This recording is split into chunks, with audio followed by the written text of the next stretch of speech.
A Gent from Bear Creek, Robert Ervin Howard, Chapter 1. Striped shirts and busted hearts. If Joel Braxton hadn't drawn a knife whilst I was beating his headache in a spruce log, I reckon I wouldn't have had the quarrel with Glory McGraw, and things might have turned out different to what they did. Paps always said the Braxtons was no account folks, and I allow he's right. First thing I know Jim Garfield hollered, "Look out, Breck, the yellowhound's got a knife." Then I felt a kind of sting and looked down and seen Joel had cut a big gash in my buckskin shirt and scratched my hide trying to get at my innards. I let go of his ears and taken the knife away from him and throwed it into a blackjack thicket, and throwed him after it. There warn't no use in him bellyaching like he done just because they happened to be a tree in his way. I dunno how he expects to get throwed into a blackjack thicket without getting some hide knocked off, but I am a good-natured man, and I was a easygoing youngster, even then. I paid no heed to Joel's bloodthirsty threats whilst his brother and Jim Garfield and the others was pulling him out of the brush and dousing him in the creek to wash the blood off. I got onto my mule Alexander and headed for Old Man McGraw's cabin where I was started to when I let myself be beguiled into stopping with the midgets. The McGraws is the only folks on Bear Creek besides the Reynoldses and the Braxtons which ain't no kin to me one way or another, and I'd been sweet on Glory McGraw ever since I was big enough to wear breeches. She was the tallest, finest, purtiest gal in the Humboldt Mountains, which is covering considerable territory. They warn't a gal on Bear Creek, not even my own sisters, which could swing a axe like her, or fry a bar steak as tasty, or make hominy as good, and they warn't nobody, man nor woman, which could outrun her, less'n it was me. As I come up the trail that led up to the McGraw cabin, I seen her, just scooping a pail of water out of the creek. The cabin was just out of sight on the other side of a clump of alders.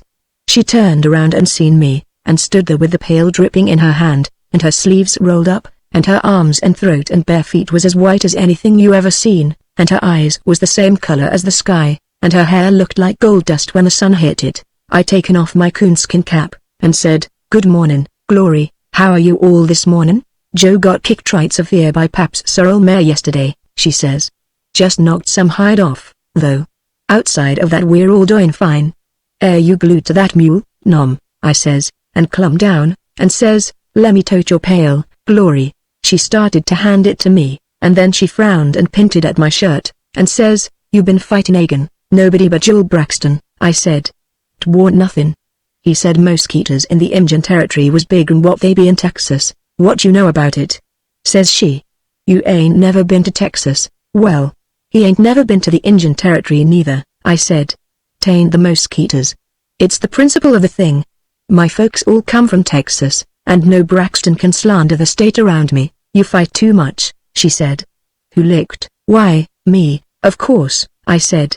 "I always do, don't I?" This harmless statement seemed to irritate her. "I reckon you think nobody on Bear Creek can lick you," she sneered. "Well," I says truthfully, "nobody ain't, up to now outside of Pap. You ain't never fit none of my brothers," she snapped. "That's why," I said. "I've took quite a lot of sass off of them ganglin' mavericks just because they was your brothers and I didn't want to hurt 'em. Gals is funny about some things." She got mad and jerked the pail out of my hand, and says, "Oh, is that so? Well, lemme tell you right now, Breckenridge Elkins, the littlest one of my brothers can lick you like a balky hoss, and if you ever lay a finger on one of 'em, I'll fix you. And furthermore and besides, they's a gent up to the cabin right now which could pull his shooting iron and decorate your whole carcass with lead polka dots whilst you was fumbling for your old cap and ball pistol. I don't claim to be no gunfighter," I says mildly. "But I bet he ain't sling iron fast as my cousin Jack Gordon, you and your cousins." Says she plenty scornful. "This fella is such a gent as you never dreamt existed. He's a cowpuncher from the Wild River country, and he's riding through to chaw deer and he stopped at our cabin for dinner. If you could see him, you wouldn't never brag no more. You with that old mule and the moccasins and buckskin clothes, well, gosh, Glory," I says plumb bewildered. "What's the matter with buckskin? I like it better'n homespun." "Ha!" sneered she. "You ought to see Mr. Snake River Wilkinson. He ain't wearin' neither buckskins nor homespun. Store-bought clothes. I never seen such elegance. Star-top boots, and gold-mounted spurs. And a red neckcloth," he said silk. "I dunno. I never seen nothing like it before. And a shirt all red and green and yellow and beautiful. And a white Stetson hat. And a pearl-handled six-shooter. And the finest hoss and riggins you ever seen, you big dummocks, or, well, gosh. I said, getting irritated. If this here Mr. Wilkinson is so blame gorgeous, why'n't you marry him? I ought not to said it. Her eyes flashed blue sparks. I will. She gritted. You think a fine gentleman like him wouldn't marry me, hey? I'll show you. I'll marry him right now. And impulsively shattering her water bucket over my head, she turned and ran up the trail. Glory, wait. I hollered, but by the time I got the water out of my eyes and the oak splinters out of my hair, she was gone. Alexander was gone too. He'd taken off down the creek when Glory started yelling at me, because he was a smart mule in his dumb way, and could tell when thunder showers was brewing. I ran him for a mile before I caught him, and then I got onto him and headed for the McGraw cabin again. Glory was mad enough to do anything she thought would worry me, and they warned nothing would worry me more'n for her to marry some darn cowpuncher from the river country. She was plumb wrong when she thought I thought he wouldn't have her. Any man which would pass up a chance to get hitched with Glory McGraw would be a darn fool. I don't care what color his shirt was. My heart sunk into my moccasins as I approached the alder clump where we'd had our row. I figured she'd stretched things a little talking about Mr. Wilkinson's elegance, because whoever heard of a shirt with 3 colors into it, or gold-mounted spurs? Still, he was bound to be rich and wonderful from what she said, and what chance did I have? All the clothes I had was what I had on, and I hadn't never even seen a store-bought shirt, much less own one. I didn't know whether to fall down in the trail and have a good ball, or go get my rifle gun and lay for Mr. Wilkinson. Then, just as I got back to where I'd saw Glory last, here she come again, running like a scared deer, with her eyes all wide and her mouth open. Breckenridge. She panted. Oh, Breckenridge. I've played hell now. What you mean? I said. Well, says she, that the cowpuncher Mr. Wilkinson had been casting eyes at me ever since he arrived at our cabin, but I hadn't give him no encouragement. But you made me so mad a while ago. I went back to the cabin, and I marched right up to him, and I says, Mr. Wilkinson, did you ever think about getting married? He grabbed me by the hand and he says he, gal, I been thinking about it ever since I seen you chopping wood outside the cabin as I rode by. Fact is, that's why I stopped here. I was so plumb flabbergasted I didn't know what to say, and the first thing I knowed, him and Pap was making arrangements for the wedding. Or, gosh. I said. She started wringing her hands. I don't want to marry Mr. Wilkinson. She hollered. I don't love him. He turned my head with his elegant manners and striped shirt. What'll I do? Pap's sot on me marrying the fella. Well, I'll put a stop to that, I says. No dem cow country dude can come into the Humboldts and steal my gal. They all up to the cabin now? They're arguing about the wedding gift, says Glory. Pap thinks Mr. Wilkinson ought to give him $100. Mr. Wilkinson offered him his Winchester instead of the cash. Big earful, Breckenridge. Pap don't like you much, and Mr. Wilkinson has got to awful mean eye, and his scabbard done tied to his leg. I'll be plumb diplomatic, I promised, and got onto my mule Alexander and reached down and lifted Glory on behind me, and we rode up the path till we come to within maybe 100 foot of the cabin door. I seen a fine white horse tied in front of the cabin, and the saddle and bridle was the most elegant I ever seen. The silverwork shone when the sun hit it. We got off and I tied Alexander, and Glory hid behind a white oak. She warn't scared of nobody but her old man, but he sure had her number. Big earful, Breckenridge, she begged. Don't make Pap or Mr. Wilkinson mad. Be tactful and meek. So I said I would, and went up to the door. I could hear Miss McGraw and the other gals cooking dinner in the back room, and I could hear old man McGraw talking loud in the front room. "'Tain't enough," says he. "I ought to have the Winchester and $10. I tell you, Wilkinson, it's cheap enough for a gal like Glory. It plumb busts my heartstrings to let her go, and nothing but greenbacks is going to soothe the sting." "The Winchester and $5, says a hard voice which I reckoned was Mr. Wilkinson. "It's a prime gun, I tell you. Ain't another like it in these mountains." "Well," begun old man McGraw in a covetous voice, and just then I come in through the door, ducking my head to keep from knocking it agin the lintel log. Old man McGraw was sitting there, tugging at his black beard, and them long gangling boys of his'n, Joe and Bill and John, was the gawking as usual, and there on a bench nigh the empty fireplace sat Mr. Wilkinson in all his glory. I batted my eyes. I never seen such splendor in all my born days. Glory had told the truth about everything, the white Stetson with the fancy leather band, and the boots and gold-mounted spurs, and the shirt. The shirt nigh knocked my eyes out. I hadn't never dreamed nothing could be so beautiful, all big broad stripes of red and yellow and green. I seen his gun, too, a pearl-handled Colt .45 in a black leather scabbard which was wore plumb smooth and the end tied down to his leg with a rawhide thong. I could tell he hadn't never wore a glove on his right hand, neither, by the brownness of it. He had the hardest, blackest eyes I ever seen. They looked right through me. I was very embarrassed, being quite young then, but I pulled myself together and says very polite, "Howdy, Mr. McGraw, who's this young grizzly?" demanded Mr. Wilkinson suspiciously. "Get out of here, Elkins," requested Old Man McGraw angrily. "We're talking over private business." "You get, I know what kind of business you all are talking over," I retorted, getting irritated. But I remembered Glory said be diplomatic, so I said, "I come here to tell you the wedding's off. Glory ain't going to marry Mr. Wilkinson. She's going to marry me, and anybody which comes between us had better be able to wrestle cougars and whup grizzlies barehanded." "Why, you," begun Mr. Wilkinson in a bloodthirsty voice, as he rose onto his feet like a painter fixing to go into action. "Get out of here," bellowed Old Man McGraw, jumping up and grabbing the iron poker. "What I does with my dat ain't none of your business. Mr. Wilkinson here is making me a present of his prime Winchester and $5 in hard money. What could you offer me, you mountain of beef and ignorance? A bust in the snoot, you old tightwad," I replied heatedly, but still remembering to be diplomatic. There warn't no use in offending him, and I was determined to talk quiet and tranquil, in spite of his insults. So I said, "A man which would sell his data for $5 and a gun ought to be et alive by the buzzards. You try to marry Glory to Mr. Wilkinson and see what happens to you, sudden and unpleasant. Why, you," said Old Man McGraw, swinging up his poker.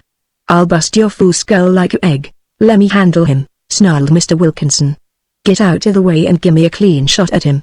Listen here, you jack-eared mountain mule, are you going out of here perpendicular, or does you prefer to go horizontal? Open the ball whenever you feels lucky, you stripe-bellied polecat," I retorted courteously, and he gave a snarl and went for his gun, but I got mine out first and shot it out of his hand along with one of his fingers before he could pull his trigger. He gave a howl and staggered back against the wall, glaring wildly at me, and at the blood dripping off his hand, and I stuck my old cap and ball .44 back in the scabbard and said, "You may be accounted a fast gunslinger down in the low country, but you're a tolerable slow on the draw to be fooling around Bear Creek. You better go on home now," and it was at this moment that Old Man McGraw hit me over the head with his poker. He swung it with both hands as hard as he could, and if I hadn't had on my coonskin cap I bet it would have skinned my head some. As it was, it knocked me to my knees, me being off guard that way, and his 3 boys run in and started beating me with chairs and benches and a table leg. Well, I didn't want to hurt none of Glory's kin, but I had bit my tongue when the old man hit me with his poker, and that always did irritate me. Anyway, I seen they warn't no use arguing with them fool boys. They was out for blood mine, to be exact, so I riz up and taken Joe by the neck and crotch and throwed him through a winder as gentle as I could, but I forgot about the hickory wood bars which was nailed across it to keep the bears out. He took him along with him, and that was how he got skinned up like he did. I heard Glory let out a scream outside, and would have hollered out to let her know I was all right and for her not to worry about me, but just as I opened my mouth to do it, John jammed the butt end of a table leg into it. Such treatment would try the patience of a saint. Still and all, I didn't really intend to hit John as hard as I did. How was I to know a tap like I give him would knock him through the door and dislocate his jawbone? Old Man McGraw was dancing around trying to get another whack at me with his bent poker without hitting Bill, which was hammering me over the head with a chair, but Mr. Wilkinson warn't taking no part in the fray. He was backed up against a wall with a wild look on his face. I reckon he warn't used to Bear Creek squabbles. I'd taken the chair away from Bill and busted it over his head just to kinda cool him off a little, and just then Old Man McGraw made another swipe at me with his poker, but I ducked and grabbed him, and Bill stooped over to pick up a bowie knife which had fell out of somebody's boot. His back was towards me, so I planted my moccasin in the seat of his breeches with considerable force, and he shot headfirst through the door with a despairing howl. Somebody else screamed too, that sounded like Glory. I didn't know at the time that she was running up to the door and was knocked down by Bill as he catapulted into the yard. I couldn't see what was going on outside, and Old Man McGraw was chawing my thumb and feeling for my eye, so I throwed him after John and Bill, and he's a liar when he said I aimed him at that rain barrel a purpose. I didn't even know there was one until I heard the crash as his head went through the staves. I turned around to have some more words with Mr. Wilkinson, but he jumped through the winder I'd throwed Joe through, and when I tried to follow him, I couldn't get my shoulders through. So I ran out at the door and Glory met me just as I hit the yard and she gave me a slap in the face that sounded like a beaver hitting a mud bank with his tail. "Why, Glory?" I says, dumbfounded, because her blue eyes was blazing, and her yellow hair was nice standing on end. She was so mad she was crying, and that's the first time I ever knowed she could cry. "What's the matter? What have I did? What have you did?" she raged, doing a kind of a war dance on her bare feet. "You outlaw!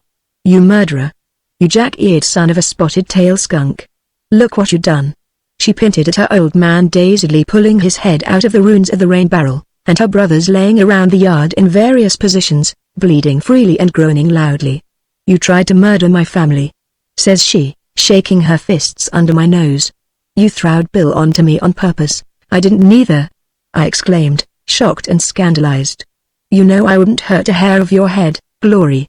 Why, all I done it for you. You didn't have to mutilate my pap and my brothers." She wept furiously. "Ain't that just like a gal? What could I done but what I did?" she hollered. "If you really loved me you wouldn't have hurt em. You just done it for meanness.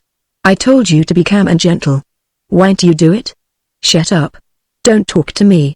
Well, why'n't you say something? Ain't you got no tongue?" I handled em easy as I could. I roared, badgered beyond endurance. "It wasn't my fault. If they'd had any sense, they wouldn't. Don't you dare slander my folks," she yelped.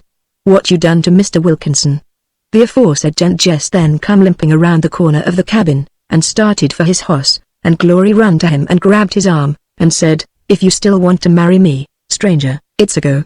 I'll ride off with you right now." He looked at me and shuddered, and jerked his arm away. "Do I look like a darn fool?" he inquired with some heat. "I advises you to marry that young grizzly there, for the sake of public safety, if nothing else." "Marry you when he wants you?" "No, thank you. I'm leaving a valuable finger as a souvenir of my sojourn, but I figure it's a cheap price. After watching that human tornado in action, I calculate a finger ain't nothing to bother about. Adios. If I ever come within 100 miles of Bear Creek again it'll be because I've gone plumb loco." And with that he forked his critter and took off up the trail like the devil was after him. "Now look what you done," wept Glory. "Now he won't never marry me." "But I thought you didn't want to marry him," I says, plumb bewildered. She turned on me like a catamount. "I didn't," she shrieked. "I wouldn't marry him if he was the last man on earth. But I demands the right to say yes or no for myself. I don't aim to be bossed around by no hillbilly on a mangy mule." "Alexander ain't mangy," I said. "Besides, I warn't trying to boss you around, Glory. I war just fixin' it so your pap wouldn't make you marry Mr. Wilkinson. Then as we aims to marry ourselves." "Who said we aim to?" she hollered. "Me marry you, after you beat up my pap and my brothers like you done? You think you're the best man on Bear Creek? Ha! You with your buckskin breeches and old cap and ball pistol and coonskin cap. Me marry you? Get on your mangy mule and get before I takes a shotgun to you." "All right," I roared, getting mad at last. "All right, if that's the way you want to act. You ain't the only gal in these mountains. They's plenty of gals which would be glad to have me queen on them." "Who, for instance?" she sneered. "Ellen Reynolds, for instance," I bellowed. "That's who, all right," says she, trembling with rage. "Go and spark that stuck-up hussy on your mangy mule with your old moccasins and cap and ball gun. See if I care." "I aim to," I assured her bitterly. "And I won't be on no mule, neither. I'll be on the best hoss in the Humboldts, and I'll have me some boots onto my feet, and a silver-mounted saddle and bridle, and a pistol that shoots store-bought cartridges, too. You wait and see, where you think you'll get em." She sneered. "Well, I will," I bellowed, seeing red. "You said I thought I was the best man on Bear Creek. Well, by golly, I am, and I aim to prove it. I'm glad you gimme the gate. If you hadn't I'd have married you and settled down in a cabin up the creek somewheres and never done nothing nor seen nothing nor been nothing but your husband. Now I'm going to plumb bust this state wide open from one end to the other, and folks is going to know about me all over everywheres. Hey, hey, hey." She laughed bitterly. "I'll show you," I promised her wrathfully, as I forked my mule, and headed down the trail with her laughter ringing in my ears. I kicked Alexander most vicious in the ribs, and he gave a bray of astonishment and lit a shuck for home. An instant later the alder clump hid the McGraw cabin from view and Glory McGraw and my boyhood dreams was out of sight behind me. Chapter 2 Mountain Man, I'll show her. I promised the world at large, as I rode through the brush as hard as Alexander could run. I'll go out into the world and make a name for myself, by golly. She'll see. Whoa, Alexander, because I'd just seen a bee tree I'd located the day before. My busted heart needed something to soothe it, and I figured fame and fortune could wait a little whilst I drowned my woes in honey. I was up to my ears in this beverage when I heard my old man calling, Breckenridge. Oh, Breckenridge. Where are you? I see you now. You don't need to climb that tree. I ain't going to larrup you. He come up and said, Breckenridge, ain't that a bee setting onto your ear? I reached up, and sure enough, it was. Come to think about it, I had felt kind of like something was stinging me somewheres. I swan, Breckenridge, says Pap, I never seen a hide like you're not even amongst the Elkinses. Listen to me now, old Buffalo Rogers just come through on his way back from Tomahawk, and the postmaster there said there was a letter for me, from Mississippi. He wouldn't give it to nobody but me or some of my folks. I dunno who'd be writing me from Mississippi. Last time I was there was when I was fighting the Yankees. But anyway, that letter is got to be got. Me and your ma have decided you're to go get it, clean to Tomahawk. I said. Gee whiz, Pap, well, he says, combing his beard with his fingers, you're growed in size, if not in years. It's time you seen something of the world. You ain't never been more'n 30 miles away from the cabin you was born in. Your brother Garfield ain't able to go on account of that bar he tangled with, and Buckner is busy skinning the bar. You been toward the trail going to Tomahawk Passes. All you got to do is follow it and turn to the right where it forks. The left goes on to perdition. Great. I says. This is where I begins to see the world. And I added to myself, this is where I begins to show Glory McGraw I'm a man of importance, by golly. Well, next morning before good daylight I was off, riding my mule Alexander, with $1 Pap gimme stuck in the bottom of my pistol scabbard. Pap rode with me a few miles and give me advice. Be careful how you spend that $1 I give you, he said. Don't gamble. Drink in reason. Half a gallon of corn juice is enough for any man.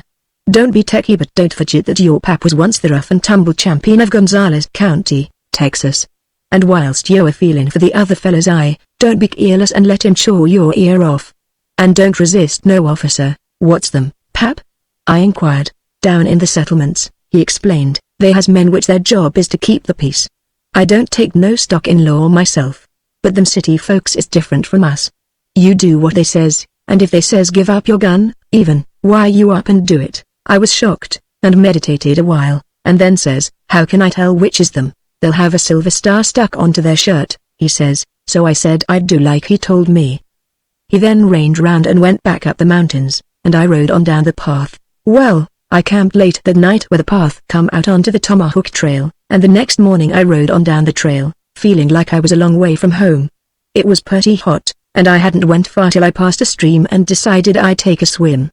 So I tied Alexander to a cottonwood, and hung my buckskins close by. But I taken my gun belt with my cap and ballpoint .44 and hung it on a willow limb reaching out over the water. There was thick bushes all around the stream. Well, I dipped deep, and as I come up, I had a feeling like somebody had hit me over the head with a club. I looked up, and there was an Injun holding onto a limb with one hand and leaning out over the water with a club in the other hand. He yelled and swung at me again, but I diff, and he missed, and I come up right under the limb where my gun was hung. I reached up and grabbed it and let bam at him just as he dived into the bushes, and he let out a squall and grabbed the seat of his pants. Next minute I heard a horse running, and glimpsed him tearing away through the brush on a Pinto Mustang, setting his hoss like it was a red-hot stove, and darn him, he had my clothes in one hand. I was so upset by this that I missed him clean. And jumping out, I charged through the bushes and saplings, but he was already out of sight. I knowed it warn't likely he was with a war party just a darn thieving pit, but what a fix I was in. He'd even stole my moccasins. I couldn't go home, in that shape, without the letter, and admit I missed a Injun twice. Pap would larrup the tar out of me. And if I went on, what if I met some women, in the valley settlements? I don't reckon they ever was a young gun half as bashful as what I was in them days. Cold sweat busted out all over me. I thought, here I started out to see the world and show Glory McGraw I was a man among men, and here I am with no more clothes than a jackrabbit. At last, in desperation, I buckled on my belt and started down the trail towards Tomahawk. I was about ready to commit murder to get me some pants. I was glad the Injun didn't steal Alexander, but the going was so rough I had to walk and lead him, because I kept to the thick brush alongside the trail. He had a tough time getting through the bushes, and the thorns scratched him so he hollered, and every now and then I had to lift him over jagged rocks. It was tough on Alexander, but I was too bashful to travel in the open trail without no clothes on. After I'd gone maybe a mile I heard somebody in the trail ahead of me, and peeking through the bushes, I seen a most peculiar sight. It was a man on foot, going the same direction as me, and he had on what I instinctively guessed was city clothes. They weren't buckskin nor homespun, nor yet like the duds Mr. Wilkinson had on, but they were very beautiful, with big checks and stripes all over 'em. He had on a round hat with a narrow brim, and shoes like I hadn't never seen before, being neither boots nor moccasins. He was dusty, and he cussed considerable as he limped along. Ahead of him I seen the trail made a horseshoe bend, so I cut straight across and got ahead of him, and as he come along, I come out of the brush and throwed down on him with my cap and ball. He throwed up his hands and hollered, "Don't shoot." "I don't want to, mister," I said, "but I got to have clothes." He shook his head like he couldn't believe I was so, and he said, "You ain't the color of a Injun, but what kind of people live in these hills, anyway?" "Most of 'em's Democrats," I said. "But I ain't got no time to talk politics." "You climb out of them riggins, my God," he wailed.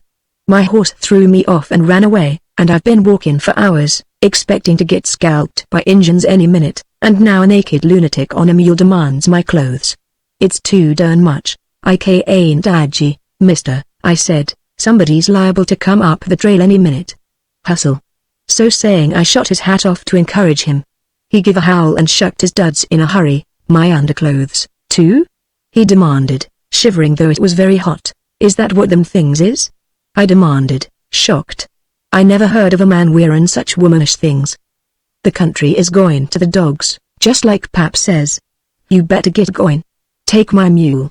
When I get to where I can get some regular clothes, we'll swap back." He clumb onto Alexander kind of dubious, and says to me, "Dispareful, will you tell me one thing? How do I get to Tomahawk?" "Take the next turn to the right," I said, and, just then Alexander turned his head and seen them underclothes on his back, and he gave a loud and ringing bray and set sail down the trail at full speed with the stranger hanging on with both hands. Before they was out of sight they come to where the trail forked, and Alexander taken the left branch instead of the right, and vanished amongst the ridges. I put on the clothes, and they scratched my hide something fierce. I thinks, well, I got store-bought clothes quicker'n I hoped to. But I didn't think much of them. The coat split down the back, and the pants was too short, but the shoes was the worst. They pinched all over. I throwed away the socks, having never worn none, but put on what was left of the hat. I went on down the trail, and taken the right-hand fork, and in a mile or so I come out on a flat, and heard horses running. The next thing a mob of men on horses bust into view. One of 'em yelled, "There he is!" And they all come for me full tilt. Instantly I decided that the stranger had got to Tomahawk after all, somehow, and had sought his friends onto me for stealing his clothes. So I left the trail and took out across the sage grass, and they all charged after me, yelling stop. Well, them darn shoes pinched my feet so bad I couldn't make much speed, so after I had run maybe a quarter of a mile I perceived that the horses were beginning to gain on me.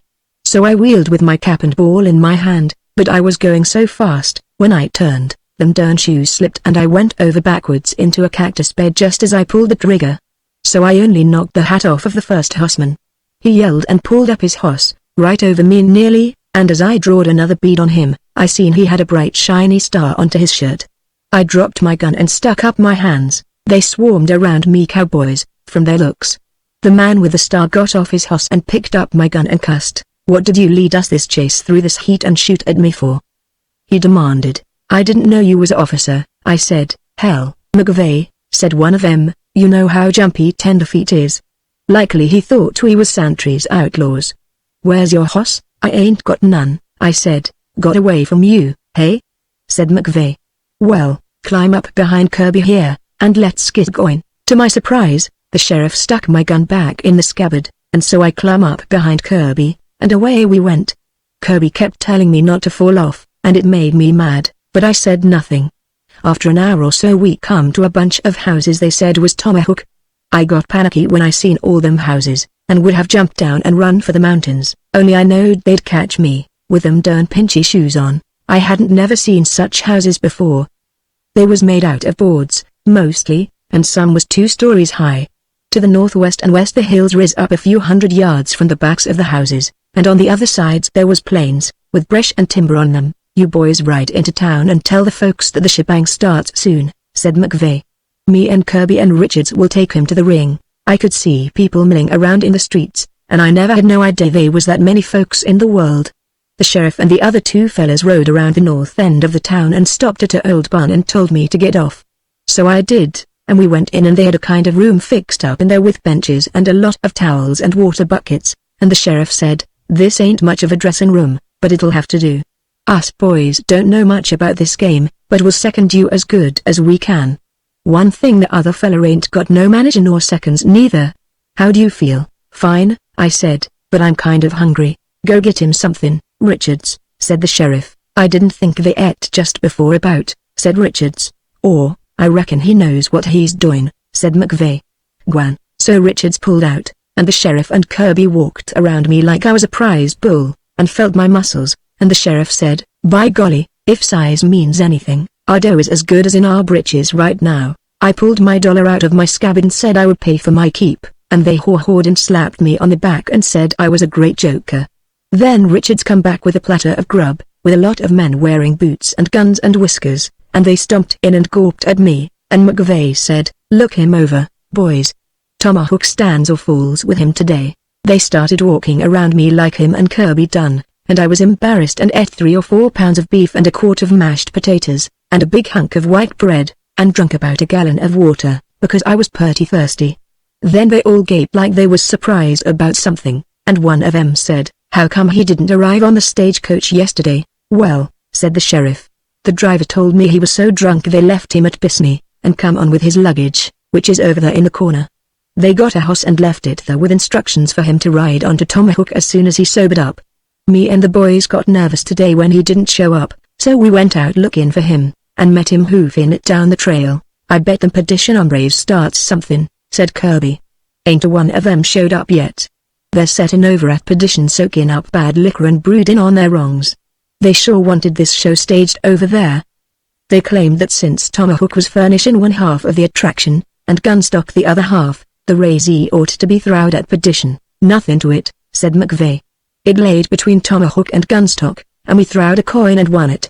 If perdition wants trouble she can get it. Is the boys raring to go?" "Is they?" says Richards. "Every bar in Tomahawk is crowded with hombres full of liquor and civic pride. They're betting their shirts, and there has been 9 fights already. Everybody in Gunstock's here." "Well, let's get going," says McVeigh, getting nervous. "The quicker it's over, the less blood there's likely to be spilt." The first thing I knowed, they had laid hold of me and was pulling my clothes off, so it dawned on me that I must be under arrest for stealing that stranger's clothes. Kirby dug into the baggage which was in one corner of the stall, and dragged out a funny-looking pair of pants. I know now they was white silk. I put them on because I didn't have nothing else to put on, and they fitted me like my skin. Richards tied an American flag around my waist, and they put some spiked shoes onto my feet. I let 'em do like they wanted to, remembering what Pap said about not resisting no officer. Whilst so employed I began to hear a noise outside, like a lot of people whooping and cheering. Pretty soon in come a skinny old gink with whiskers and 2 guns on, and he hollered, "Listen here, Mac, darn it, a big shipment of gold is down the waiting to be took off by the evening stage, and the whole blamed town is deserted on account of this stern foolishness. Suppose Comanche Santry and his gang gets wind of it?" "Well," said McVeigh, "I'll send Kirby here to help you guard it." "You will like hell," says Kirby. "I'll resign as deputy first.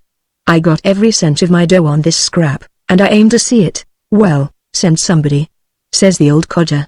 I got enough to do running my store, and the stage stand, and the post office, without. He left, mumbling in his whiskers, and I said, "Who's that?" "Or," said Kirby, "that's old man Brenton that runs the store down at the other end of town, on the east side of the street. The post office is in there, too." "I got to see him," I says. "There's a letter." Just then another man come surging in and hollered, "Hey, is your man ready?" Folks is getting impatient. "All right," says McVeigh, throwing over me a thing he called a bathrobe. Him and Kirby and Richards picked up towels and buckets and things, and we went out the opposite door from what we come in, and there was a big crowd of people there, and they whooped and shot off their pistols. I would have bolted back into the barn, only they grabbed me and said it was all right. We pushed through the crowd, and I never seen so many boots and pistols in my life, and we come to a square corral made out of 4 posts sot in the ground, and ropes stretched between. They called this a ring and told me to get in. I done so, and they had turf packed down so the ground was level as a floor and hard and solid. They told me to sit down on a stool in one corner, and I did, and wrapped my robe around me like a Injun. Then everybody yelled, and some men, from Gunstock, McVeigh said, clumped through the ropes on the other side.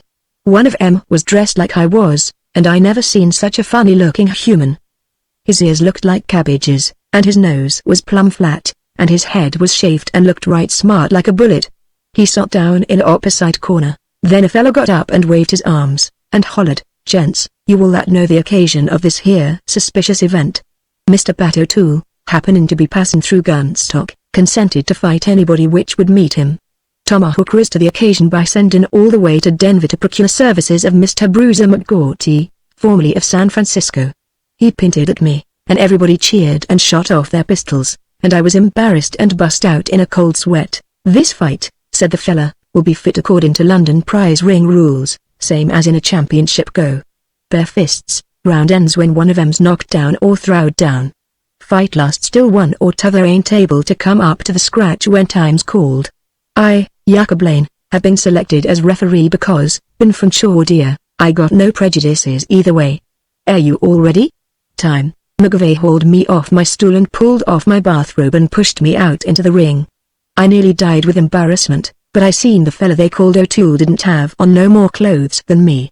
He approached and held out his hand like he wanted to shake hands, so I held out mine. We shook hands, and then without no warning he hit me an awful lick on the jaw with his left. It was like being kicked by a mule. The first part of me which hit the turf was the back of my head.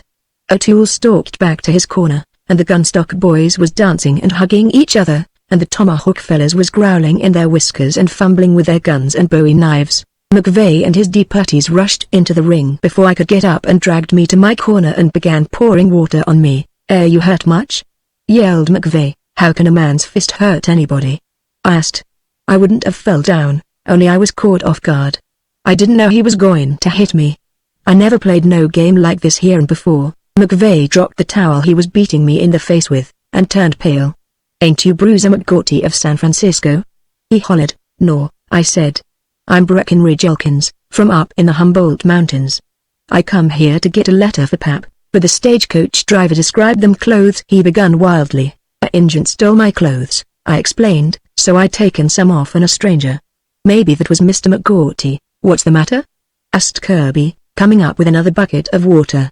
"Time's about ready to be called. We're sunk," bawled McVeigh. "This ain't McGaughty. This is a derned hillbilly which murdered McGaughty and stole his clothes. We're oont," exclaimed Richards, aghast. Everybody's bet their dough without even seeing our man. They was that full of trust and civic pride. "We ain't call it off now. Tomahawk is ruined. What'll we do?" "He's going to get in there and fight his darndest," said McVeigh, pulling his gun and jamming it into my back. "We'll hang him after the fight, but he ain't box," wailed Richards. "No matter," said McVeigh, "the fair name of our town is at stake." Tomahawk promised to supply a fighter to fight O'Toole, and, "Oh," I said, suddenly seeing light. "This here is a fight then, ain't it?" McVeigh gave a low moan, and Kirby reached for his gun, but just then the referee hollered time, and I jumped up and ran at O'Toole. If a fight was all they wanted, I was satisfied. All that talk about rules, and the yelling of the crowd and all had me so confused I hadn't knowed what it was all about. I hit at O'Toole and he ducked and hit me in the belly and on the nose and in the eye and on the ear. The blood spurted, and the crowd hollered, and he looked plumb dumbfounded and gritted betwixt his teeth. "Are you human? Why don't you fall?" I spit out a mouthful of blood and got my hands on him and started chawing his ear, and he squalled like a catamount. Yucca ran in and tried to pull me loose and I give him a slap under the ear and he turned a somersault into the ropes. "Your man's fighting foul," he squalled, and Kirby said, "You're crazy. Do you see this gun? You holler foul just once more, and it'll go off." Meanwhile O'Toole had broke loose from me and caved in his knuckles on my jaw, and I come for him again, because I was beginning to lose my temper. He gasped, "If you want to make an alley fight out of it, all right. I wasn't raised in 5 points for nothing." He then rammed his knee into my groin, and groped for my eye, but I got his thumb in my teeth and begun masticating it, and the way he howled was a caution. By this time the crowd was crazy, and I threw out O'Toole and begun to stomp him, when somebody let bang at me from the crowd and the bullet cut my silk belt and my pants started to fall down. I grabbed him with both hands, and O'Toole riz up and rushed at me, bloody and bellowing, and I didn't dare let go my pants to defend myself. I whirled and bent over and lashed out backwards with my right heel like a mule, and I caught him under the chin. He done a cartwheel in the air, his head hit the turf, and he bounced on over and landed on his back with his knees hooked over the lower rope. There warn't no question about him being out. The only question was he dead? A roar of foul went up from the gunstock men, and guns bristled all around the ring. The tomahawk men was cheering and yelling that I'd won fair and square, and the gunstock men was cussing and threatening me, when somebody hollered, "Leave it to the referee." "Sure," said Kirby. "He knows our man won fair, and if he don't say so, I'll blow his head off." "That's a lie," bellowed a gunstock man. "He knows it war a foul, and if he says it won't, I'll carve his gizzard with this here bowie knife." At them words Yucca fainted, and then a clatter of hooves sounded above the din, and out of the timber that hid the trail from the east a gang of horsemen rode at a run. Everybody yelled, "Look out, here comes them perdition illegitimates." Instantly 100 guns covered them, and McVeigh demanded, "Come ye in peace or in war? We come to unmask a fraud," roared a big man with a red bandana around his neck. McGaughty, come forth. A familiar figure, now dressed in cowboy togs, pushed forward on my mule. "There he is." This figure yelled, pointing an accusing finger at me. "That's the desperado that robbed me. Them's my tights he's got on." "What is this?" roared the crowd. "A cussed fake," bellowed the man with the red bandana. "This here is Bruiser McGaughty." "Then who's he?" somebody bawled, pointing at me. "I'm Breckenridge Elkins and I can lick any man here," I roared, getting mad. I brandished my fists in defiance, but my britches started sliding down again, so I had to shut up and grab them. "Aha!" The man with the red bandana howled like a hyena. He admits it.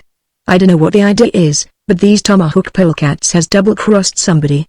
I trusts that you jackasses from Gunstock realizes the blackness and hellishness of their hearts.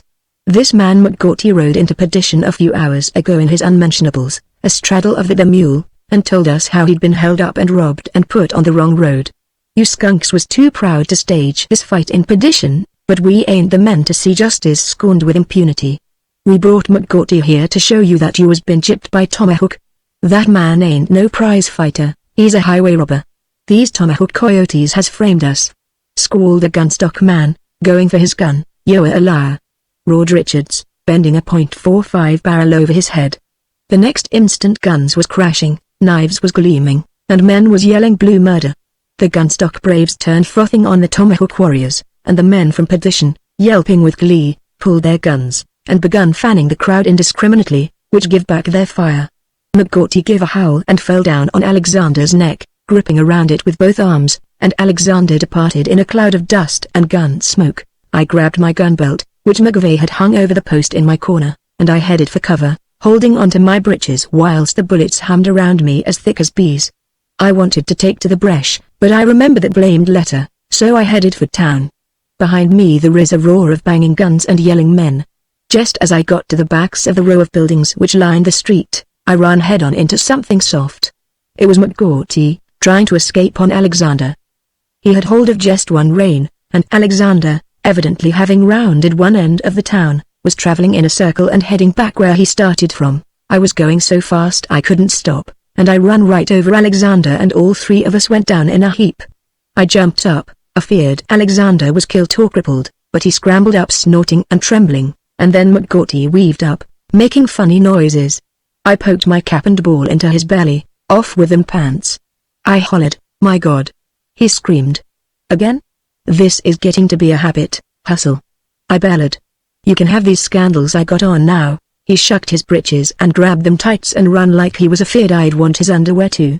I jerked on the pants, forked Alexander and headed for the south end of town. I kept behind the houses, though the town seemed to be deserted, and pretty soon I come to the store where Kirby had told me old man Brenton kept the post office. Guns was barking there, and across the street I seen men ducking in and out behind a old shack, and shooting. I tied Alexander to a corner of the store and went in the back door. Up in the front part one seen old man Brenton kneeling behind some barrels with a .45-90, and he was shooting at the fellas in the shack across the street.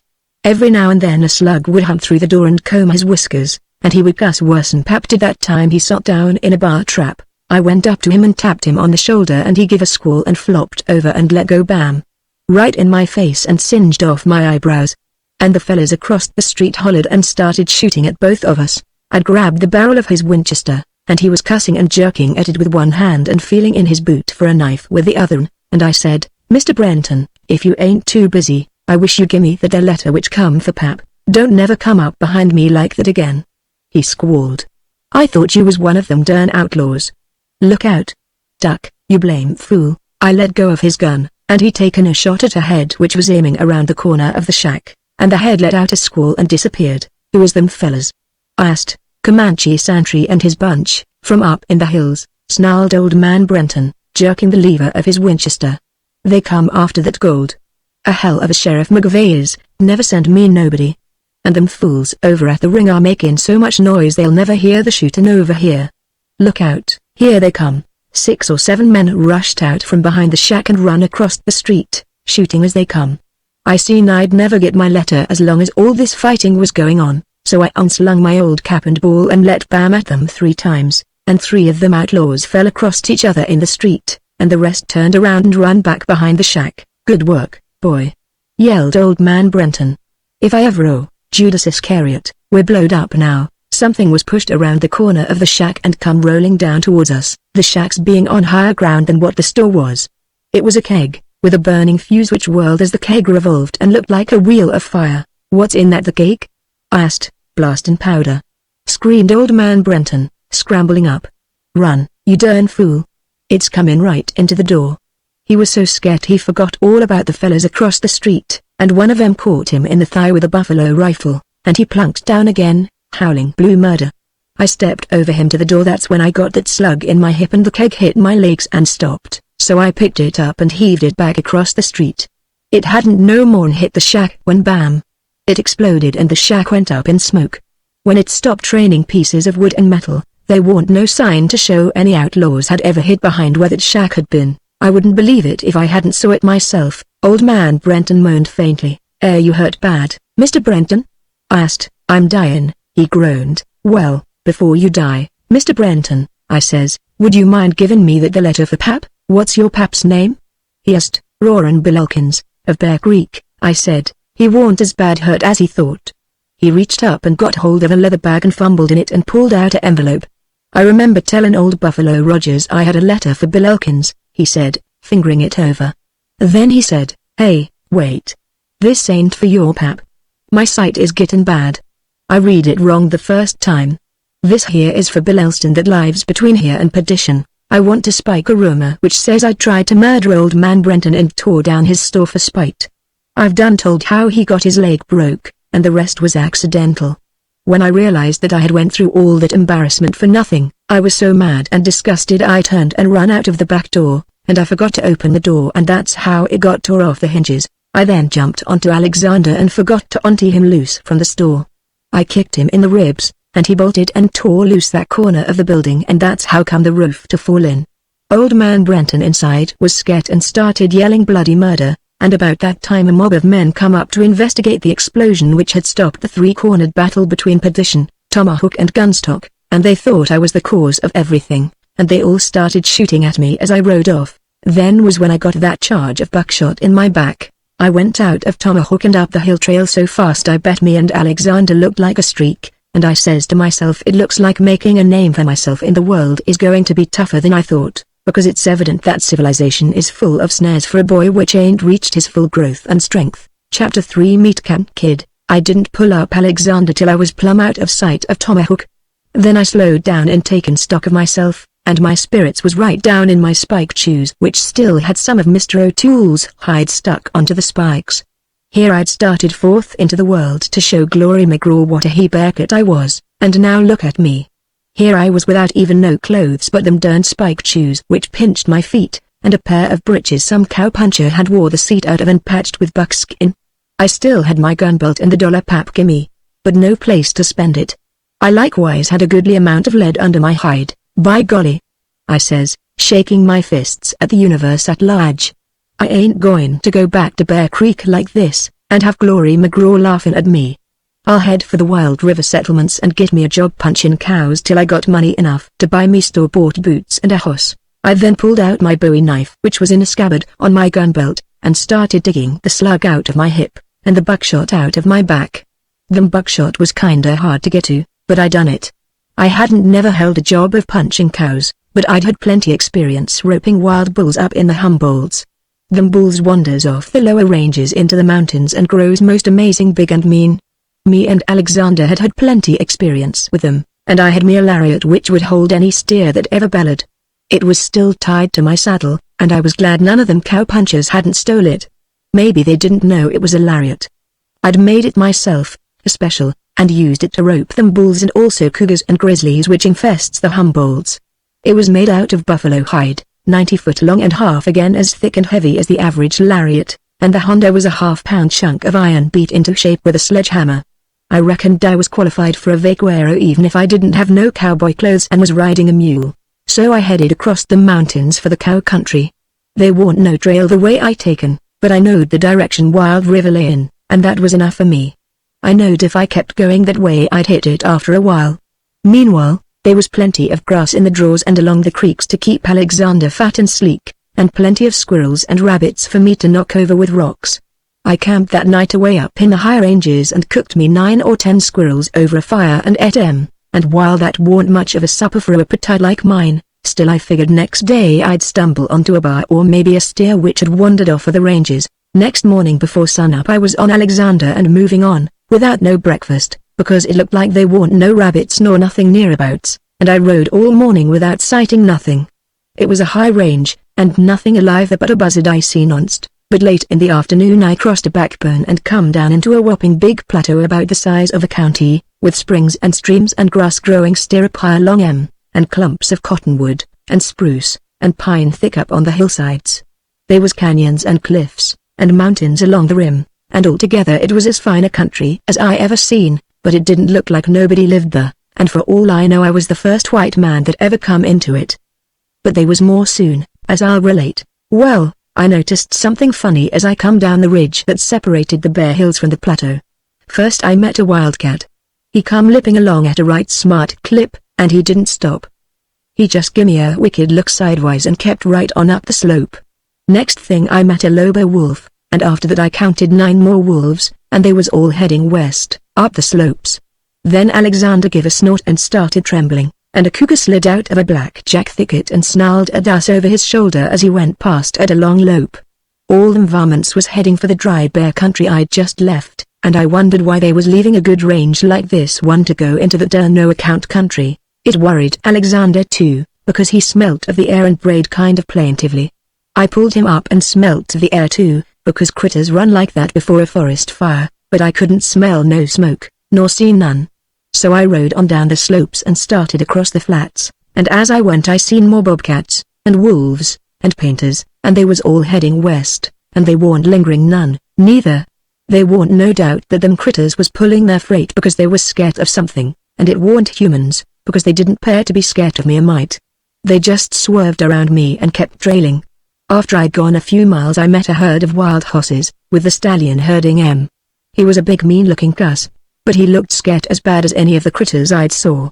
The sun was getting low, and I was getting awful hungry as I come into a open spot with a creek on one side running through clumps of willows and cottonwoods, and on the other side I could see some big cliffs looming up over the tops of the trees. And whilst I was hesitating, wondering if I ought to keep looking for eatable critters, or try to worry along on a wildcat or a wolf, a big grizzly come lumbering out of a clump of spruces and headed west. When he seen me and Alexander he stopped and snarled like he was mad about something, and then the first thing I knowed he was charging us.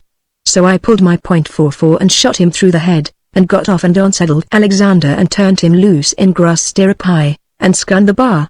Then I cut me off some steaks and started a fire and begun reducing my appetite. That warn't no small job, because I hadn't had nothing to eat since the night before. Well, while I was eating I heard horses and looked up and seen 6 men riding towards me from the east. One was as big as me, but the other ones warn't but about 6 foot tall apiece. They was cow-punchers, by their look, and the biggest man was dressed plumb as elegant as Mr. Wilkinson was, only his shirt was just only one color. But he had on fancy boots and a white Stetson and a ivory-butted Colt, and what looked like the butt of a sawed-off shotgun jutted out of his saddle scabbard. He was dark and had awful mean eyes, and a jaw which it looked like he could bite the spokes out of a wagon wheel if he wanted to. He started talking to me in Pute, but before I could say anything, one of the others said, "Oh, that ain't no Injun, Donovan, his eyes ain't the right color." "I see that, now," says Donovan. "But I sure thought he was a Injun when I first rode up and seen them old ragged breeches and his sunburnt hide." "Who the devil are you?" "I'm Breckenridge Elkins, from Bear Creek," I says, awed by his magnificence. "Well," says he, "I'm Wild Bill Donovan, which name is heard with fear and trembling from Powder River to the Rio Grande. Just now I'm looking for a wild stallion." "Have you seen Setch?" "I seen a bay stallion heading west with his herd," I said. "'Twant him," says Donovan. "This here one's a pinto, the biggest, meanest hoss in the world. He come down from the Humboldts when he was a colt, but he's roamed the west from border to border. He's so mean he ain't never got him a herd of his own. He takes mares away from other stallions, and then drifts on alone just for pure cussedness. When he comes into a country all other varmints takes to the tall timber." "You mean the wolves and painters and buzz I seen headin' for the high ridges was running away from this here stallion?" I says. "Exactly," says Donovan. "He crossed the eastern ridge sometime during the night, and the critters that was wise hightailed it. We warn't far behind him. We come over the ridge a few hours ago, but we lost his trail somewhere on this side." "You chasing him?" I asked. "Ha!" snarled Donovan with a kind of vicious laugh. "The man don't live what can chase Camp Kid. We're just following him. We been following him for 500 miles, keeping out of sight, and hoping to catch him off guard or something. We got to have some kind of a big advantage before we closes in, or even shows ourselves. We're right fond of life. That devil has killed more men than any other 10 hosses on this continent. What you call him?" I says. "Camp Kid," says Donovan. "Camp Kid was a big pirate long time ago. This here hoss is like him in lots of ways, particularly in regard to morals. But I'll get him, if I have to follow him to the Gulf and back. Wild Bill Donovan always gets what he wants, be it money, woman, or hoss. Now listen here, you range country hobo, we're a-sifting north from here, to see if we can't pick up Camp Kid's sign. If you see a pinto stallion bigger'n you ever dreamed a hoss could be, or come onto his tracks, you drop whatever you're doing and pull out and look for us, and tell me about it. You keep looking till you find us, too. If you don't you'll regret it, you hear me?" "Yes sir," I said. "Did you gents come through the Wild River country?" "Maybe we did and maybe we didn't," he says with haughty grandeur. "What business is that of yourn, I'd like to know?" "Not any," I says. "But I was aiming to go there and see if I could get me a job punching cows." At that he throwed back his head and laughed long and loud, and all the other fellas laughed too, and I was embarrassed. "You get a job punching cows?" roared Donovan. "With them breeches and shoes, and not even no shirt, and that there ignorant-looking mule I see gobbling grass over by the creek? Haw, haw, haw, haw. You better stay up here in the mountains where you belong and live on roots and nuts and jackrabbits like the other Putes, red or white. Any self-respecting rancher would take a shotgun to you if you was to ask him for a job." "Haw, haw, haw," he says, and rode off still laughing. I was that embarrassed I bust out into a sweat. Alexander was a good mule, but he did look kind of funny in the face. But he was the only critter I'd ever found which could carry my weight very many miles without giving plumb out. He was awful strong and tough, even if he was kind of dumb and pot-bellied. I begun to get kind of mad, but Donovan and his men was already gone, and the stars was beginning to blink out. So I cooked me some more bar steaks and ate 'em, and the land sounded awful still, not a wolf howling nor a cougar squalling. They was all west of the ridge. This critter Camp Kid sure had the country to hisself, as far as the meat-eating critters was concerned. I hobbled Alexander close by and fixed me a bed with some boughs and his saddle blanket, and went to sleep. I was woke up shortly after midnight by Alexander trying to get in bed with me. I sat up in irritation and prepared to bust him in the snoot, when I heard what had scared him. I never heard such a noise. My hair stood straight up. It was a stallion neighing, but I never heard no hoss critter neigh like that. I bet you could have heard it for 15 miles. It sounded like a combination of a wild hoss neighing, a ripsaw going through a oak log full of knots, and a hungry cougar screeching.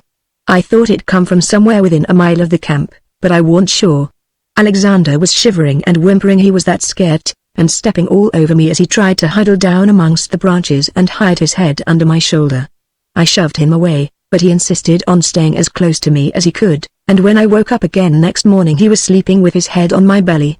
But he must have forgot about the neigh he heard, or thought it was just a bad dream or something, because as soon as I'd taken the hobbles off of him he started cropping grass and wandered off amongst the thickets in his pudding-head way. I cooked me some more bar steaks, and wondered if I ought to go and try to find Mr. Donovan and tell him about hearing the stallion neigh, but I figured he'd heard it.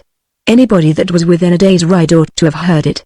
Anyway, I seen no reason why I should run errands for Donovan. I hadn't got through eating when I heard Alexander give a horrified bray, and he come lickety-split out of a grove of trees and made for the camp, and behind him come the biggest hoss I ever seen in my life. Alexander looked like a pot-bellied bullpup beside of him. He was painted black and white and he reared up with his long mane flying in the sunrise, and gave a scornful neigh that nigh busted my eardrums, and turned round and santuared back towards the grove, cropping grass as he went, like he thunk so little of Alexander he wouldn't even bother to chase him. Alexander come blundering into camp, blubbering and hollering, and run over the fire and scattered it every which way, and then tripped himself over the saddle which was laying nearby, and fell on his neck braying like he figured his life was in danger. I catched him and throwed the saddle and bridle onto him, and by that time Camp Kid was out of sight on the other side of the thicket. I unwound my lariat and headed in that direction.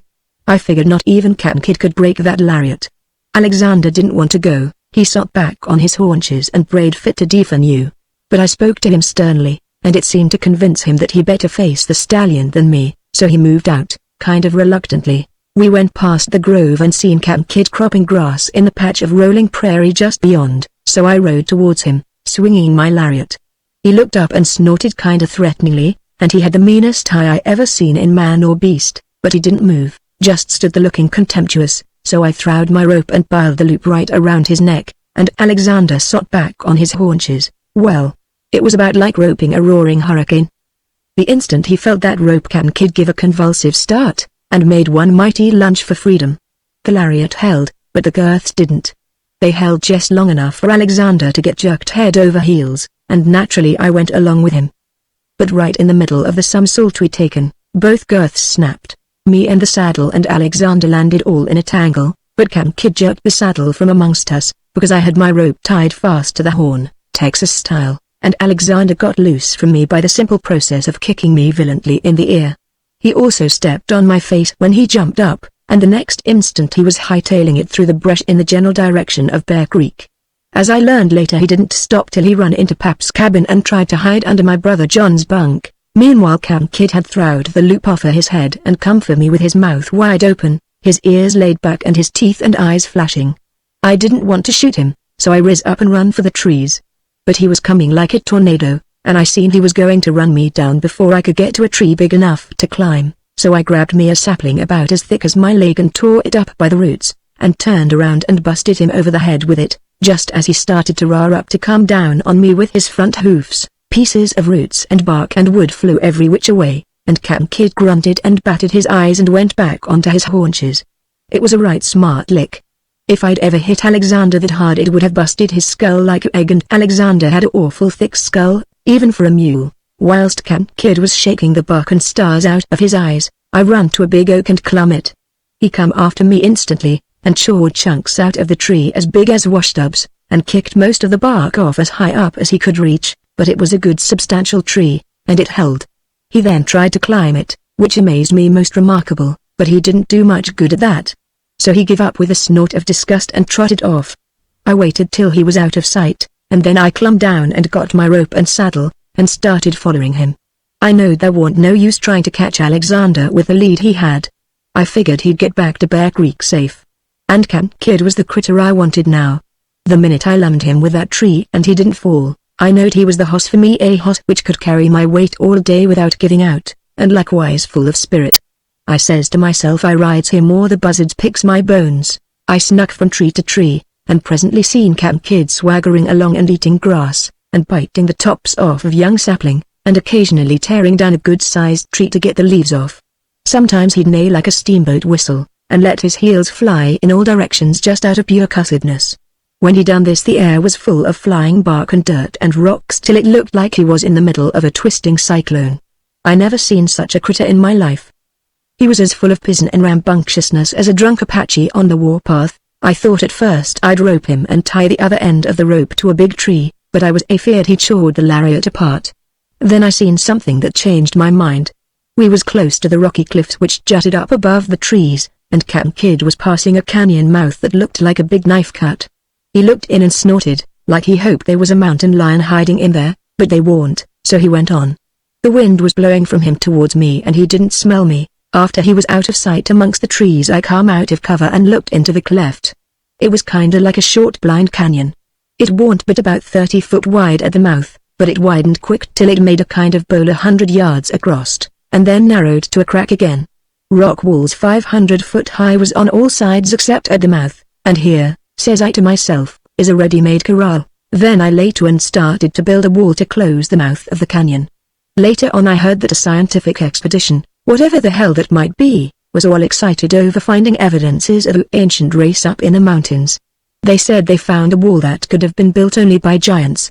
They was crazy, that there was the wall I built for Cap'n Kidd. I knowed it would have to be high and solid if I didn't want Cap'n Kidd to jump it or knock it down.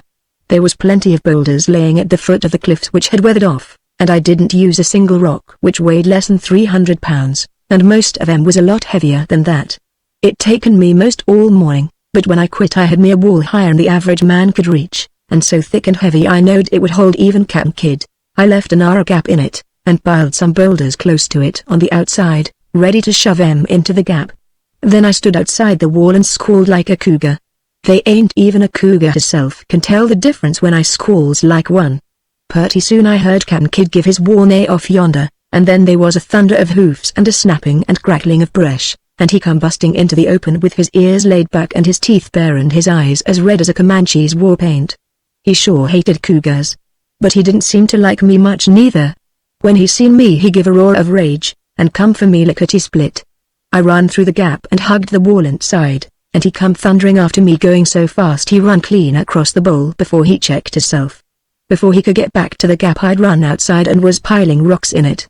I had a good big one about the size of a fat hog and I jammed it in the gap first and piled tuthers on top of it. Cap'n Kidd riff at the gap all hoofs and teeth and fury, but it was already filled too high for him to jump and too solid for him to tear down. He done his best, but all he done was to knock some chunks off of the rocks with his heels. He sure was mad. He was the maddest hoss I ever seen, and when I got up on the wall and he seen me, he nearly busted with rage. He went tearing around the bowl, kicking up dust and neighing like a steamboat on the rampage, and then he come back and tried to kick the wall down again. When he turned to gallop off I jumped off of the wall and landed square on his back, but before I could so much as grab his mane he throwed me clean over the wall and I landed in a cluster of boulders and cactus and scun my shin. This made me mad so I got the lariat and the saddle and clumb back on the wall and roped him. But he jerked the rope out of my hand before I could get any kind of a purchase, and went bucking and pitching around all over the bowl trying to get shet of the rope. So pretty soon he pitched right into the cliff wall and he landed so hard with his hind hoofs that a whole section of overhanging rock was jolted loose and hit him right between the ears. That was too much even for Cap'n Kidd. It knocked him down and stunned him, and I jumped down into the bowl and before he could come to I had my saddle onto him, and a hackamore I'd fixed out of a piece of my lariat. I'd also mended the girths with pieces of the lariat, too, before I built the wall. Well, when Cap'n Kidd recovered his senses and riz up, snorting and warlike, I was on his back. He stood still for an instant like he was trying to figure out just what the hell was the matter, and then he turned his head and seen me on his back. The next instant I felt like I was astraddle of a ring-tailed cyclone. I dunno what all he done. He done so many things all at once I couldn't keep track. I clawed leather. The man which could have stayed onto him without clawing leather ain't born yet, or else he's a cussed liar. Sometimes my feet was in the stirrups and sometimes they weren't, and sometimes they was in the wrong stirrups. I can't figure out how that could be, but it was so. Part of the time I was in the saddle and part of the time I was behind it on his rump, or on his neck in front of it. He kept reaching back trying to snap my leg and once he got my thigh between his teeth and would undoubtedly have tore the muscle out if I hadn't shook him loose by beating him over the head with my fist. One instant he'd have his head betwixt his feet and I'd be setting on a hump so high in the air I'd get dizzy, and the next thing he'd come down stiff-legged and I could feel my spine telescoping. He changed ends so fast I got sick at my stomach and he jointed my neck with his sunfishing. I calls it sunfishing because it was more like that than anything. He occasionally rolled over and over on the ground, too, which was very uncomfortable for me, but I hung on, because I was afraid if I let go I'd never get on him again. I also knowed that if he ever shaken me loose I'd had to shoot him to keep him from stomping my guts out.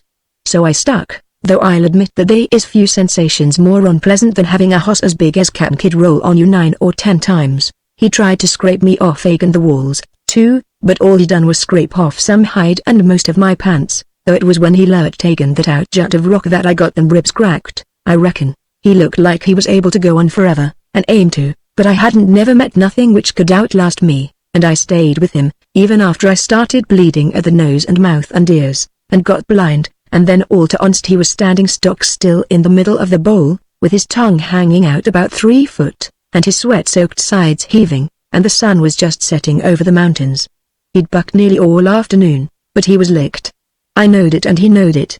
I shaken the stars and sweat and blood out of my eyes and dismounted by the simple process of pulling my feet out of the stirrups and falling off. I laid there for maybe an hour, and was most amazing sick, but so was Captain Kidd. When I was able to stand on my feet I taken the saddle and the hackamore off and he didn't kick me nor nothing. He just made a half-hearted attempt to bite me but all he done was to bite the buckle off or my gun belt. There was a little spring back in the cleft where the bowl narrowed in the cliff, and plenty of grass, so I figured he'd be all right when he was able to stop blowing and panting long enough to eat and drink. I made a fire outside the bowl and cooked me what was left of the bar meat, and then I lay down on the ground and slept till sunup. When I riz up and seen how late it was, I jumped up and run and looked over the wall, and there was Captain Kidd mowing the grass down as calm as you please. He give me a mean look, but didn't say nothing. I was so eager to see if he was going to let me ride him without no more foolishness that I didn't stop for breakfast, nor to fix the buckle onto my gun belt. I left it hanging on a spruce limb, and clumb into the bowl. Captain Kidd laid back his ears but didn't do nothing as I approached outside of making a swipe at me with his left hoof. I dodged and give him a good hearty kick in the belly and he grunted and doubled up, and I clapped the saddle on him. He showed his teeth at that, but he let me cinch it up, and put on the hackamore, and when I got on him he didn't pitch but about 10 jumps and make but 1 snap at my leg. Well, I was plumb tickled as you can imagine. I clumb down and opened the gap in the wall and let him out, and when he found he was outside the bowl he bolted and dragged me for 100 yards before I managed to get the rope around a tree. After I tied him up though, he didn't try to bust loose. I started back towards the tree where I left my gun belt when I heard horses running, and the next thing I know Donovan and his 5 men busted into the open and pulled up with their mouths wide open. Captain Kidd snorted bull-like when he seen M, but didn't cut up no other way. Blast my soul, says Donovan. Can I believe my eyes? If there ain't Captain Kidd herself, saddled and tied to that tree. Did you do that? Yeah, I said. He looked me over and said, I believes it. You look like you been through a sausage grinder. You still alive? My ribs is kind of sore, I said. ! Says Donovan. To think that a blame half-naked hillbilly should do what the best horseman of the West has attempted in vain. I don't aim to stand for it. I knows my rights. That there is my hoss by rights. I've trailed him nigh 1,000 miles, and combed this cussed plateau in a circle. He's my hoss. He ain't, nother, I says. He come from the Humboldt's original, just like me. You said so yourself. Anyway, I caught him and broke him, and he's mine. He's right, Bill, one of the men says to Donovan. You shut up, roared Donovan. What Wild Bill Donovan wants, he gets. I reached for my gun and then remembered in despair that it was hanging on a limb 100 yards away. Donovan covered me with the sawed-off shotgun he jerked out of his saddle holster as he swung down. Stand where you be, he advised me. I ought to shoot you for not comin' and tellin' me when you seen the hoss, but after all you've saved me the trouble of breaking him in, so you're a hoss thief. I said wrathfully, you be careful what you calls me. He roared. I ain't no hoss thief. We gambles for that hoss.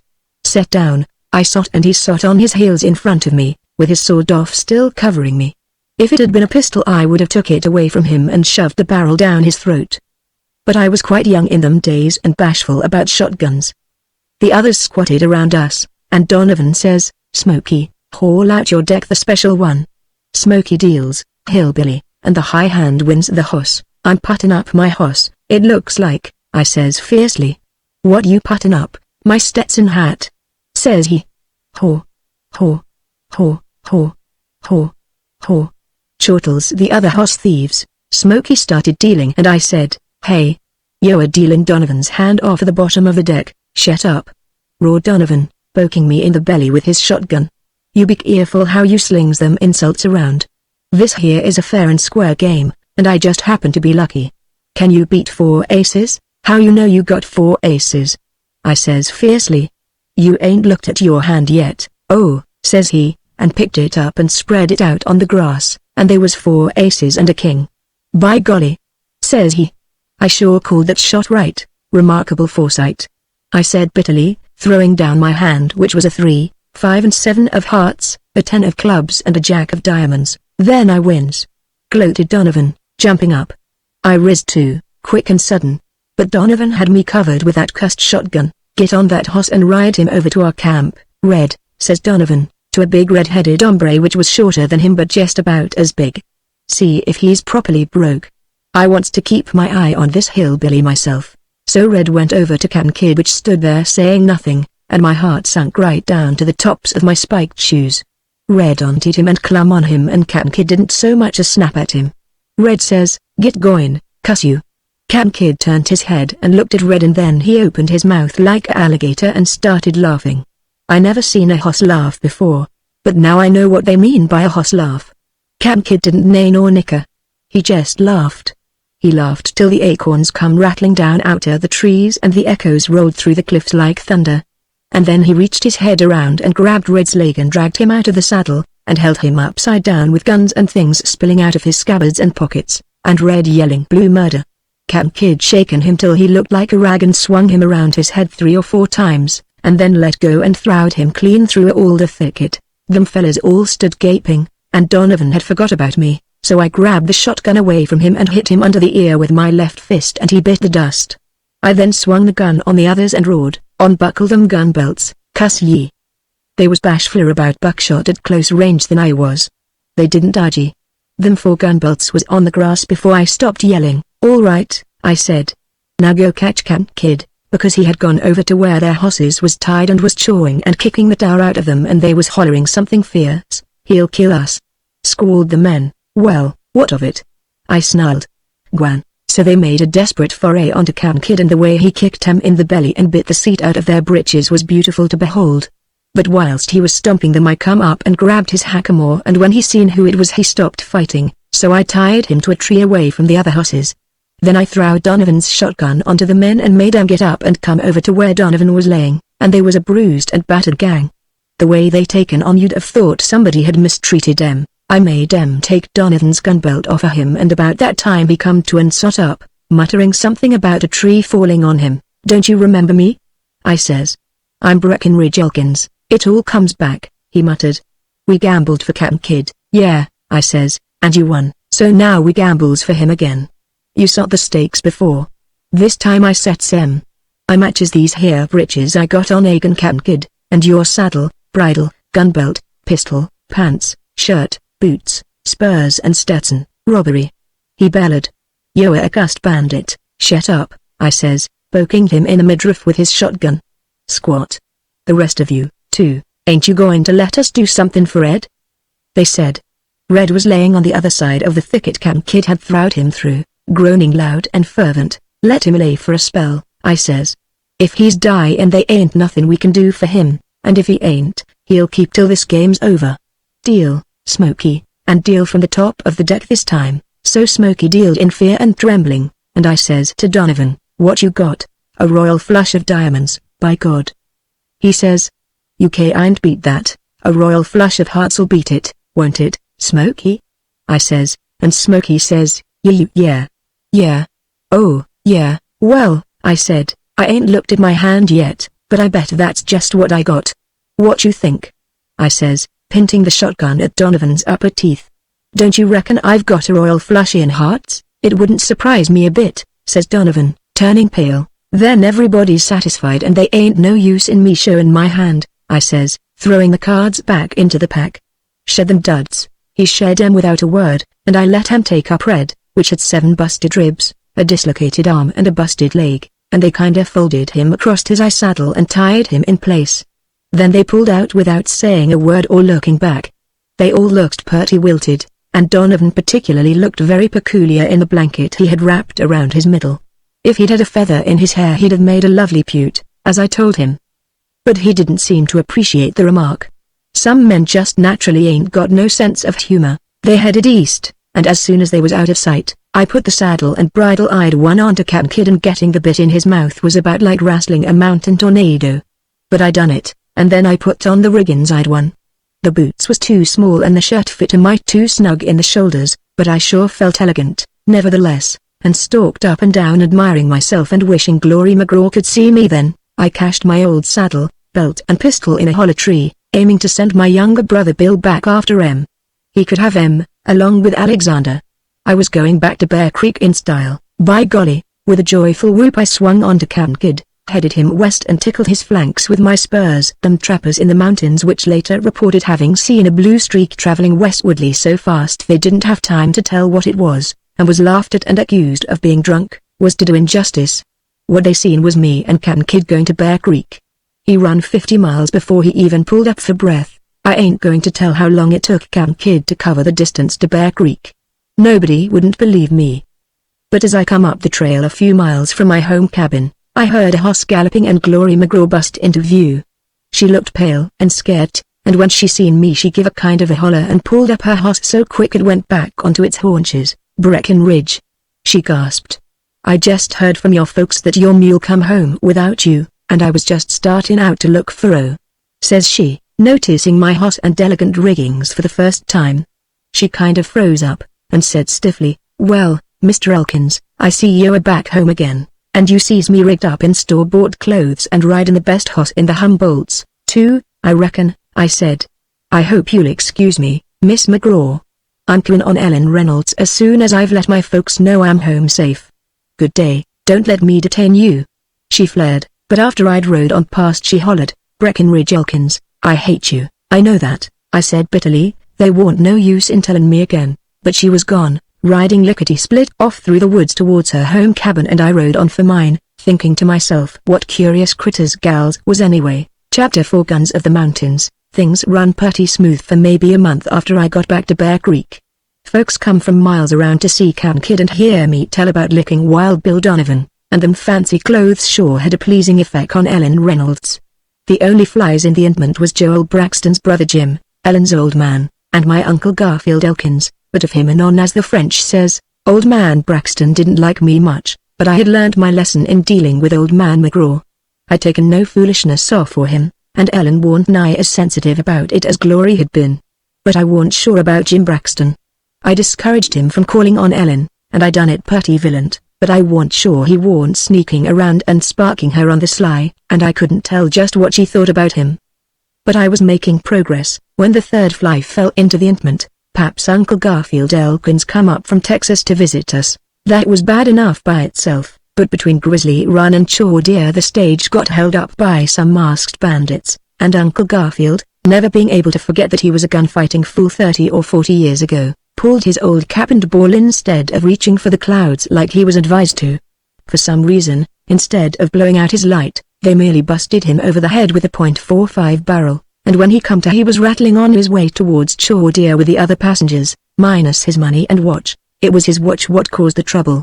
The timepiece had been his grandpap's, back in Kentucky, and Uncle Garfield set more store by it than he did all his kinfolks. When he arrived onto Bear Creek he immediately let into howling his woes to the stars like a wolf with a bellyache. And from then on we heard nothing but that watch. I'd saw it and thunk very little of it. It was big as my fist, and wound up with a key which Uncle Garfield was always losing and looking for. But it was solid gold, and he called it a heirloom, whatever them things is. And he nigh drift the family crazy, a parcel of big hulks like you all settin' around and lettin' a old man get robbed of all his property. He would say bitterly. When I was a young buck, if and my uncle had been abused that way, I'd have took the trail and never slept nor et till I brung back his watch and the scalp of the skunk which hived it. Men nowadays and so on, till I felt like drowning the old jassack in a barrel of corn liquor. Finally Pap says to me, combing his beard with his fingers, Breckenridge, says he, I've endured Uncle Garfield's bellyache in all I aim to. I want you to go look for his gust watch, and don't come back without it. How am I going to know where to look? I protested. The fellow which got it may be in California or Mexico by now. I realizes the difficulties, says Pap. But weren't you eager for foreigners which would make you a name in the world? There is times for everything, I said. Right now I'm interested in sparking a gal, which I ain't willing to leave for no wild goose chase. Well, says Pap, I've done made up our mind. If Uncle Garfield knows somebody is out looking for his cuss timepiece, maybe he'll give the rest of us some peace. You get going, and if you can't find that watch, don't come back till after Uncle Garfield has went home. How long does he aim to stay? I demanded. Well, says Pap, Uncle Garfield's visits generally last a year, at least. At this I bust into earnest profanity. I says, I got to stay away from home a year? Dang it, Pap, Jim Braxton'll steal Ellen Reynolds away from me whilst I'm gone. I been courting that gal till I'm ready to fall dead. I done licked her old man 3 times, and now, just when I got her going, you tells me I got to up and leave her for a year with that darn Jim Braxton to have no competition with. You got to choose between Ellen Reynolds and your own flesh and blood, says Pap. I'm darned if I'll listen to Uncle Garfield's squawks any longer. You make your own choice, but if you don't choose to do what I asks you to, I'll fill your hide with buckshot every time I see you from now on. Well, the result was that I was presently riding morosely away from home and Ellen Reynolds, and in the general direction of where Uncle Garfield's blasted watch might possibly be. I rode by the Braxton cabin with the intention of dropping Jim a warning about his actions whilst I was gone, but I didn't see his saddle on the corral fence, so I knowed he warn't there. So I issued a general defiance to the family by slinging a .45 slug through the winder which knocked a corncob pipe out to old man Braxton's mouth. That soothed me a little, but I knowed very well that Jim would make a beeline for the Reynolds cabin the second I was out of sight. I could just see him gorging on Ellen's bar meat and honey, and bragging on himself. I hoped Ellen would notice the difference between a loud-mouthed boaster like him, and a quiet modest young man like me, which never bragged, though admittedly the biggest man and the best fighter in the Humboldts. I hoped to meet Jim somewhere in the woods as I rode down the trail, because I was intending to do something to kinda impede his courting whilst I was gone, like breaking his leg or something, but luck wasn't with me. I headed in the general direction of Chordia, and a few days later seen me riding in gloomy grandeur through a country quite some distance from Ellen Reynolds. Nobody'd been able to tell me anything in Chordia, so I thought I might as well comb the country between there and Grizzly Run. Probably wouldn't never find them darn bandits anyway. Pap always said my curiosity would be the ruination of me someday, but I never could listen to guns popping up in the mountains without wanting to find out who was killing who. So that morning, when I heard the rifles talking off amongst the trees, I turned Cat and Kid aside and left the trail and rode in the direction of the noise. A dim path wound up through the big boulders and bushes, and the shooting kept getting louder. Pretty soon I come out into a glade, and just as I did, bam! Somebody let go at me from the brush and a .45-70 slug cut both my bridle reins nearly in half. I instantly returned the shot with my .45, getting just a glimpse of something in the brush, and a man let out a squall and jumped out into the open, wringing his hands.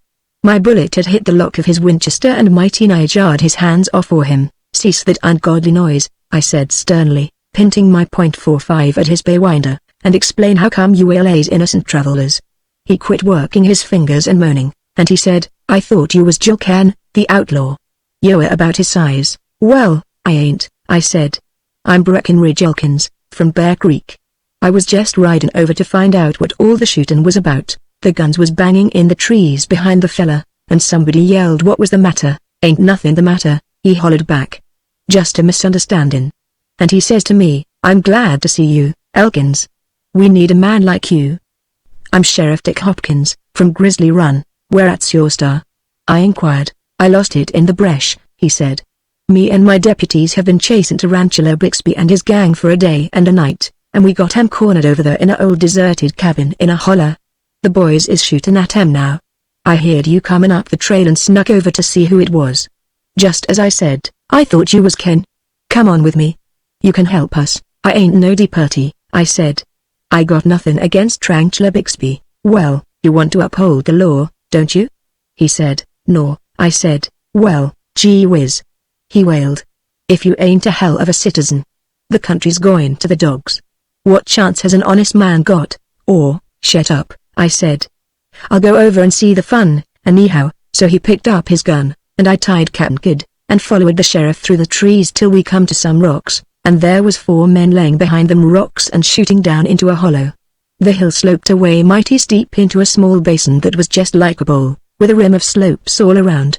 In the middle of this bowl there was a cabin, and puffs of smoke was coming from the cracks between the logs.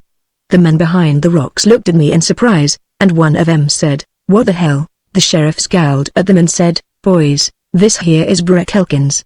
I done already told him about us been a posse from Grizzly Run, and about how we got Tarantula Bixby and 2 of his cutthroats trapped in the cabin. One of the deputies bust into a loud guffaw, and Hopkins glared at him and said, "What you laughin' about, you spotted hyena?" "I swallowed my tobacco, sir, and Atlas gives me the hystericals," mumbled the deputy, looking the other way. "Hold up your right hand, Elkins," requested Hopkins. So I done so, wondering what for.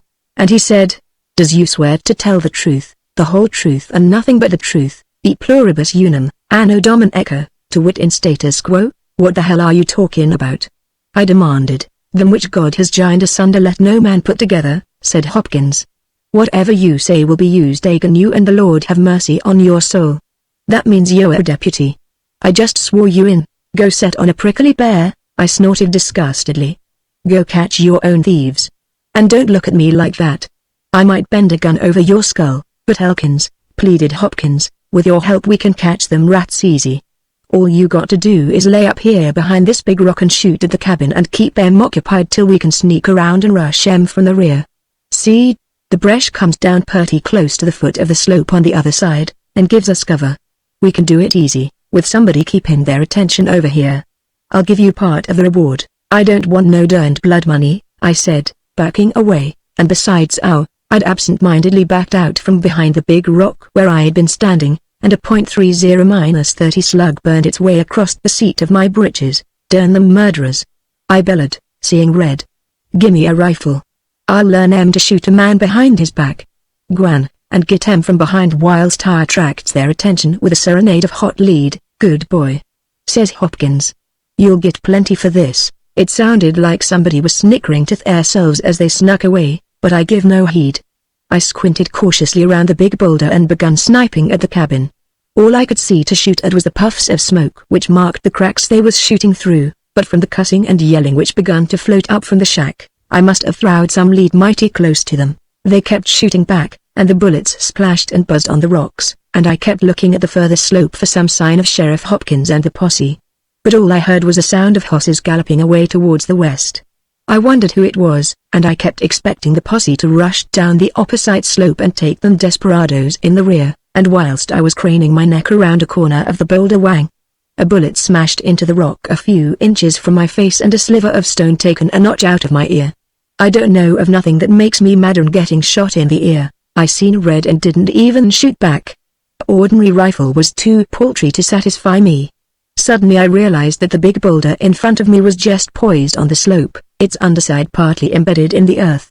I threw down my rifle and bent my knees and spread my arms and gripped it. I shook the sweat and blood out of my eyes, and bellowed so them in the hollow could hear me. "I'm giving you all a chance to surrender. Come out with your hands up." They give loud and sarcastic jeers, and I yelled, "All right, you ring-tailed jackasses.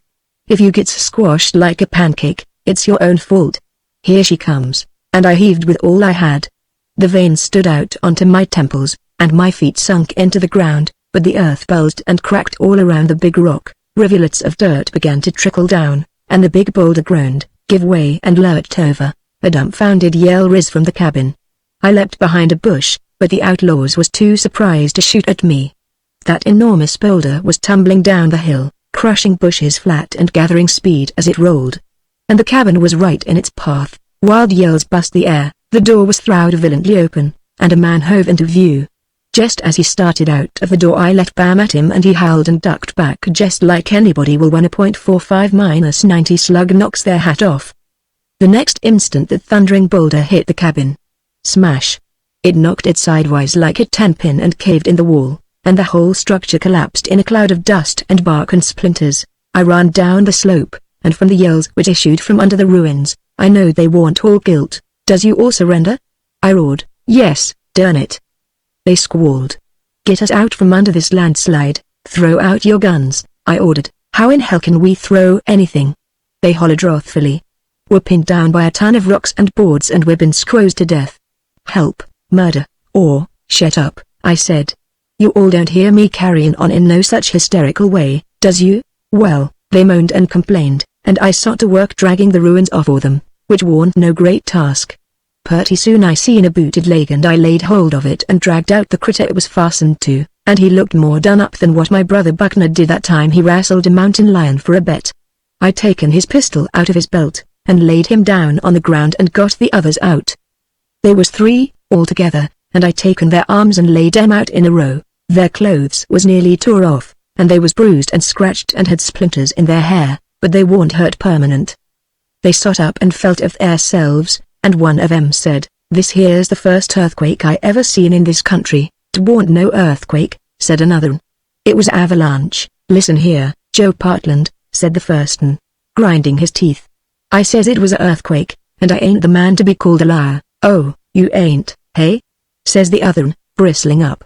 "Well, lemme tell you something, Frank Jackson, this ain't no time for set arguments," I admonished him sternly. "As for that there rock, I rolled that at you all myself." They gaped at me, and one of 'em says, "Who are you?" he says, mopping the blood off of his ear. "Never mind that," I says.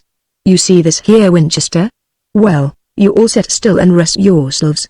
Soon as the sheriff gets here I'm going to hand you over to him." His mouth fell open. "Sheriff?" he said, dumb-like. "What sheriff?" "Dick Hopkins, from Grizzly Run," I said. "Why, you damned fool!" he screamed, scrambling up. "Set down!" I roared, shoving my rifle barrel at him, and he sank back, all white and shaking. He couldn't hardly talk. "Listen to me," he gasped. "I'm Dick Hopkins. I'm sheriff of Grizzly Run. These men are my deputies, yeah?" I said sarcastically. "And who is the fellas shooting at you from the brush?" "Tarantula Bixby and his gang," he says. "We was follerin' 'em when they jumped us, and been outnumbered and surprised, we taken cover in that old hut. They robbed the Grizzly Run bank day before yesterday. And now they'll be getting further away every minute. Oh, Judas J. Iscariot. Of all the dumb, bone-headed jackasses, hey, hey, hey," I said cynically. "You must think I ain't got no sense. If you're the sheriff, whereat's your star?" "It was on my suspenders," he said despairingly. "When you hauled me out by the leg my suspenders caught on something and tore off. If you'll let me look amongst them runes." "You set still," I commanded. "You can't fool me. You're a Tarantula Bixby yourself. Sheriff Hopkins told me so. Him and the posse'll be here directly." "Set still and shut up." We stayed there, and the fellow which claimed to be the sheriff moaned and pulled his hair and shed a few tears, and the other fellows tried to convince me they was deputies till I got tired of their gab and told them to shut up or I'd bend my Winchester over their heads. I wondered why Hopkins and them didn't come, and I begun to get nervous, and all to onst the fellow which said he was the sheriff give a yell that startled me, so I jumped and nearly shot him. He had something in his hand and was waving it around. "See here?" he hollered so loud his voice cracked. I found it. It must have fell down into my shirt when my suspenders busted. "Look at it, you darned mountain grizzly." I looked and my flesh crawled. It was a shiny silver star. "Hopkins said he lost his'n," I said weakly. "Maybe you found it in the brush, you know better," he bellowed. "You're one of Bixby's men. You was left here to hold us whilst Tarantula and the rest made their getaway. You'll get 90 years for this." I turned cold all over as I remembered them hosses I heard galloping. I'd been fooled. This was the sheriff. That pot-bellied thug which shot at me had been Bixby himself. And whilst I held up the real sheriff and his posse, them outlaws was riding out of the country. I was the prize sucker. "You better gimme that gun and surrender," opined Hopkins. "Maybe if you do they won't hang you." "Set still," I snarled.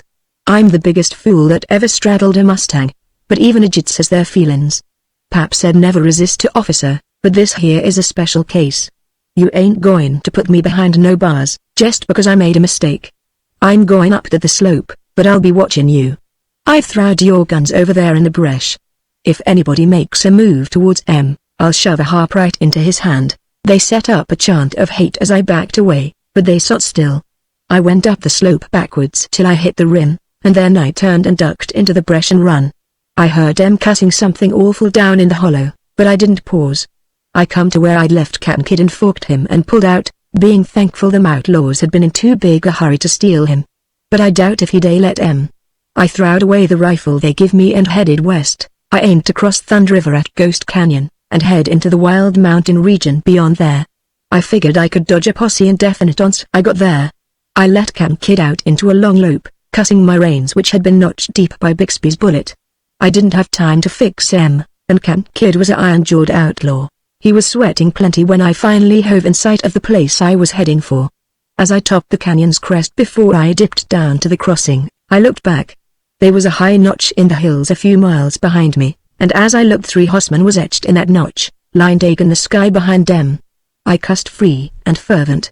Why hadn't I had sense enough to know Hopkins and his men was bound to have hosses tied somewheres near? They got their mounts and followed me, figuring I'd aim for the country beyond Thunder River. It was about the only place I could go, not wanting no running fight with no sheriff's posse. I raced recklessly down the sloping canyon wall, busted out of the bushes and stopped short. Thunder River was on the rampage bank full in the narrow channel and boiling and foaming.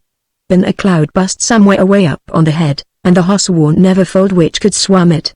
Not even Camp Kid, though he snorted bull-like and was game to try it. There wasn't but one thing to do, and I done it. I wheeled Camp Kid and headed up the canyon. 5 miles up the river there was another crossing, with a bridge if it hadn't been washed away. Like as not it had been, with the luck I was having. A nice pickle Uncle Garfield's gust watch had got me in, I reflected bitterly. Just when I was all sought to squelch Glory McGraw onst and for all by marrying Ellen Reynolds, here I was thrown into circumstances which made me a fugitive from justice. I could just imagine Glory laughing at me, and it logoed me. I was so absorbed in these thoughts I paid little attention to my immediate surroundings. But all of a sudden I heard a noise ahead, above the roar of the river and the thunder of Camp Kid's hooves on the rocky canyon floor. We was approaching a bend in the gorge where a low ridge ran out from the canyon wall, and beyond that ridge I heard guns banging. I heaved back on the reins and both of them snapped in two. Camp Kid instantly clamped his teeth on the bit and bolted, like he always does when he gets the chance. He headed straight for the bushes at the end of the ridge, and I leaned forward and tried to get hold of the bit rings with my fingers. But all I done was swerve him from his course. Instead of following the canyon bed on around the end of the ridge, he went right over the rise, which sloped on that side. It didn't slope on t'other side, it fell away abrupt. I had a fleeting glimpse of 5 men crouching amongst the bushes on the canyon floor with guns in their hands. They looked up and Camp Kid braced his legs and slid to a halt at the lip of the blow bluff, and simultaneous bogged his head and throwed me heels over head down amongst them. My boot heel landed on somebody's head, and the spur knocked him cold and blame near scalped him. That partly bust my fall, and it was further cushioned by another fellow which I lit on in a setting position, and which taken no further interest in the proceedings. But the other 3 fell on me with loud brutal yells, and I reached for my .45 and found to my humiliation that it had fell out of my scabbard when I was throwed, so I riz up with a rock in my hand and bounced it off of the head of a fellow which was fixing to shoot me, and he dropped his pistol and fell on top of it. At this juncture one of the survivors put a buffalo gun to his shoulder and sighted, then evidently fearing he would hit his companion which was carving at me on the other side with a bowie knife. He reversed it and ran in swinging it like a club. The man with the knife got in a slash across my ribs and I then hit him on the chin which was how his jawbone got broke in 4 places. Meanwhile the other swung at me with his rifle, but missed my head and broke the stock off across my shoulder. Irritated at his persistency in trying to brain me with the barrel, I laid hands on him and throwed him head on again the bluff, which is when he got his fractured skull and concussion of the brain, I reckon. I then shaken the sweat out of my eyes, and glaring down, recognized the remains as Bixby and his gang. I might have knew they'd head for the wild country across the river, same as me. Only place they could go. Just then, however, a clump of bushes parted, nigh the river bank, and a big black-bearded man riz up from behind a dead horse. He had a 6-shooter in his hand and he approached me cautiously. "Who are you?" he demanded suspiciously. "Where do you come from?" "I'm Breckenridge Elkins," I answered, wringing the blood out to my shirt. "What is this here business, anyway?" "I was settin' here peaceable waitin' for the river to go down so I could cross," he says, "when up rode these yeggs and started shootin'.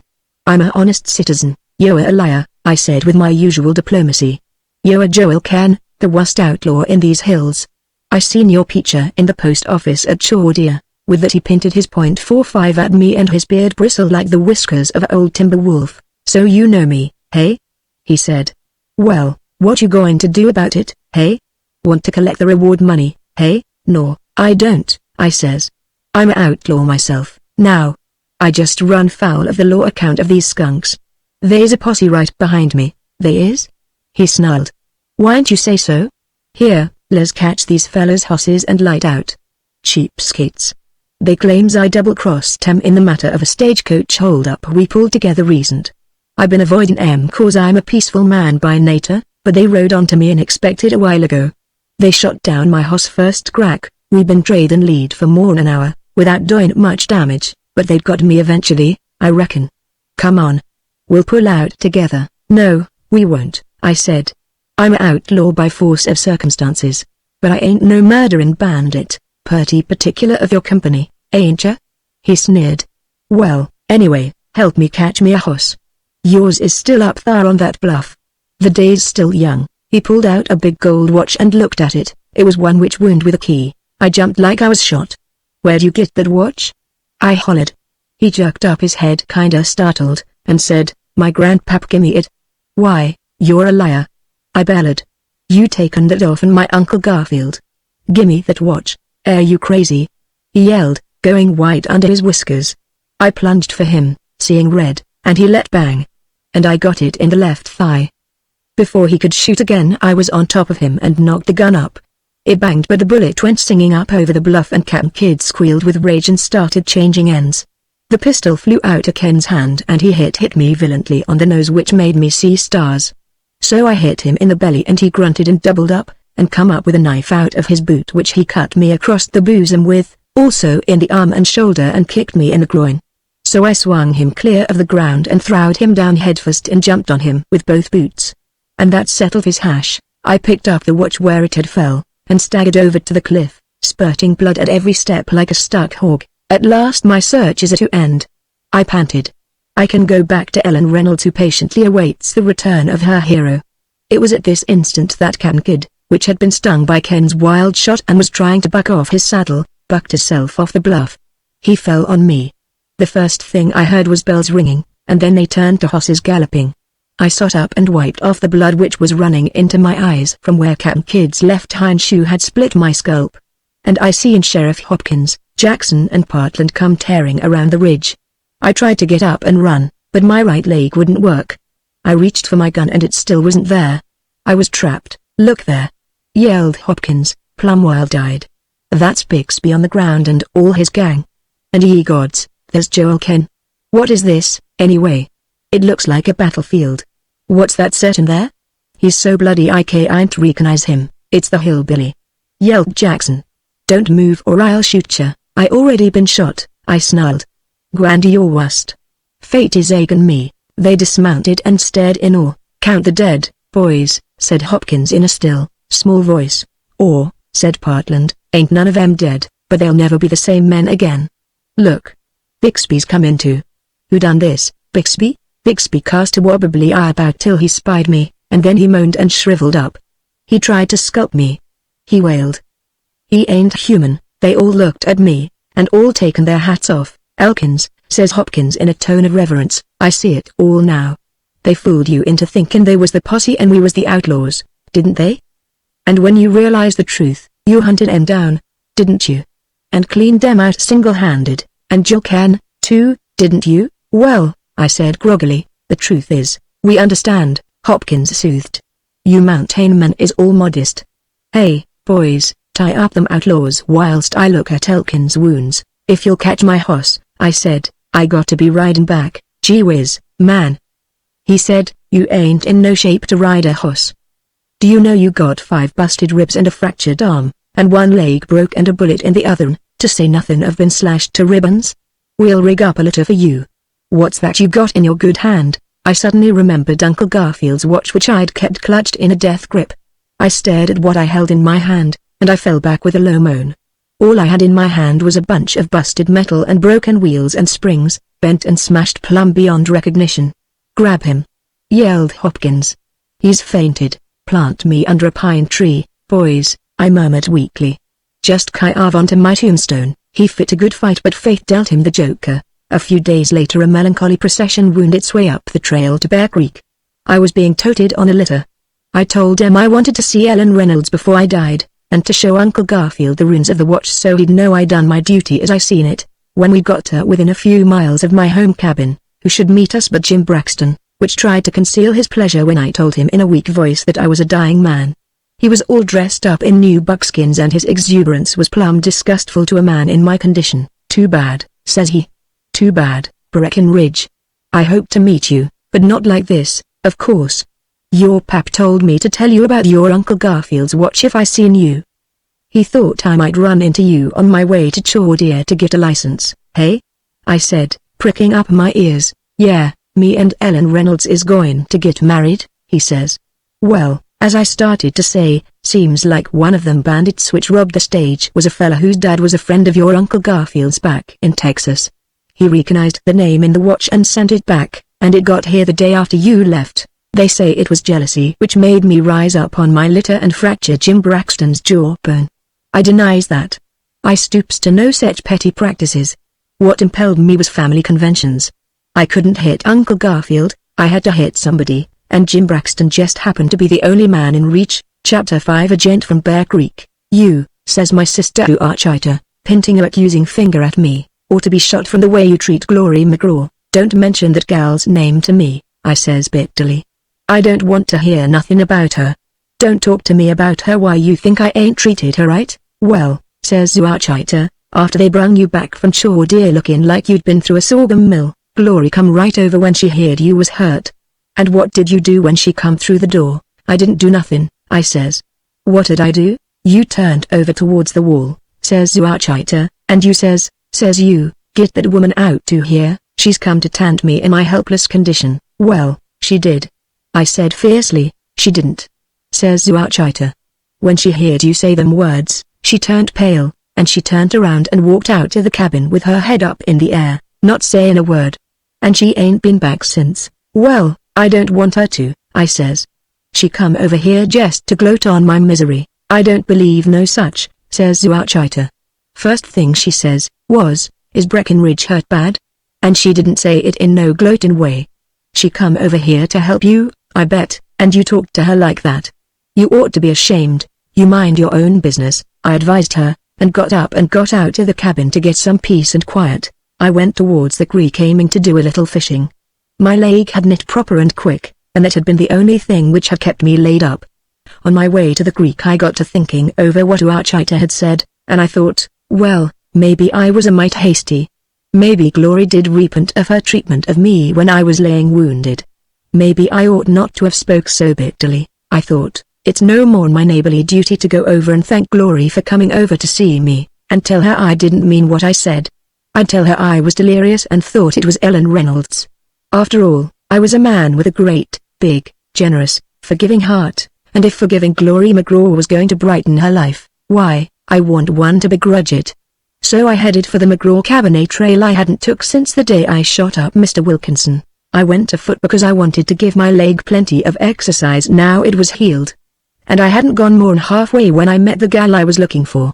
She was riding her bay mare, and we met face to face right spang in the middle of the trail. I taken off my Stetson and says, "Howdy, Glory. You won't by any chance headin' for my cabin?" "And why should I be headin' for your cabin, Mr. Elkins?" she said as stiff and cold as a frozen bowie knife. "Well," I said, kinda abashed, "well that is, Glory, I just want to thank you for dropping in to see about me when I was laid up, and, I didn't," she snapped. "I just come to borrow some salt. I didn't even know you'd been hurt. What you want to talk like that for, Glory?" I protested. "I didn't aim to hurt your feelings. Fact is, I were delirious, and thought you was somebody else, Ellen Reynolds, maybe?" says she sneeringly. "Or was she already there, holding your hand?" "Oh, no. I'd plumb forgot. She was getting married to Jim Braxton about that time. Too bad, Breckenridge. But cheer up. Ellen's got a little sister which'll be growed up in a few years. Maybe you can get her if some Braxton don't beat you to her. To hell with the Braxtons and the Reynolds too," I roared, seeing red again. "And you can go along with them, far's I'm concerned." I was right. Archita's a fool, saying you was sorry for me. You just come over there to gloat over me when I was laid up. "I didn't," she says, in a changed voice. "You did, too," I says bitterly. "You go your way and I'll go mine. You think I can't get me no woman, just because you and Ellen Reynolds turned me down. Well, You all ain't the only women there is. I ain't going to marry no gal on Bear Creek. I'm going to get me a town gal. A town gal wouldn't look at a hillbilly like you." She sneered. "Oh, is that so?" I bellowed, convulsively jerking some saplings up by the roots in my agitation. "Well, let me tell you something, Miss McGraw, I'm pulling out right now, this very day, for the settlements, where purty gals is thick as flies in watermelon time, and I aim to bring back the purtiest one of the whole caboodle. You wait and see." And I went storming away from there so blind mad that I fell into the creek before I knowed it, and made a most amazing splash. I thought I heard Glory call me to come back, just before I fell, but I was so mad I didn't pay no attention. I'd had about all the badgering I could stand for one day. I clumb out on t'other side, dripping like a muskrat, and headed for the tall timber. I could hear her laughing behind me, and she must have been kinda hysterical, because it sounded like she was crying instead of laughing, but I didn't stop to see. All I wanted was to put plenty of distance between me and Glory McGraw, and I headed for home as fast as I could leg it. It was my fullest intention to saddle Kankid and pull out for Chaudier or somewheres as quick as I could. I meant what I said about getting me a town gal. But right then I was fogging head-on into the cussedest mix-up I'd ever saw, up to that time, and didn't know it. I didn't even get an inkling of it when I almost stumbled over a couple of figures locked in mortal combat on the bank of the creek. I was surprised when I seen who it was. The folks on Bear Creek ain't exactly what you'd call peaceable by nature, but Errol Elkins and his brother-in-law Joel Gordon had always got along well together, even when they was full of corn juice. But there they was, so tangled up they couldn't use their bowies to no advantage, and their cussin' was scandalous to hear. Remonstrances being useless, I kicked their knives out of their hands and threw them bodily into the creek. That broke their holds and they come swarming out with bloodthirsty shrieks and dripping whiskers, and attacked me. Seeing they was too blind mad to have any sense, I bashed their heads together till they was too dizzy to do anything but holler, "Is this any way for relatives to act?" I asked disgustedly. "Let me at him," howled Joel, gnashing his teeth whilst blood streamed down his whiskers. "He's broke 3 of my fangs and I'll have his life." "Stand aside, Breckenridge," raved Errot. "No man can chaw a ear off of me and live to tell the tale, or, shut up," I snorted. "Calm down, before I seizes your fool heads hard on this." I brandished a large fist under their noses and they subsided sulkily. "What's all this about?" I demanded. "I just discovered my brother-in-law is a thief," said Joel bitterly. At that Errot gave a howl and a villain plunge to get at his relative, but I kind of pushed him backwards, and he fell over a willow stump. "The facts is, Breckenridge," says Joel, "me and this here polecat found a buckskin poke full of gold nuggets in a hollow oak over on Apache Ridge yesterday, right nigh the place swore your brother Garfield fit them 7 wildcats last year. We didn't know whether somebody in these parts had just hid it thar for safekeeping, or whether some old prospector had left it thar a long time ago and maybe got scalped by the Injuns and never come back to get it. We agreed to leave it alone for a month, and if it was still thar when he come back, we'd feel pretty sure that the original owner was dead, and we'd split the gold between us. Well, last night I got to worrying lest somebody'd find it which warn't as honest as me, so this morning I thought I'd better go see if it was still thar." At this Errot laughed bitterly. Joel glared at him ominously and continued, "Well, no sooner I hove in sight of the hollow tree than this skunk let go at me from the brush with a rifle gun." "That's a lie," yelped Errot. "It war just the other way around. Not been armed, Breckenridge," Joel said with dignity, and realizing that this coyote was trying to murder me so he could claim all the gold, I legged it for home and my weapons. And presently I sighted him sprinting through the brush after me. Errot begun to foam slightly at the mouth. "I warn't chasing you," he howled. "I war going home after my rifle gun." "What's your story, Errot?" I inquired. "Last night I dreamt somebody had stole the gold," he answered sullenly. "This morning I went to see if it was safe. Just as I got to the tree, this murderer begun shooting at me with a Winchester. I run for my life, and by some chance I finally run right into him. Likely he thought he'd hived me and was coming for the scalp." "Did either one of you see t'other and shoot at you?" I asked. "How could I, with him hid in the brush?" snapped Joel. "But who else could it been?" "I didn't have to see him," growled Errot. "I felt the wind of his lead." "But each one of you says he didn't have no rifle," I said. "He's a cussed liar." They accused simultaneous, and would have fell onto each other tooth and nail if they could have got past my bulk. "I'm convinced they've been a mistake," I said. "Get home and cool off, you are too big for me to lick, Breckenridge," said Errot. "But I warn you, If you can't prove to me that it warn't Joel which tried to murder me, I ain't going to rest nor sleep nor eat till I've nailed his mangy scalp to the highest pine on Apache Ridge. That goes for me, too, says Joel, grinding his teeth. I'm declaring truce till tomorrow morning. If Breckenridge can't show me by then that you didn't shoot at me, either my wife or your'n LL be a widow before midnight. So saying they stalked off in opposite directions, whilst I stared helplessly after them, slightly dazed at the responsibility which had been dumped onto me. That's the drawback of being the biggest man in your settlement. All the relatives piles their trouble onto you. Here it was up to me to stop what looked like the beginnings of a regular family feud which was bound to reduce the population awful. I couldn't go sparking me no town gal with all this hell brewing. The more I thought of the gold the midgets had found, the more I felt like I ought to go and take a look at it myself, so I went back to the corral and saddled Cap'n Kidd and lit out for Apache Ridge. From the remarks they'd let fall whilst cussing each other, I had a pretty good idea where the holler oak was at, and sure enough I found it without much trouble. I tied Cap'n Kidd and clumb up onto the trunk till I reached the holler.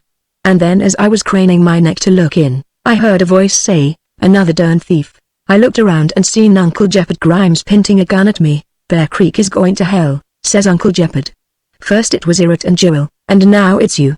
I aim to throw a bullet through your hind leg just to teach you a little honesty.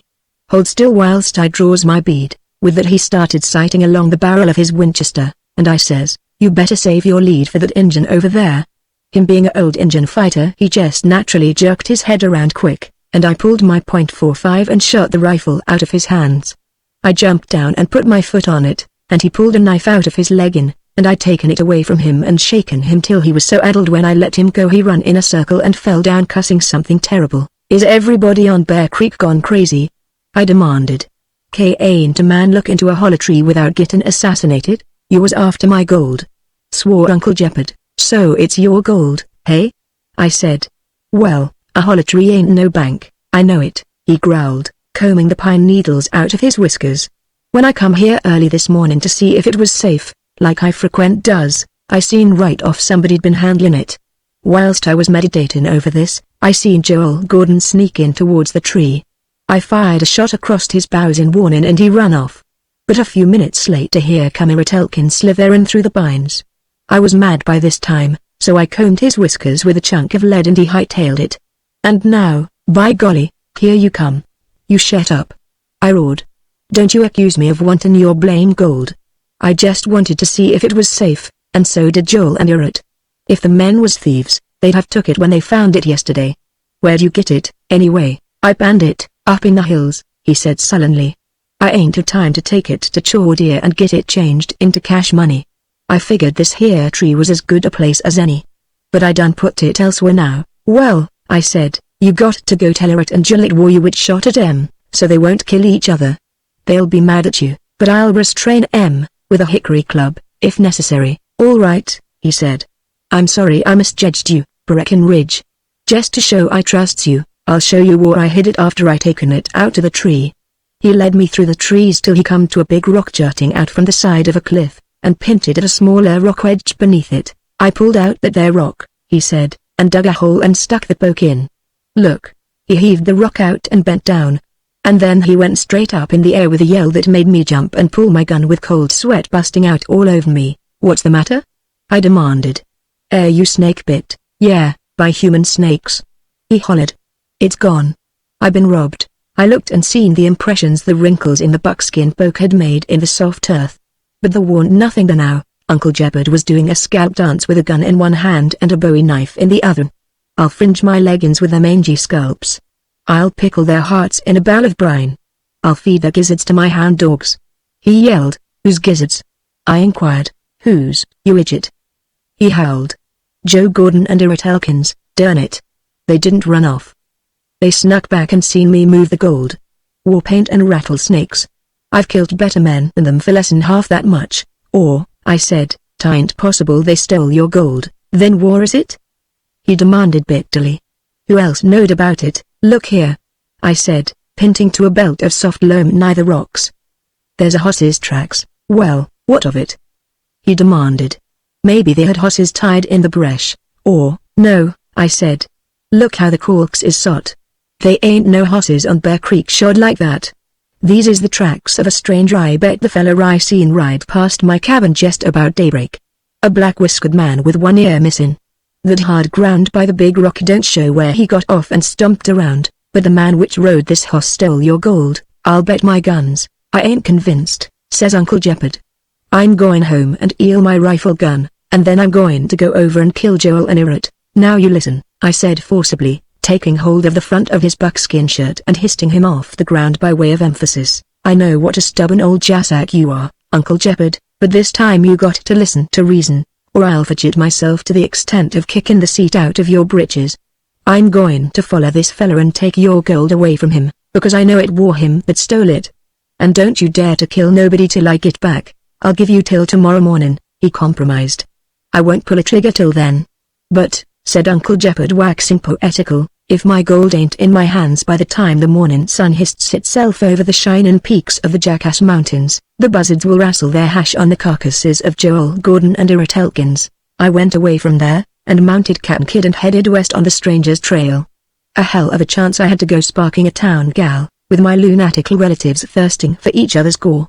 It was still tolerably early in the morning, and one of them long summer days ahead of me. They warn't a hoss in the Humboldts which could equal Cap'n Kidd for endurance. I've rode him 100 miles between sundown and sunup. But the hoss the stranger was riding must have been some chunk of hoss meat herself, and of course he had a long start of me. The day wore on, and still I hadn't come up with my man.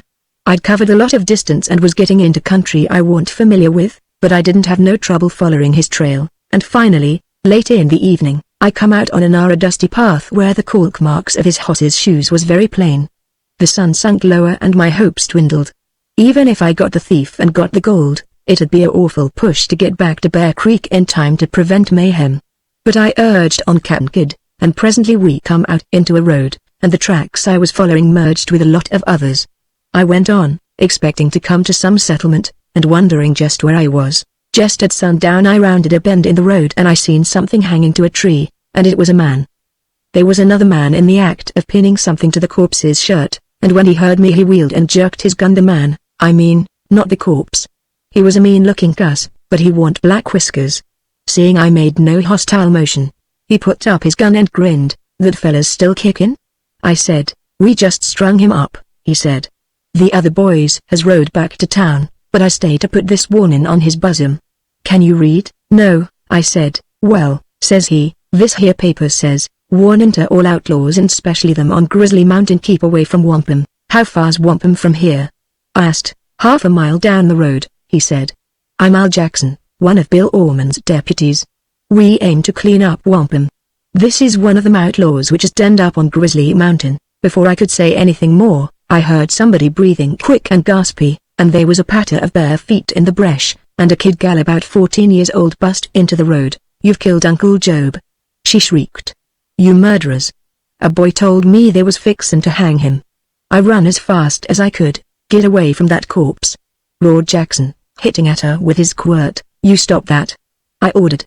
Don't you hit that young oh, please, mister. She wept, wringing her hands. You ain't one of Orman's men. Please help me. He ain't dead. I seen him move. Waiting for no more I spurred alongside the body and drawed my knife. Don't you cut that rope, squawked the deputy, jerking his gun. So I hit him under the jaw and knocked him out of his saddle and into the brush beside the road where he lay groaning. I then cut the rope and eased the hanged man down onto my saddle and got the noose off his neck. He was purple in the face and his eyes was closed and his tongue lolled out, but he still had some life in him.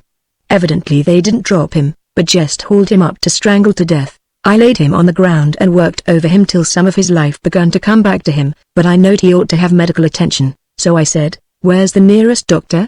Doc Richards in Wampum, whimpered the kid. But if we take him there Ormond'll get him again. Won't you please take him home, where you all live? I inquired. We been living in a cabin on Grizzly Mountain ever since Ormond run us out of Wampum, she whimpered. Well, I said, I'm going to put your uncle onto Cap'n Kidd and you can sit behind the saddle and help hold him on, and tell me which way to go. I done this and Cap'n Kidd didn't like it none. But after I busted him between the ears with the butt of my 6-shooter he subsided and come along sulkily as I led him. As we went I seen that Deputy Jackson drag himself out of the brush and go limping down the road holding on to his jaw. I was losing an awful lot of time, but I couldn't leave this fella to die, even if he was an outlaw, because probably the little gal didn't have nobody else to take care of her but him. It was well after dark when he come up an our trail that wound up a thickly timbered mountainside, and pretty soon somebody in a thicket ahead of us hollered, "Halt Warby or I'll shoot." "Don't shoot, Jim," called the gal. "This is Betty, and we're bringing Uncle Job home." A tall hard-looking young fella stepped out into the open, pointing his Winchester at me. He cussed when he seen our load. "He ain't dead," I said. "But we ought to get him to his cabin." So Jim led the way through the thickets till we come into a clearing where there was a cabin, and a woman come running out and screamed like a catamount when she seen Job. Me and Jim lifted him off and toted him in and laid him on a bunk, and the women begun to work over him, and I went out to my house, because I was in a hurry to get gone. Jim followed me. "This is the kind of stuff we've been having ever since Ormond come to Wampum," he says bitterly. "We been living up here like rats, afeard to stir in the open. I warned Job against slipping down into the village today, but he was sot on it, and wouldn't let none of the boys go with him. Said he'd sneak in and get what he wanted and sneak out again." "Well," I says, "what's your business ain't none of mine. But this here life is hard lines on the women and chillin'." "You must be a friend of Job's," he said. "He sent a man east some days ago, but we was afraid one of Ormond's men trailed him and killed him. But maybe he got through. Are you the man Job sent for? Meanin' am I some gunman comin' to clean up the town?" I snorted. "No, I ain't. I never seen this fella Job before." "Well," says Jim, cutting him down like you done has already got you in bad with Ormond. "Why'n't you help us run them fellas out of the country? There's still a good many of us in these hills, even if we have been run out of Wampum. This hangin' is the last straw. I'll round up the boys tonight, and we'll have a showdown with Ormond's men. We're outnumbered, and we've been licked bad onst before, but we'll try it again. Why don't you throw in with us?" "Listen," I says, climbing into the saddle, "just because I cut down a outlaw ain't no sign I'm ready to be one myself. I done it just because I couldn't stand to see the little gal take on so. Anyway, I'm looking for a fella with black whiskers and one ear missin' which rides a roan with a big lazy brand." Jim fell back from me and lifted his rifle. "You better ride on, then," he said somberly. "I'm obliged to you for what you've did, but a friend of Wolf Ashley K ain't be no friend of ourn." I give him a snort of defiance and rode off down the mountains and headed for Wampum, because it was reasonable to suppose that maybe I'd find Black Whiskers there. Wampum warn't much of a town, but there was one big saloon and gambling hall where sounds of hilarity was coming from, and not many people on the streets in them, which was mostly went in a hurry. I stopped one of them and asked him where a doctor lived, and he pinted out a house where he said Doc Richards lived, so I rode up to the door and hollered, and somebody inside said, "What do you want?" "I got you covered. Are you Doc Richards?" I said, and he said, "Yes, keep your hands away from your belt or I'll salivate you. This is a nice, friendly town." I snorted. "I ain't figuring on doing you no harm. There's a man up in the hills which needs your attention." At that the door opened and a man with red whiskers and a shotgun stuck his head out and said, "Who do you mean?" "They call him Job," I said. "He's on Grizzly Mountain, HMMMM," said Doc Richards, looking at me very sharp where I sot Camp Kid in the starlight. I set a man's jaw tonight, and he had a good deal to say about a certain party who cut down a man that was hanged. If you happen to be that party, my advice to you is to hit the trail before Ormond catches you. "I'm hungry and thirsty and I'm looking for a man," I said.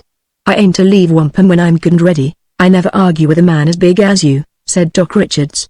"I'll ride to Grizzly Mountain as quick as I can get my horse saddled. If I never see you alive again, which is very probable, I'll always remember you as the biggest man I ever saw, and the biggest fool. Good night." I thought the folks in Wampum is the queerest acting I ever seen. I taken Camp Kid to the barn which served as a livery stable and seen that he was properly fixed in a stall to hisself, as far away from the other horses as I could get him, because I knowed if he got to he'd chaw the ears off them. The barn didn't look strong enough to hold him, but I told the livery stable man to keep him occupied with fodder, and to run for me if he got rambunctious. Then I went into the big saloon which was called the Golden Eagle. I was low in my spirits because I seemed to have lost Black Whiskers' trail entirely, and even if I found him in Wampum, which I hoped, I never could make it back to Bear Creek by sunup. But I hoped to recover the darned gold yet, and get back in time to save a few lives, anyway. There was a lot of tough-looking fellas in the Golden Eagle drinking and gambling and talking loud and cussing, and they all stopped their noise as I come in, and looked at me very fishy. But I give 'em no heed and went up to the bar, and pretty soon they kinda forgot about me, and the racket started up again. Whilst I was drinking me a few fingers of whiskey, somebody shouldered up to me and said, "Hey." I turned around and seen a big, broad-built man with a black beard and bloodshot eyes and a pot-belly and 2 guns on. I says, "Well, who are you?" He demanded, "Who are you?" I come back at him. "I'm Bill Ormond, Sheriff of Wampum," he says. "That's who?" And he showed me a star onto his shirt. "Oh," I says. "Well, I'm Breckenridge Elkins, from Bear Creek." I noticed a kind of quiet come over the place, and fellas was laying down their glasses and their billiard sticks, and hitching up their belts and kinda gathering around me. Ormond scowled and combed his beard with his fingers, and rocked on his heels and said, "I got to arrest you." I sot down my glass quick and he jumped back and hollered, "Don't you dast pull no gun on the law." And there was a kind of movement amongst the men around me. "What you arresting me for?" I demanded. "I ain't busted no law. You assaulted one of my deportees," he said, and then I seen that fella Jackson standing behind the sheriff with his jaw all bandaged up. He couldn't work his chin to talk. All he could do was point his finger at me and shake his fists. "You likewise cut down a outlaw we had just hunged," says Ormond. "You're under arrest, but I'm looking for a man." I protested.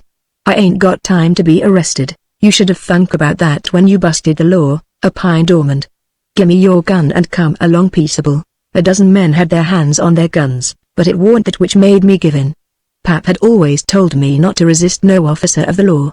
It was kind of instinctive for me to hand over my gun to this fellow with a star on his shirt. Somehow it didn't seem right, but I was kind of bewildered and my thoughts was addled. I ain't one of these fast-thinking shops. So I just done what Pap always told me to do. Ormond taken me down the street a ways, with a whole bunch of men following us, and stopped at a log building with barred windows which was next to a board shack. A man come out of this shack with a big bunch of keys, and Ormond said he was the jailer. So they put me in a log jail and Ormond went off with everybody but the jailer, who sat down on the step outside his shack and rolled himself a cigarette. There warn't no light in the jail, but I found the bunk and tried to lay down on it, but it warn't built for a man 6.5 foot tall. I sat down on it and at last realized what infernal mess I was in. Here I ought to be hunting black whiskers and getting the gold to take back to Bear Creek and save the lives of a swarm of my kinfolks, but instead of that I was in jail, and no way of getting out without killing an officer of the law. With daybreak Joel and Eric would be at each other's throats, and Uncle Jeppard would be gunning for both of them. It was too much to hope that the other relatives would let them 3 fight it out amongst themselves. I never seen such a clan for butting into each other's business. The guns would be talking all up and down Bear Creek, and the population would be decreasing with every volley. I thunk about it till I got dizzy and then the jailer stuck his head up to the winder and said if I'd give him $5 he'd go get me something to eat. I had $5 I won in a poker game a few days before and I give it to him, and he went off and was gone quite a spell, and at last he come back and give me a ham sandwich. I asked him was that all he could get for $5, and he said grub was awful high in Wampum. I ate the sandwich with one bite, and he said if I'd give him some more money he'd get me another sandwich. But I didn't have no more and told him so. "What?" he said, breathing liquor fumes in my face through the winder bars. "No money? And you expect us to feed you for nothing?" So he cussed me, and went off, and pretty soon the sheriff come and looked in at me, and said, "What's this I hear about you not having no money?" "I ain't got none left," I said, and he cussed something fierce. "How you expect to pay your fine?" he demanded. "You think you can lay up in our jail and eat us out of house and home? What kind of a critter are you, anyway?" Just then the jailer chipped in and said somebody told him I had a hoss down at the livery stable. "Good," said the sheriff. "We'll sell his hoss for his fine." "You won't neither," I says, beginning to get mad. "You try to sell Cap'n Kid, and I'll forget what Pap told me about law officers, and take you plumb apart." I riz up and glared at him through the winder, and he fell back and put his hand on his gun. But just about that time I seen a man going into the Golden Eagle, which was an easy sight of the jail, and lit up so the light streamed out into the street. I give a yell that made Ormond jump about a foot. It was Black Whiskers. "Arrest that man, Sheriff!" I hollered. "He's a thief." Ormond whirled and looked, and then he said, "Are you plumb crazy?" "That's Wolf Ashley, my deportee." "I don't give a darn," I said. "He stole a poke of gold from my Uncle Jeppard Grimes up in the Humboldts, and I've trailed him clean from Bear Creek." "Do your duty and arrest him." "You shut up," roared Ormond. "You can't tell me my business. I ain't going to arrest my best gunman, my star deportee, I mean." "What you mean trying to start trouble this way?" One more yap out to you and I'll throw a chunk of lead through you. And he turned around and stalked off muttering, poke of gold, huh? Holding out on me, is he? I'll see about that. I sat down and held my head in bewilderment. What kind of a sheriff was this which wouldn't arrest a darned thief? My thoughts ran in circles till my wits was addled. The jailer had gone off and I wondered if he had went to sell Camp Kid. I wondered what was going on back on Bear Creek, and I shivered to think what would bust loose at daybreak. And here I was in jail, with them fellas fixing to sell my hoss, whilst the darn thief swaggered around at large. I looked helplessly out to the winder. It was getting late, but the Golden Eagle was going full blast. I could hear the music blaring away, and the fellas yipping and shooting their pistols in the air, and their boot heels stomping on the boardwalk. I felt like busting down and bawling, and then I begun to get mad. I get mad slow, generally, and before I was plumb mad, I heard a noise at the winder. I seen a pale face staring in at me, and a couple of small white hands on the bars. "Mister." A voice whispered.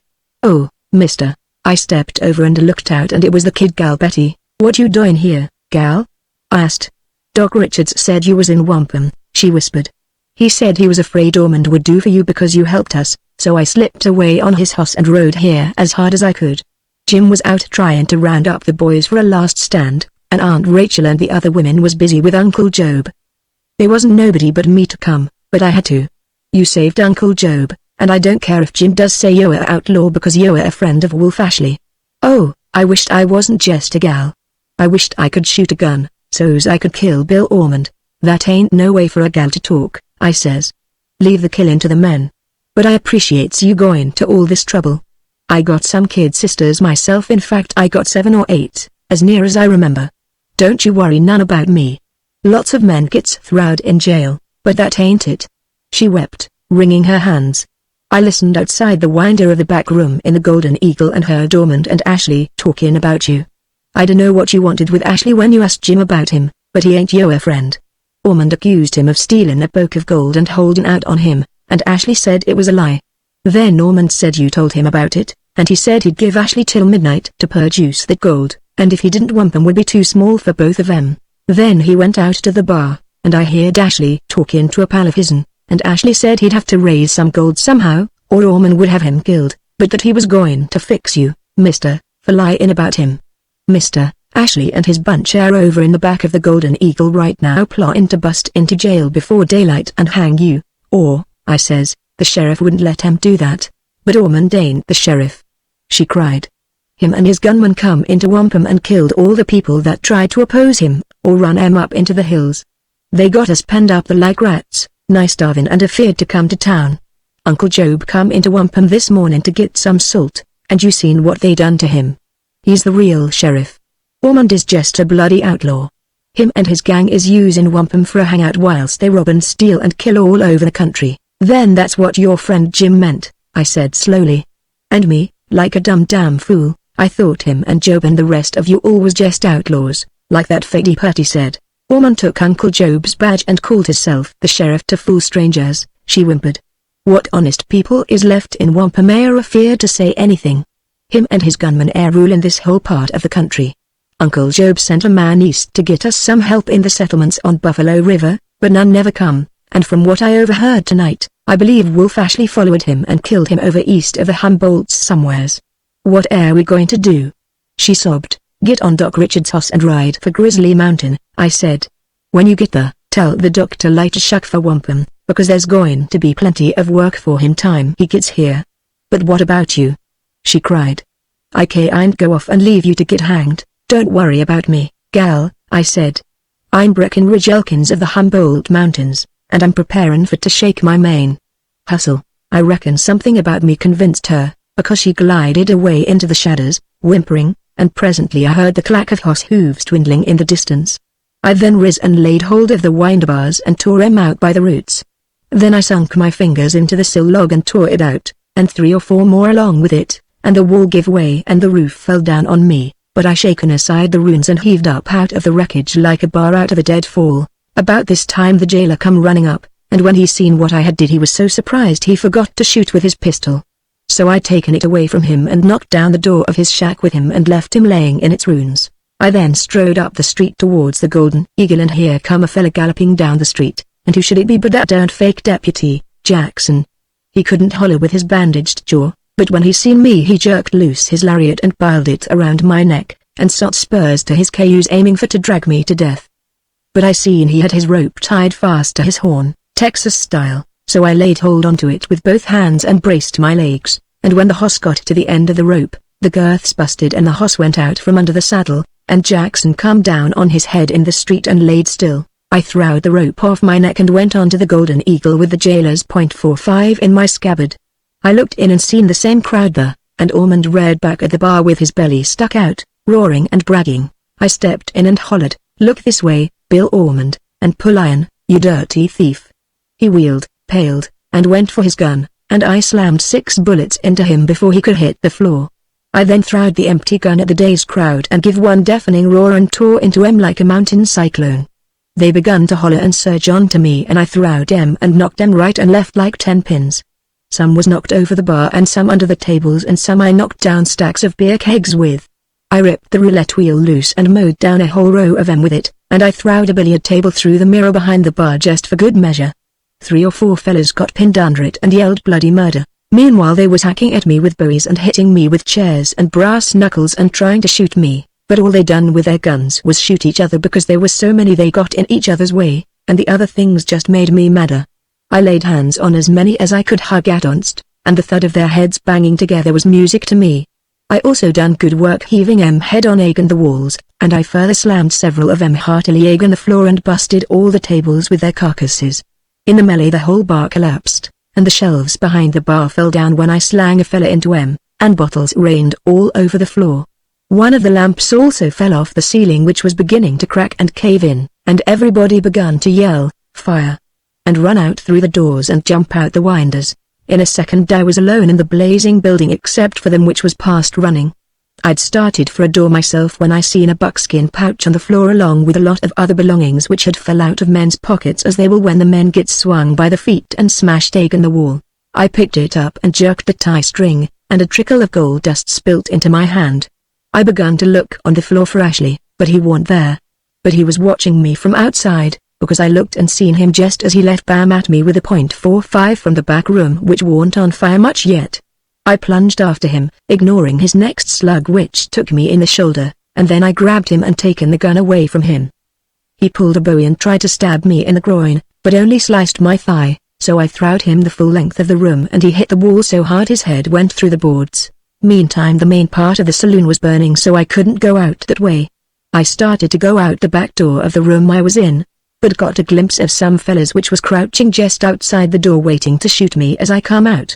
So I knocked out a section of the wall on another side of the room, and about that time the roof fell in so loud them fellas didn't hear me coming, so I fell on 'em from the rear and beat their heads together till the blood ran out of their ears, and stomped 'em and taken their shotguns away from 'em. Then I was aware that people was shooting at me in the light of the burning saloon, and I seen that a bunch was ganged up on the other side of the street, so I begun to loose my shotguns into the thick of them, and they broke and run yelling blue murder, and as they went out one side of the town, another gang rushed in from the other, yelling and shooting, and I snapped a empty shell at 'em before one yelled, "Don't shoot, Elkins. We're friends." And I seen it was Jim and Doc Richards, and a lot of other fellas I hadn't never seen before then. They went tearing after Ormond's gang, whooping and yelling, and the way them outlaws took to the tall timber was a caution. There warn't no fight left in 'em at all. Jim pulled up, and looked at the wreckage of the jail, and the remnants of the Golden Eagle, and he shook his head like he couldn't believe it. "We was on our way to make a last effort to take the town back from that gang," says he.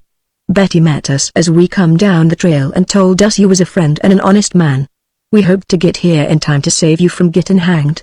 Again he shaken his head with a kind of bewildered look. Then he says, "Oh, say, I'd about forgot. On our way here we run onto a man on the road who said he was looking for you. Not knowing who he was, we roped him and brung him along with us." "Bring the prisoner, boys." They brung him, tied to his saddle, and it was Jack Gordon, Jill's youngest brother and the fastest gunslinger on Bear Creek. "What you doing hounding me?" I demanded bitterly. "Has the feud begun already and has Jill shot you on my trail?" "Well, I got what I come after, and I'm heading back for Bear Creek. I ain't get there by daylight, but maybe I'll get there in time to keep everybody from getting killed. Here's Uncle Jeopard's cussed gold." And I waved the poke in front of him, but that ain't be it," says he. "I been trailing you all the way from Bear Creek, trying to catch you and tell you the gold had been found. Uncle Jeppard and Joel and Eric got together and everything was explained and is all right. Where'd you get that gold? I don't know whether Ashley's pals got it together so he could give it to Ormond and not get killed for holding out on his boss, or what," I says. "But I know the owner ain't got no more use for it now, and probably stole it in the first place. I'm giving this gold to Betty," I says. "She sure deserves a reward. And giving it to her makes me feel like maybe some good come out of this wild goose chase, after all." Jim looked around at the ruins of the outlaw hangout, and murmured something I didn't catch. I says to Jack, "You said Uncle Jeppard's gold was found. Where was it, anyway?" "Well," said Jack, "little General William Harrison Grimes, Josh Grimes' youngest boy, he seen his grandpap put the gold under the rock, and he got it out to play with it. He was using the nuggets for slugs in his nigger shooter," Jack said, "and it's plumb cute the way he pops a rattlesnake with them." "What did you say?" "Nothing," I said between my teeth. "Nothing that'd be fit to repeat, anyway." "Well," he said, "if you've had your fun, I reckon you're ready to start back to Bear Creek with me." "I reckon I ain't," I said. "I'm going to tend to my own private affairs for a change. I told Glory McGraw early this morning I was going to get me a town gal, and by golly, I meant it. Gwan on back to Bear Creek, and if you see Glory, tell her I'm headin' for Chordia where the purty gals is as thick as honeybees around a apple tree." Chapter 6 The Feud Buster. I pulled out of Wampum before sunup.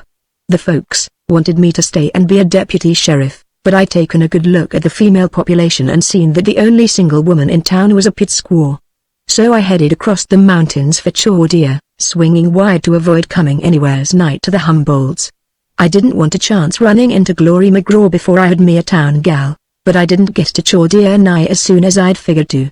As I passed through the hills along the headwaters of Mustang River, I run into a camp of cowpunchers from the Triple L which was up the rounding up strays.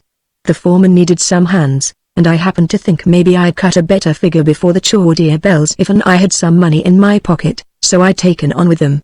After he seen me and Cap'n Kid do one day's work, the foreman lowed that they warn't no use in hiring the 6 or 7 other men he aimed. He said I filled the bill perfect, so I worked with them 3 weeks, and then collected my pay and pulled for Chordia. I was all primed for the purty settlement gals, little suspected the jamboree I was riding into blind, the echoes of which ain't yet quit circulating through the mountain country. And that reminds me to remark that I'm sick and tired of the slanders which has been noised abroad about their affair, and if they don't stop, I'll liable to lose my temper, and anybody in the Humboldts can tell you when I loses my temper the effect on the population is wuss'n fire, earthquake and cyclone. First off, it's a lie that I rode 100 miles to mix into a feud which wasn't none of my business. I never heard of the Warren Barlow War before I come into the Mesquital country. I hear tell the Barlows is talking about suing me for destroying their property. Well, they ought to build their cabins solider if they don't want 'em tore down. And they're all liars when they says the Warrens hired me to exterminate 'em at $5 a scalp. I don't believe even a Warren would pay $5 for one of their mangy scalps. Anyway, I don't fight for hire for nobody, and the Warrens needn't bellyache about me turning on 'em and trying to massacre the entire clan. All I wanted to do was kind of disable 'em so they couldn't interfere with my business. And my business, from first to last, was defending the family honor. If I had to wipe up the earth with a couple of feuding clans whilst so doing, I can't help it. Folks which is particular of their hides ought to stay out of the way of tornadoes, wild bulls, devastating torrents and insulted elkins. This is the way it was. I was dry and hot and thirsty when I hit Chordia, so I went into a saloon and had me a few drinks. Then I was going out and start looking for a gal, when I spied a friendly game of cards going on between a hoss thief and 3 train robbers, and I decided I'd set in for a hand or so. And whilst we was playing, who should come in but Uncle Jeppard Grimes. I should have knew my day was spoiled the minute he hove in sight. Darn near all the calamities which takes place in southern Nevada can be traced back to that old Lobo. He's got an ingrown disposition and a natural talent for pestering his fellow man. Especially his relatives. He didn't say a word about that wild goose chase I went on to get back the gold I thought Wolf Ashley had stole from him. He come over and scowled down on me like I was the missing links or something. And pretty soon, just as I was all set to make a killing, he says, "How can you sit there so free and careless, with 4 aces into your hand, when your family name has been besmirched?" I flung down my hand in annoyance, and said, "Now look what you done." "What you mean blowing out information of such a private nature?" What you talking about, anyhow? Well, he says, and the time you been away from home roistering and wasting your substance in riotous living, I been punching cows. I said fiercely. And before that I was chasing a man to get back the gold I thought he'd stole from you. I ain't squandered nothing nice. Shut up and tell me whatever you're talking about. Well, says he, whilst you've been gone young Dick Blanton of Grizzly Run has been courting your sister Eleanor, and the family's been expecting to set the day, any time now. But now I hear he's been bragging all over Grizzly Run about how he done jilted her. You going to sit there and let your sister become the laughingstock of the country? When I was a young man, when you was a young man Daniel Boone warn't whelped yet. I bellowed, so mad I included him and everybody else in my irritation. They ain't nothing upsets me like injustice done to some of my close kin. Get out of my way. I'm heading for Grizzly Run. What you grinning at, you spotted hyena? This last was addressed to the hoss thief, in which I seemed to detect signs of amusement. I want grinning, he said, so I'm a liar, I reckon. I said, impulsively shattering a demijohn over his head, and he fell under the table hollering bloody murder, and all the fellas drinking at the bar abandoned their liquor and stampeded for the street hollering, take cover, boys. Breckenridge Elkins is on the rampage, so I kicked all the slats out of the bar to relieve my feelings, and stormed out of the saloon and forked Camp Kid. Even he seen it was no time to take liberties with me. He didn't pitch but 7 jumps, and then he settled down to a dead run, and we headed for Grizzly Run. Everything kind of floated in a red haze all the way, but them folks which claims I tried to murder in cold blood on the road between Shawdeer and Grizzly Run is just narrow-minded and super sensitive. The reason I shot off everybody's hats that I met was just to kind of calm my nerves, because I was afeard if I didn't cool off some by the time I hit Grizzly Run I might hurt somebody. I'm that mild-mannered and retiring by nature that I wouldn't willing hurt man, beast, nor Injun unless maddened beyond all endurance. That's why I acted with so much self-possession and dignity when I got to Grizzly Run and entered the saloon where Dick Blanton generally hung out. Where's Dick Blanton? I demanded, and everybody must have been nervous, because when I boomed out they all jumped and looked around, and the bartender dropped a glass and turned pale. Well, I hollered, beginning to lose patience. Where is the coyote? Gee, gimme time, will ya? Stuttered the barkeep. Yeah, evading the question. Hey? I said, kicking the foot trail loose. Friend of his'n, hey? Trying to protect him, hey? I was so overcome by this perfidy that I lunged for him and he ducked down behind the bar and I crashed into it bodily with all my lunge and weight, and it collapsed on top of him, and all the customers ran out of the saloon hollering, help, murder, Elkins is killing the bartender. That individual stuck his head up from amongst the ruins of the bar and begged, for God's sake, let me alone. Blanton headed south for the Mesquital Mountains yesterday. I throwed down the chair I was fixing to bust all the ceiling lamps with, and run out and jumped on Camp Kid and headed south, whilst behind me folks emerged from their cyclone cellars and sent a rider up in the hills to tell the sheriff and his deputies they could come on back now. I knowed where the Mesquitals was, though I hadn't never been there. I crossed the California line about sundown, and shortly after dark I seen Mesquital Peak looming ahead of me. Having calmed down somewhat, I decided to stop and rest Camp Kid. He warn't tired, because that hoss has got alligator blood in his veins, but I knowed I might have to trail Blanton clean to the Angels, and they warn't no use in running Camp Kid's legs off on the first lap of the chase. It warn't a very thick settled country I'd come into, very mountainous and thick timbered. But pretty soon I come to a cabin beside the trail and I pulled up and hollered, hello. The candle inside was instantly blowed out, and somebody pushed a rifle barrel through the winder and bawled, who be you? I'm Breckenridge Elkins from Bear Creek, Nevada, I said.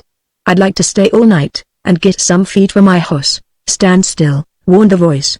We can see you in the stars, and they's 4 rifle guns covering you. Well, make up your minds, I said, because I could hear 'em discussin' me. I reckon they thought they was whispering. One of 'em said, he ain't be a barlow. Ain't none of 'em that big. T'other said, well, maybe he's a derned gunfighter they've sent for to help him. Old Jake's nephew's been up in Nevada, let's let him in, says a third. We can mighty quick tell what he is, so one of 'em come out and load it would be all right for me to stay the night, and he showed me a corral to put Cap'n Kid in, and hauled out some hay for him. We got to be careful, he said. We got lots of enemies in these hills. We went into the cabin, and they lit the candle again, and set some corn pone and so belly and bins on the table and a jug of corn liquor.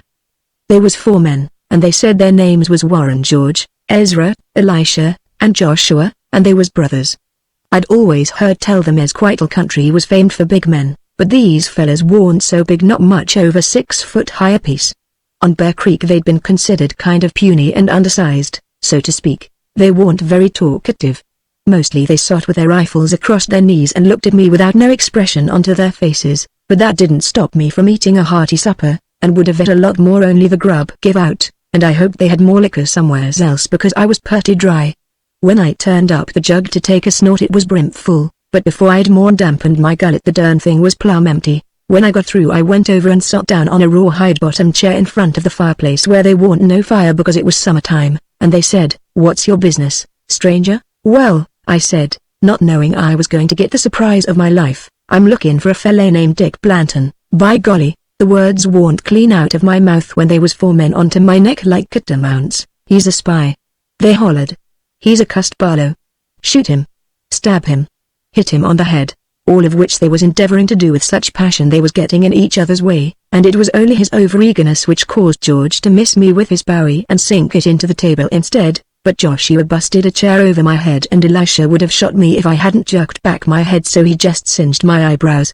This lack of hospitality so irritated me that I rose up amongst him like a bar with a pack of wolves hanging onto him, and commenced committing mayhem on my hosts, because I seen right off they was critters which couldn't be persuaded to respect a guest no other way. Well, the dust of battle hadn't settled.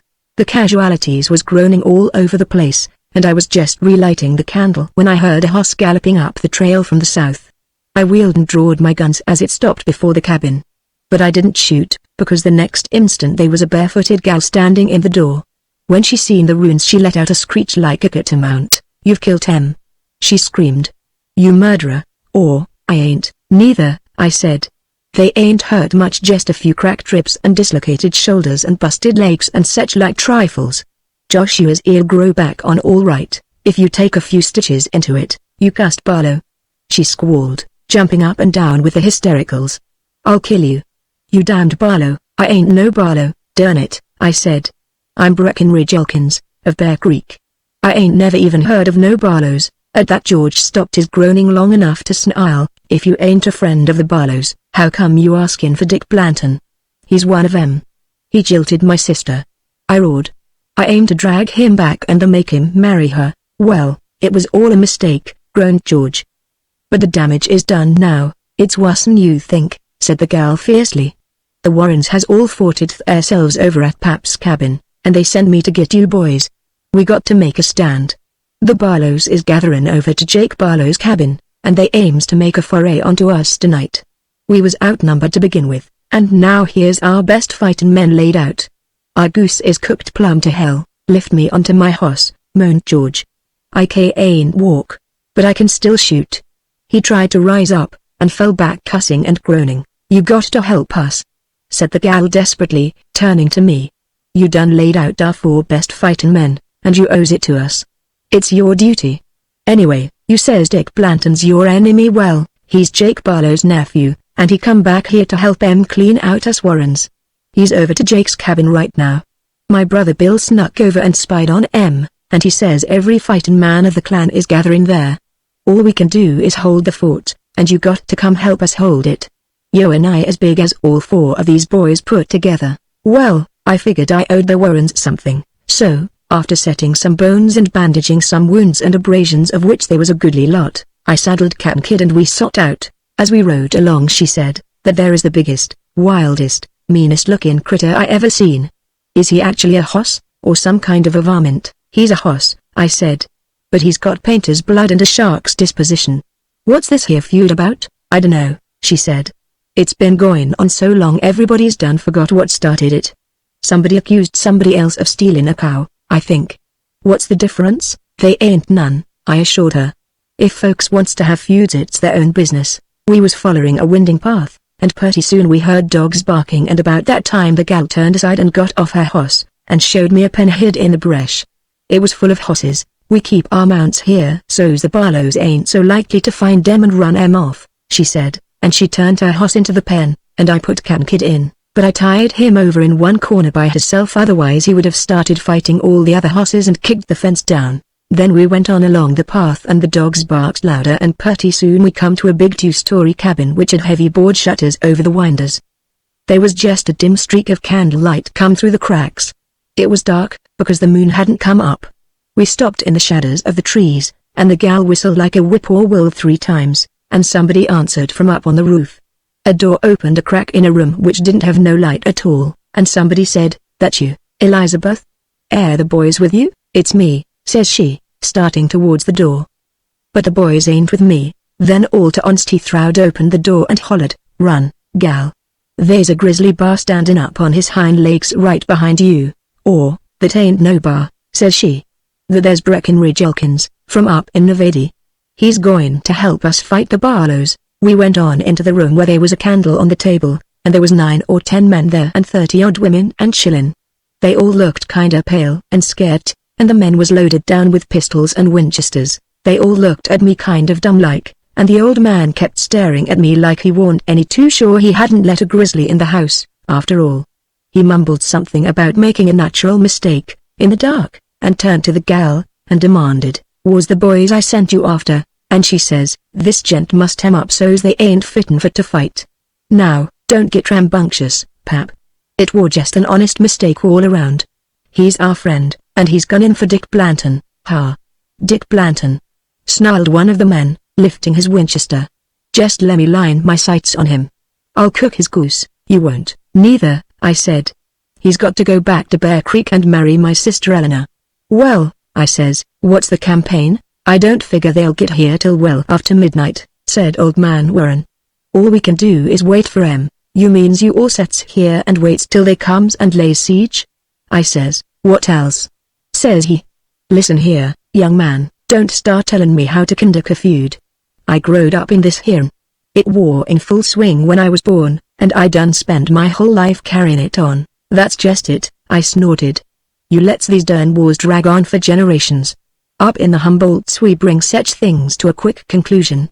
Mighty nigh everybody up the come from Texas, original, and we fights our feuds Texas style, which is short and sweet. A feud which lasts 10 years in Texas is a humdinger. We winds 'em up quick and in style.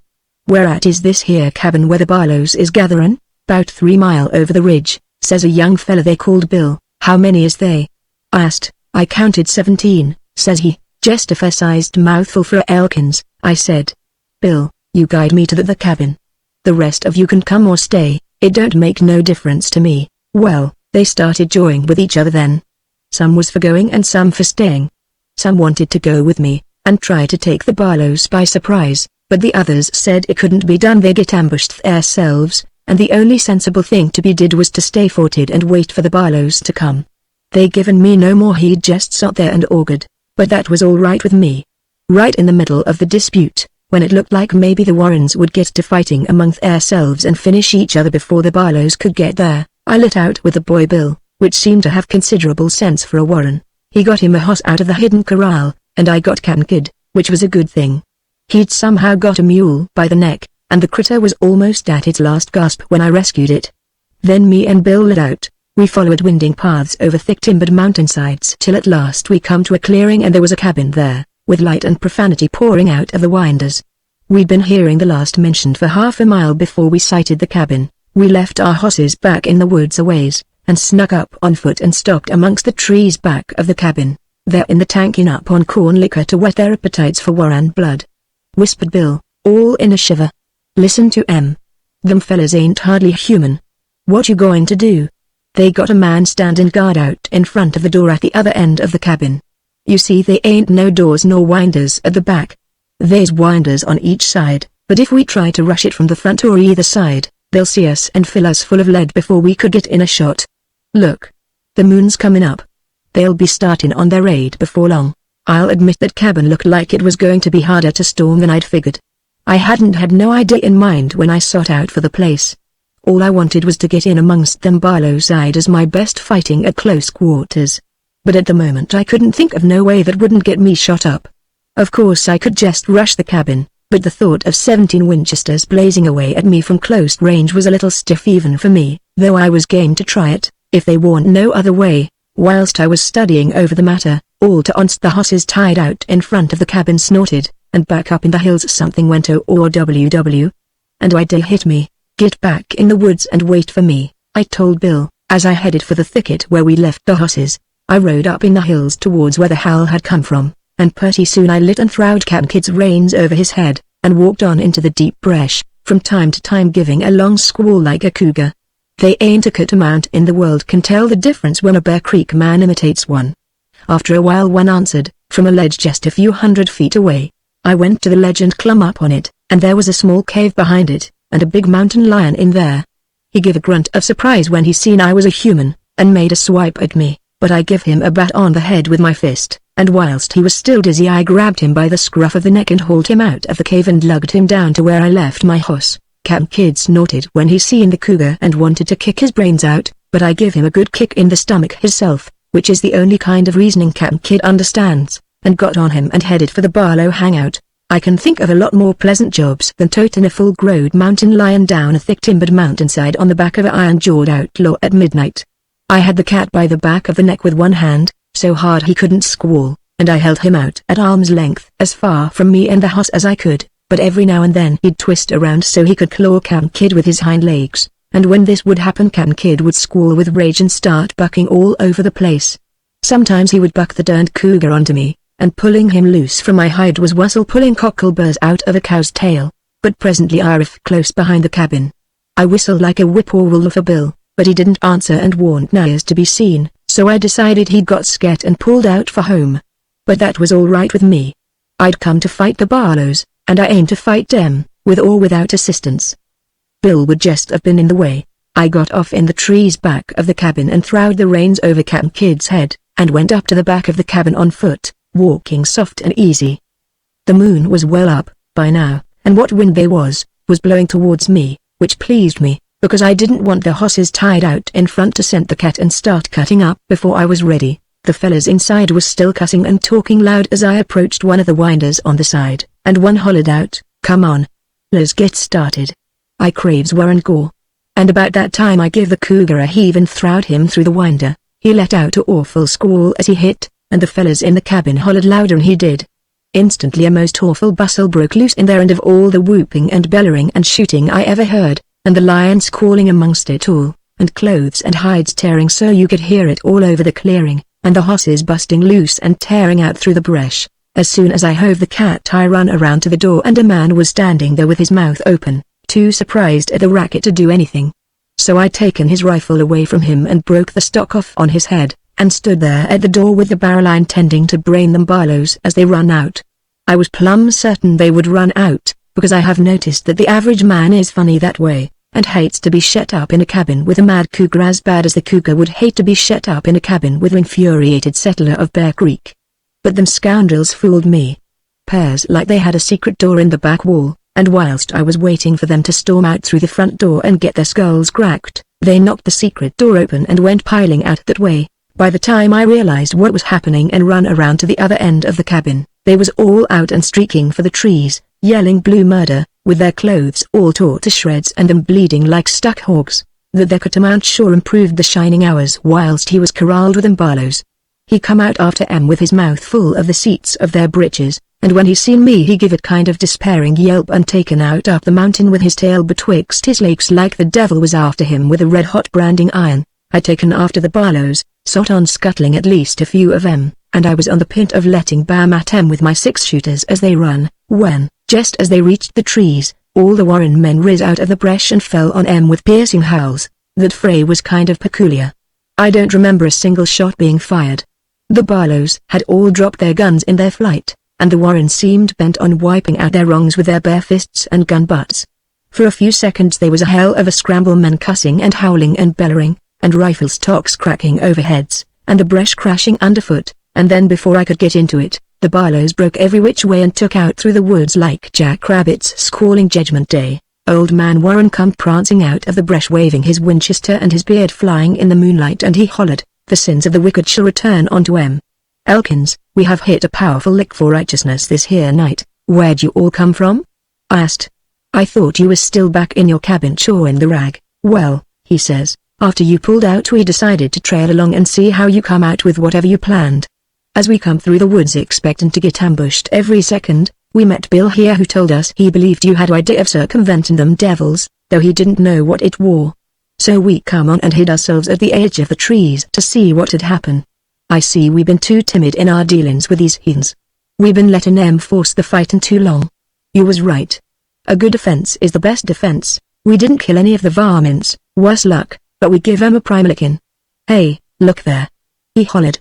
The boys has caught one of the critters. Lug him into the cabin, boys. They done so, and by the time me and the old man he got there, they had the candles lit, and a rope around the Barlow's neck and one end throwed on a rafter. That cabin was a sight, all littered with broke guns and splintered chairs and tables, and pieces of clothes and strips of hide. It looked just about like a cabin ought to look where there has just been a fight between 17 polecats and a mountain lion. It was a dirt floor, and some of the poles which helped hold up the roof was splintered, so most of the weight was resting on a big post in the center of the hut. All the Warrens was crowding around their prisoner, and when I looked over their heads and seen the fellow's pale face in the light of the candle I give a yell. Dick Blanton, so it is, said old man Warren, rubbing his hands with glee. So it is. Well, young fella, you got any last words to orate? No, said Blanton sullenly.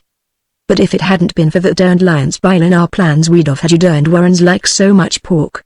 I never heard of a cougar jumping through a winder before. That the cougar didn't jump, I said, shouldering through the mob. He was I done the heaven. His mouth fell open and he looked at me like he'd saw the ghost of Sitting Bull. Breckenridge Elkins, says he. I'm cooked now, for sure, I'll say you gritted the fella who'd yearned to shoot Blanton earlier in the night. What we waitin' for? Liz, string him up. Hold on, I said. You all ain't hang him. I'm going to take him back to Bear Creek. You ain't neither, said old man Warren. We're much obliged to you for the help you've give us tonight, but this here is the first chance we've had to hang a Barlow in 15 year, and we aims to make the most of it. String him, boys, stop. I roared, stepping forward. In a second I was covered by 7 rifles, whilst 3 men laid hold of the rope and started to heave Blanton's feet off the floor. Them 7 Winchesters didn't stop me. I'd have taken them guns away and wiped up the floor with them ungrateful mavericks, but I was afeard Blanton might get hit in the wild shooting that was certain to accompany it. What I wanted to do was something which would put 'em all horse to combat, as the French say, without getting Blanton killed. So I laid hold on the center post and before they knowed what I was doing, I tore it loose and broke it off, and the roof caved in and the walls fell inwards on the roof. In a second they warn't no cabin at all, just a pile of timber with the Warrens all underneath and screaming blue murder. Of course I just braced my legs, and when the roof fell my head busted a hole through it, and the logs of the falling walls hit my shoulders and glanced off, so when the dust settled I was standing waist deep amongst the ruins and nothing but a few scratches to show for it. The howls that rose from beneath the ruins was blood-curdling, but I knowed nobody was hurt permanent, because if they was they wouldn't be able to howl like that. But I expect some of them would have been hurt if my head and shoulders hadn't kind of broke the fall of the roof and wall logs. I located Blanton by his voice, and pulled pieces of roof board and logs off him until I came onto his leg, and I pulled him out by it and laid him on the ground to get his wind back, because a beam had fell across his stomach, and when he tried to holler he made the funniest noise I ever heard. I then kind of rooted around amongst the debris and hauled old man Warren out, and he seemed kind of dazed and kept talking about earthquakes. You better get to work extricating your misguided kin from under them logs, I told him sternly. After that their display of ingratitude I got no sympathy for you. In fact, if I was a short-tempered man I'd feel inclined to violence. But being the soul of kindness and generosity, I controlled my emotions and merely remarks that if I wasn't mild-mannered as a lamb, I'd hand you a boot in the pants like this. I showed him how I meant. Oh, wails he, sailing through the air and sticking his nose to the hilt in the dirt. I'll have the law on you, you darned murderer. He wept, shaking his fists at me, and as I departed with my captive I could hear him chanting a hymn of hate as he pulled logs off of his bellowing relatives. Blanton was trying to say something, but I told him I wasn't in no mood for polite conversation, and the less he said the less likely I was to lose my temper and tie his neck into a knot around a blackjack. I was thinking how the last time I seen Glory McGraw I told her I was faring forth to find me a town gal, and now instead of bringing a wife back to Bear Creek, I was bringing back a brother-in-law. My relatives, I reflected bitterly, was sure playing hell with my matrimonial plans. Looked like I wasn't never going to get started on my own affairs. Cap'n Kidd made the 100 miles from the Mesquital Mountains to Bear Creek by noon the next day, carrying double, and never stopping to eat, sleep, nor drink. Them that don't believe that kindly keep their mouths shut. I have already licked 19 men for acting like they didn't believe it. I stalked into the cabin and throwed Dick Blanton down onto the floor before Eleanor, which looked at him and me like she thought I was crazy. "What you finds attractive about this coyote," I said bitterly, "is beyond the grasp of my dust-coated brain. But here he is, and you can marry him right away," she said. You drunk or sunstruck? Marry that good-for-nothing, whiskey-swiggin', card-shootin' loafer? Why, it ain't been a week since I run him out of the house with a broom handle." "Then he didn't jilt you?" I gasped. "Him jilt me?" she said. "I jilted him." I turned to Dick Blanton more in sorrow than in anger. "Why," said I, "did you boast all over Grizzly Run about jilting Eleanor Elkins?" "I didn't want folks to know she turned me down," he said sullenly. "Us Blantons is proud. The only reason I ever thought about marrying her was I was ready to settle down on the farm Pap gave me, and I wanted to marry Mia Elkins' gal, so I wouldn't have to go to the expense of hiring a couple of hands and in a span of mules, and they ain't no use in Dick Blanton threatening to have the law onto me. He got off light to what he'd have got if Pap and my brothers hadn't all been off hunting. They've got terrible tempers. But I was always too soft-hearted for my own good. In spite of Dick Blanton's insults, I held my temper. I didn't do nothing to him at all, except escort him with dignity for 5 or 6 miles down the Chaw Deer Trail, kicking him in the seat of his britches. Chapter 7 The Road to Bear Creek. As I come back up the trail after escorting Dick Blanton down it, I got nervous as I approached a pint where the path that run from the McGraw cabin came out into it. If there was anybody in the world right then I didn't want to meet, it was Glory McGraw. I got past and hove a sigh of relief, and just as I done so, I heard a hoss, and looked back and she was riding out of the path. I taken to the brush and to my rage she spurred her hoss and come after me. She was on a fast cayuse, but I thought if I keep my lead I'd be alright, because soon I'd be in the dense thickets where she couldn't come a horseback. I speeded up, because I'd had about all of her raw hiding I could endure.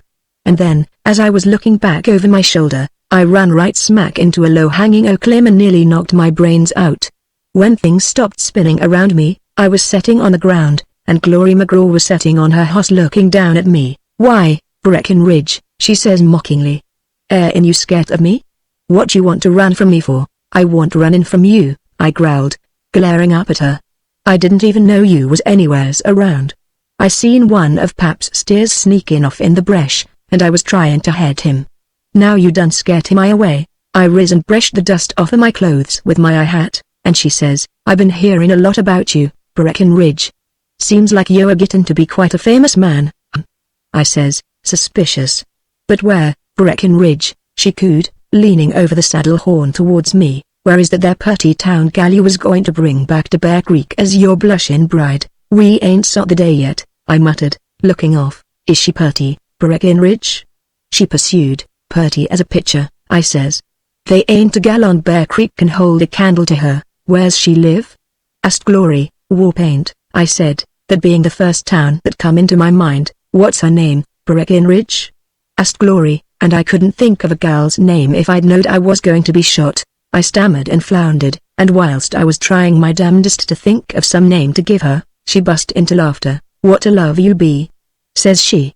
"I ain't even remember the name of the gal you are going to marry. You are going to marry her, ain't you, Breckenridge?" "Yes, I am," I roared. "I've got a gal in Warpaint. I'm going to see her right now, soon as I can get back to my corral and saddle my horse." "What do you think of that, Miss Smarty?" "I think you're the biggest liar on Bear Creek," says she, with a mocking laugh, and reined around and rode off whilst I stood in helpless rage. "Give my regards to your Warpaint sweetheart, Breckenridge," she called back over her shoulder. "Soon as you remember what her name is." I didn't say nothing. I was past talking. I was too full of wishing that Glory McGraw was a man for just about 5 minutes. She was clean out of sight before I could even see straight, much less talk or think reasonable. I give a maddened roar and ripped a limb off a tree as big as a man's leg and started thrashing down the brush all around, whilst chawing the bark off of all the trees I could reach, and by the time I had cooled off a little the thicket looked like a cyclone had hit it. But I felt a little better and I headed for home on the run, cussing a blue streak and the bobcats and painters taken to the high ridges as I come. I made for the corral, and as I come out into the clearing I heard a bella like a mad bull up at the cabin, and seeing my brothers Buckner and Garfield and John and Bill run out of the cabin and take to the woods, so I figured Pap must be having a touch of the rheumatiz. It makes him remarkable peevish. But I went on and saddled Camp Kid. I was determined to make good on what I told Glory. I didn't have no gal in war paint, but by golly, I ain't to, and this time I want to be turned aside. I was heading for war paint, and I was going to get me a gal if I had to lick the entire town. Well, just as I was leading Camp Kid out of the corral, my sister Brazoria come to the door of the cabin and hollered, "Oh, Breckenridge. Come up to the shack. Papa wants you!" Says. What the hell now? I went up to the cabin and tied Camp Kid and went in. At first glance I seen Pap had passed the peevish stage and was having a remorseful spell. Rheumatism affects him that way. But the remorse is always for something that happened a long time ago. He didn't seem a bit regretful for having busted a ox yoke over Brother Garfield's head that morning. He was laying on his buskin with a jug of corn liquor at his elbow, and he says, "Breckenridge, the sins of my youth is riding my conscience heavy. When I was a young man I was free and careless in my habits, as numerous tombstones on the boundless prairies testifies.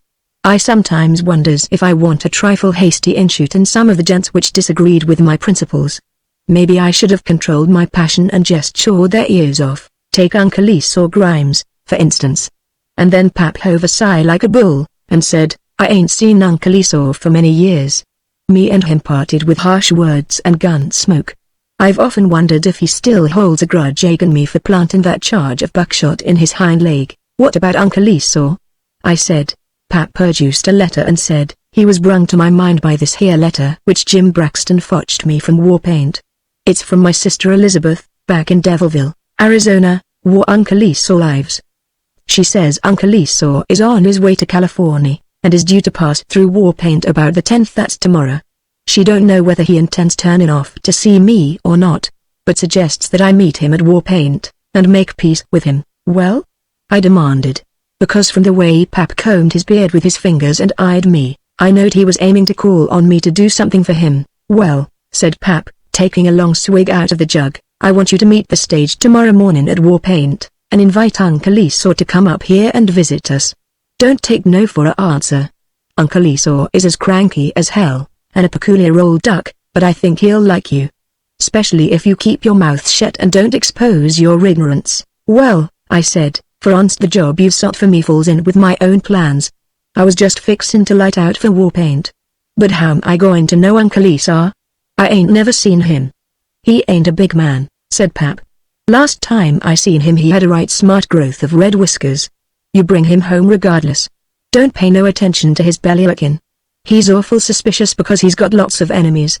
He burned plenty of powder in his younger days, all the way from Texas to California. He war mixed up in more feuds and range wars than any man I ever knowed. He's supposed to have considerable money hid away somewheres, but that ain't got nothing to do with us. I wouldn't take his blasted money as a gift. All I want to do is talk to him, and get his forgiveness for filling his hide with buckshot in a moment of youthful passion. If he don't forgive me," says Pap, taking another pull at his jug, "I'll bend my .45 over his stubborn old skull. Get going." So I hit out across the mountains, and the next morning found me eating breakfast at the Age of Warpaint, with an old hunter and trapper by the name of Old Bill Polk, which was camped the temporary. Warpaint was a new town which had sprung up out of nothing on account of a gold rush right recent, and Old Bill was very bitter. "A hell of a come-off this is," he snorted, cluttering up the scenery and scurrying the animals off with their fool houses and claims. "Last year one shot deer right where that saloon yonder stands now," he said, glaring at me like it was my fault. I said nothing but chawed my venison which we was cooking over his fire, and he said, "No good'll come of it, you mark my word.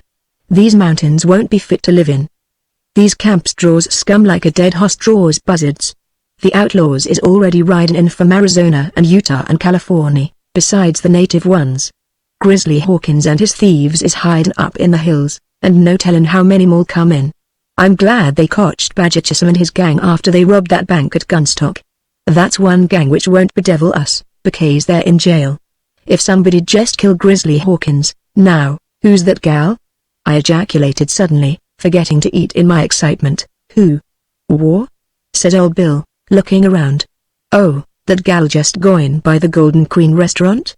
Or, that's Dolly Rixby, the belle of the town. She's awful purty," I says. "You never seen a purtier," says he. "I have, too," I says absent-mindedly.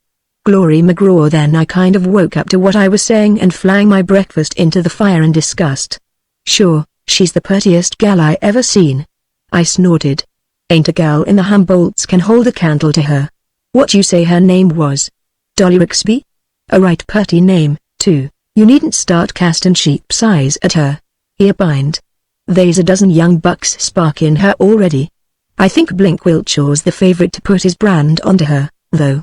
She wouldn't look at a hillbilly like you. I might remove the competition, I suggested. You better not try no Bear Creek rough stuff in war paint, says he.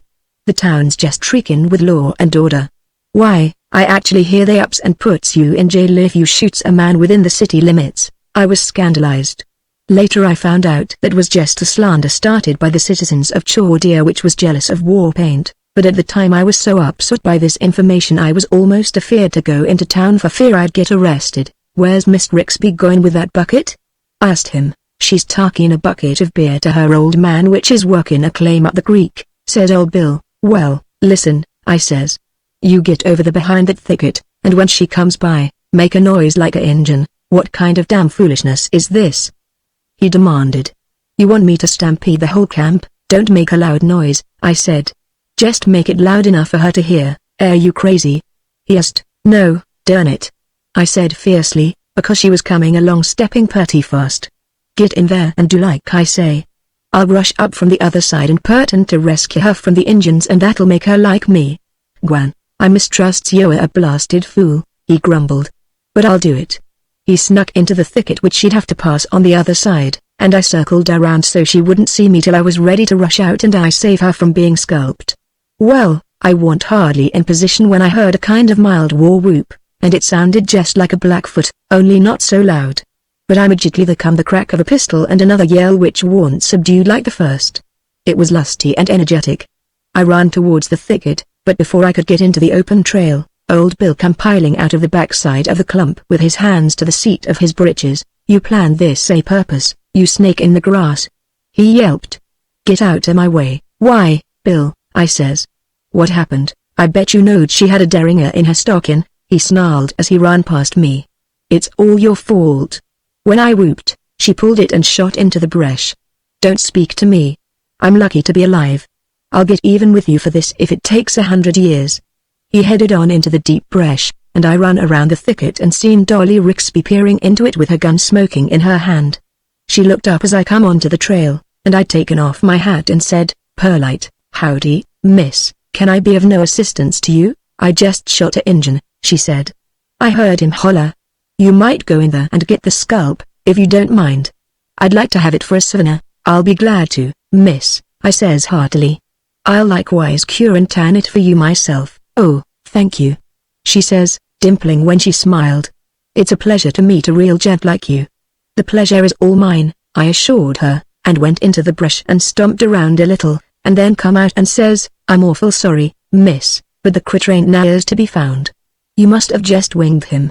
If you want me to, I'll take his trail and follow it till I catch up with him, though." "Oh, I wouldn't think of putting you to no such trouble," she says, much to my relief, because I was just thinking that if she did demand a scalp, the only thing I could do would be to catch old Bill and scalp him, and I'd hate awful bad to have to do that. But she looked me over with admiration in her eyes, and said, "I'm Dolly Rixby."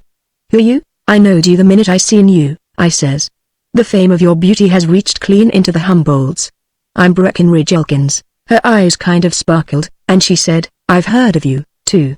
You broke Cap'n Kidd, and it was you that cleaned up Wampum." "Yes'm," I says, and just then I seen the stagecoach fogging it down the road from the east, and I says, "Say, I got to meet the stage, but I'd like to call on you at your convenience." "Well," she says, "I'll be back at the cabin in about an hour." "What's the matter with then?" "I live about 10 rods north of the Red Rooster Gambling Hall. I'll be there," I promised, and she gimme a dimply smile and went on down the trail with her old man's bucket of beer, and I hustled back to where I left Cap'n Kidd. My head was in a whirl, and my heart was pounding. And here, thinks I, is where I show Glory McGraw what kind of stuff Elkins is made of. Just wait till I ride back to Bear Creek with Dolly Rixby as my bride. I rode into Warpaint just as the stage pulled up at the stand, which was also the post office and a saloon. There was 3 passengers, and they warn't none of 'em tenderfeet. 2 was big hard-looking fellas, and t'other was a wiry oldish kind of a bird with red whiskers, so I knowed right off it was Uncle Esau Grimes.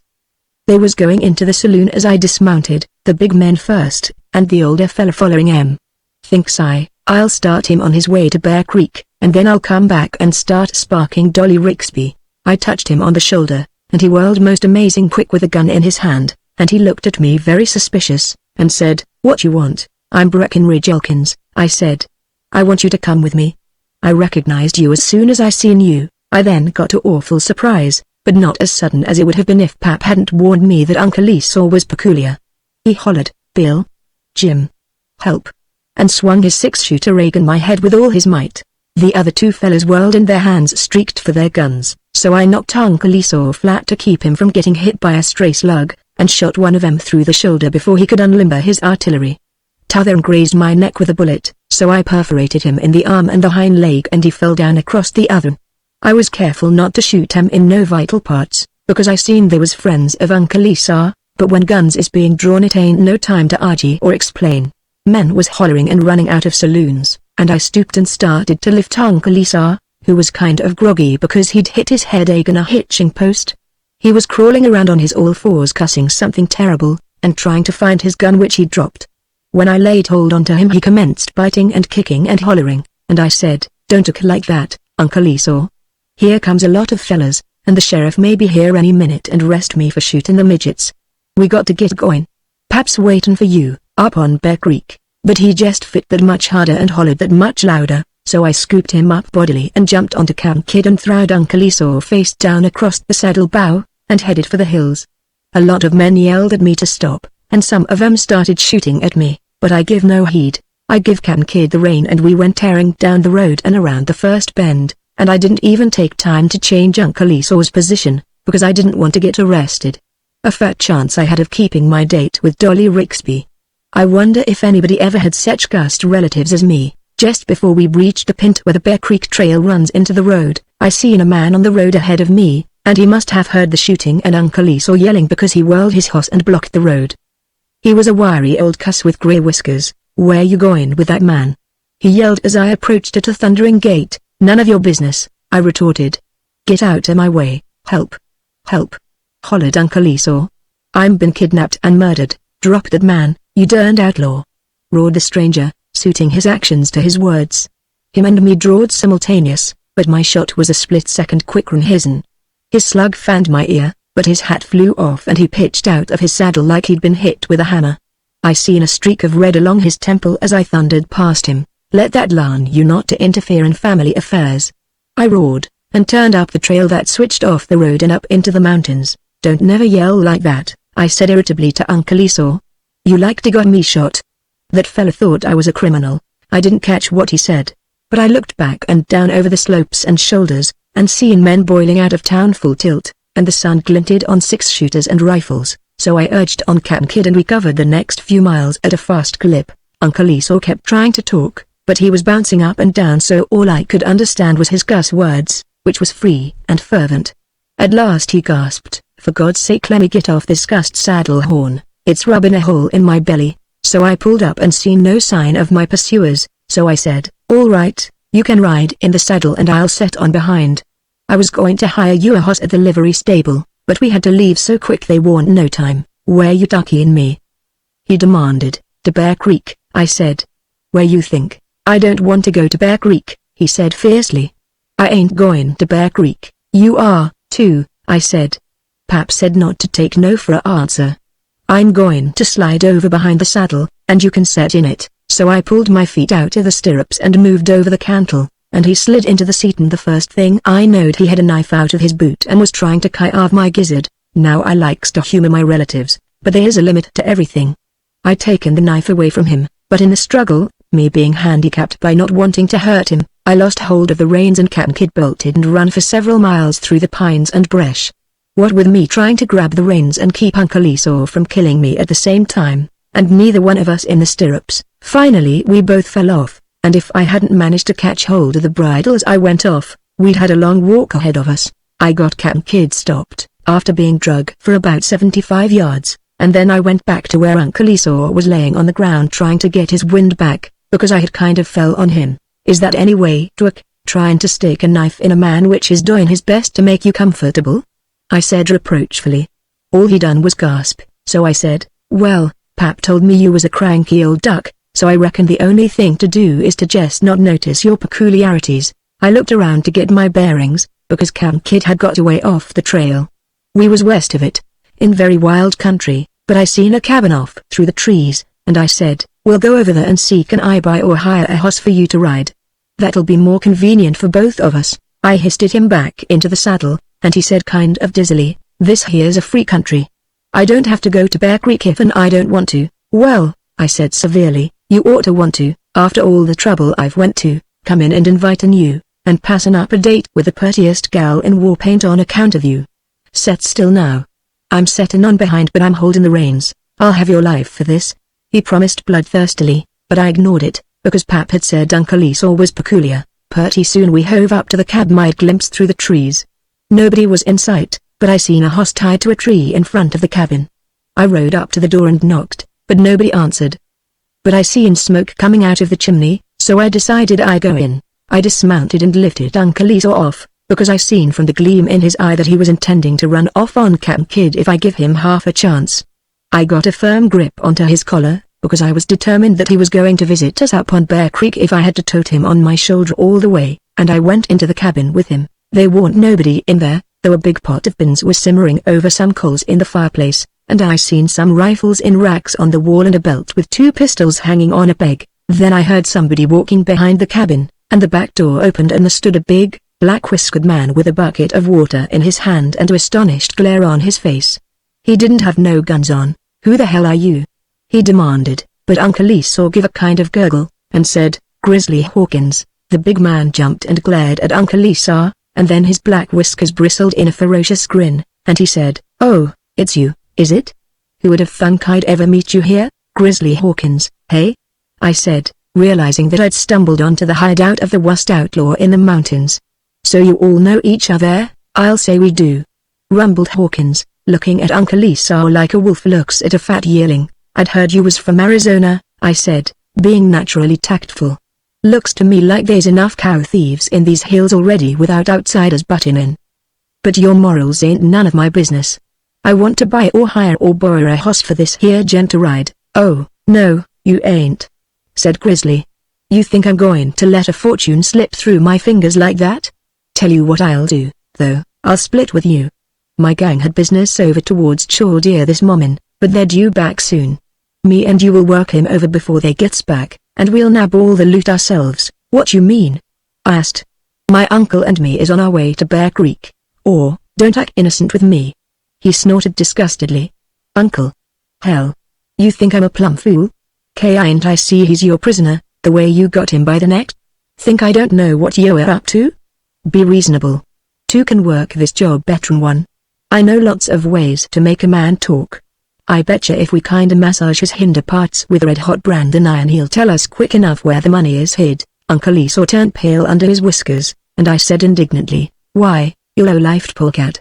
You got the crust to pretend to think I'm kidnapping my own uncle for his dough?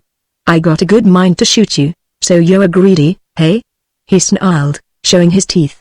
"Want all the loot yourself, hey? I'll show you."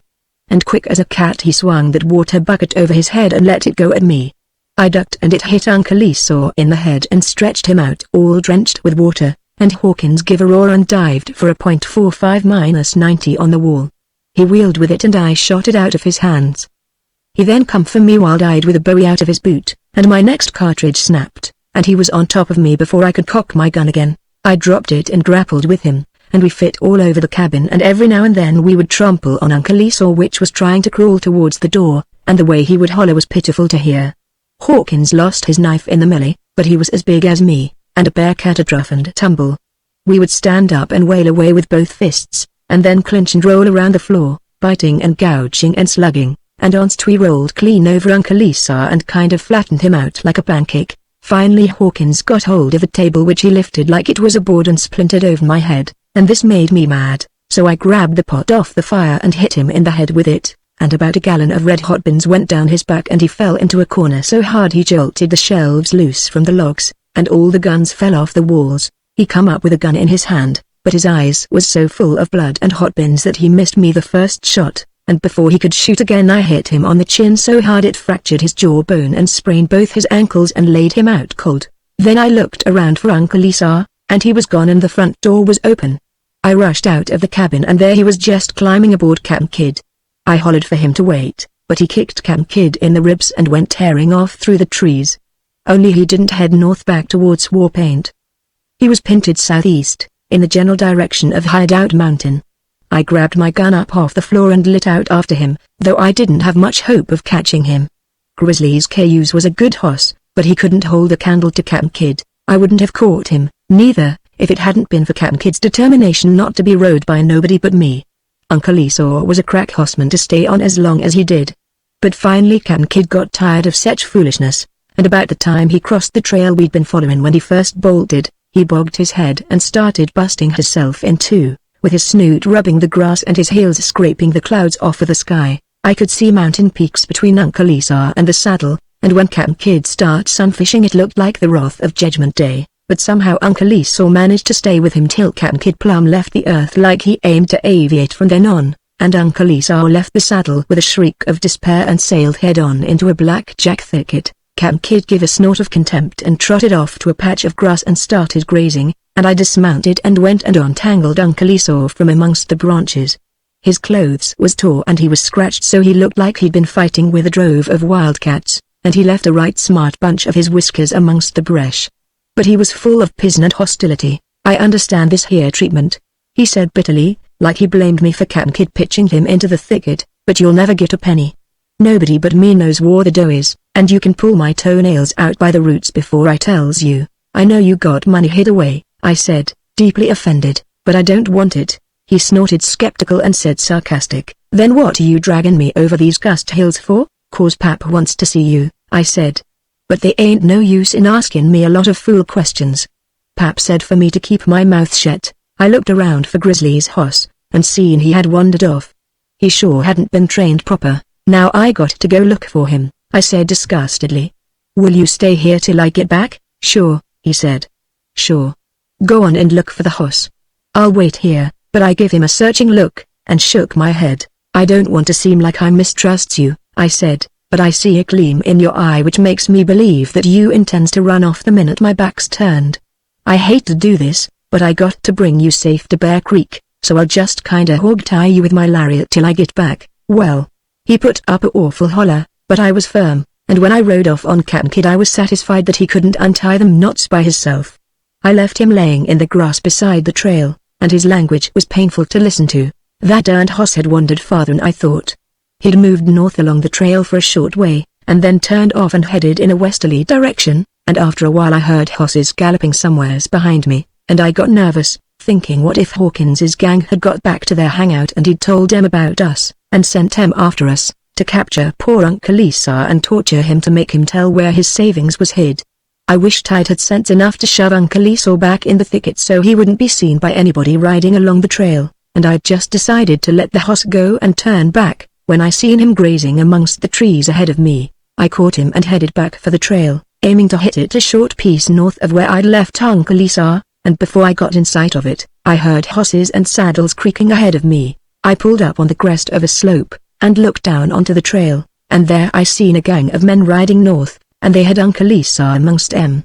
Two of the men was riding double, and they had him on a hoss in the middle of 'em. They took the ropes off on him, but he didn't look happy. Instantly I realized that my premonitions was correct. The Hawkins gang had followed us, and now poor Uncle Esau was in their clutches. I let go of Hawkins's hoss and reached for my gun, but I didn't dare fire for fear of hitting Uncle Esau. They was clustered so close about him. I reached up and tore a limb off a oak tree as big as my arm, and I charged down the slope yelling, "I'll save you, Uncle Esau." I come so sudden and unexpected them fellas didn't have time to do nothing but holler before I hit 'em. Cap'n Kidd plowed through their hosses like a avalanche through saplings, and he was going so hard I couldn't check him in time to keep him from knocking Uncle Esau's hoss sprawling. Uncle Esau hit the turf with a shriek. All around me men was yelling and surging and pulling guns, and I riz in my stirrups and laid about me right and left, and pieces of bark and oak leaves and blood flew in showers, and in a second the ground was littered with writhing figures, and the hollering and cussing was awful to hear. Knives was flashing and pistols was banging, but the outlaw's eyes was too full of bark and stars and blood for them to aim, And right in the middle of the brawl, when the guns was roaring and hosses was neighing and men yelling and my Oclim going crack, crack, crack. On their skulls, down from the north swooped another gang, howling like hyenas. There he is. One of 'em yelled. I see him crawling around under them hosses. After him, boys. We got as much right to his dough as anybody. The next minute they dashed in amongst us and embraced the members of the other gang and started hammering 'em over the heads with their pistols, and in a second there was the damnedest three-cornered war you ever seen, men fighting on the ground and on the hosses, all mixed and tangled up, two gangs trying to exterminate each other, and me wailing hell out of both of 'em. Meanwhile Uncle Esau was on the ground under us, yelling bloody murder and being stepped on by the hosses, but finally I cleared me a space with a devastating sweep of my club, and leaned down and scooped him up with one hand and hung him over my saddle horn and started battering my way clear. But a big fellow which was one of the second gang come charging through the melee yelling like a Injun, with blood running down his face from a cut in his scalp. He snapped a empty cartridge at me, and then leaned out from his saddle and grabbed Uncle Esau by the foot. "Lego!" he howled. "He's my meat. Release Uncle Esau before I does you a injury." I roared, trying to jerk Uncle Esau loose, but the outlaw hung on, and Uncle Esau squalled like a catamount in a wolf trap. So I lifted what was left of my club and splintered it over the outlaw's head, and he gave up the ghost with a gurgle. I then wheeled Cap'n Kid and rode off like the wind. Them fellas was too busy fighting each other to notice my flight. Somebody did let bam at me with a Winchester, but all it done was to nick Uncle Esau's ear. The sounds of carnage faded out behind us as I headed south along the trail. Uncle Esau was bellyaching about something. I never seen such a cuss for finding fault, but I felt there was no time to be lost, so I didn't slow up for some miles.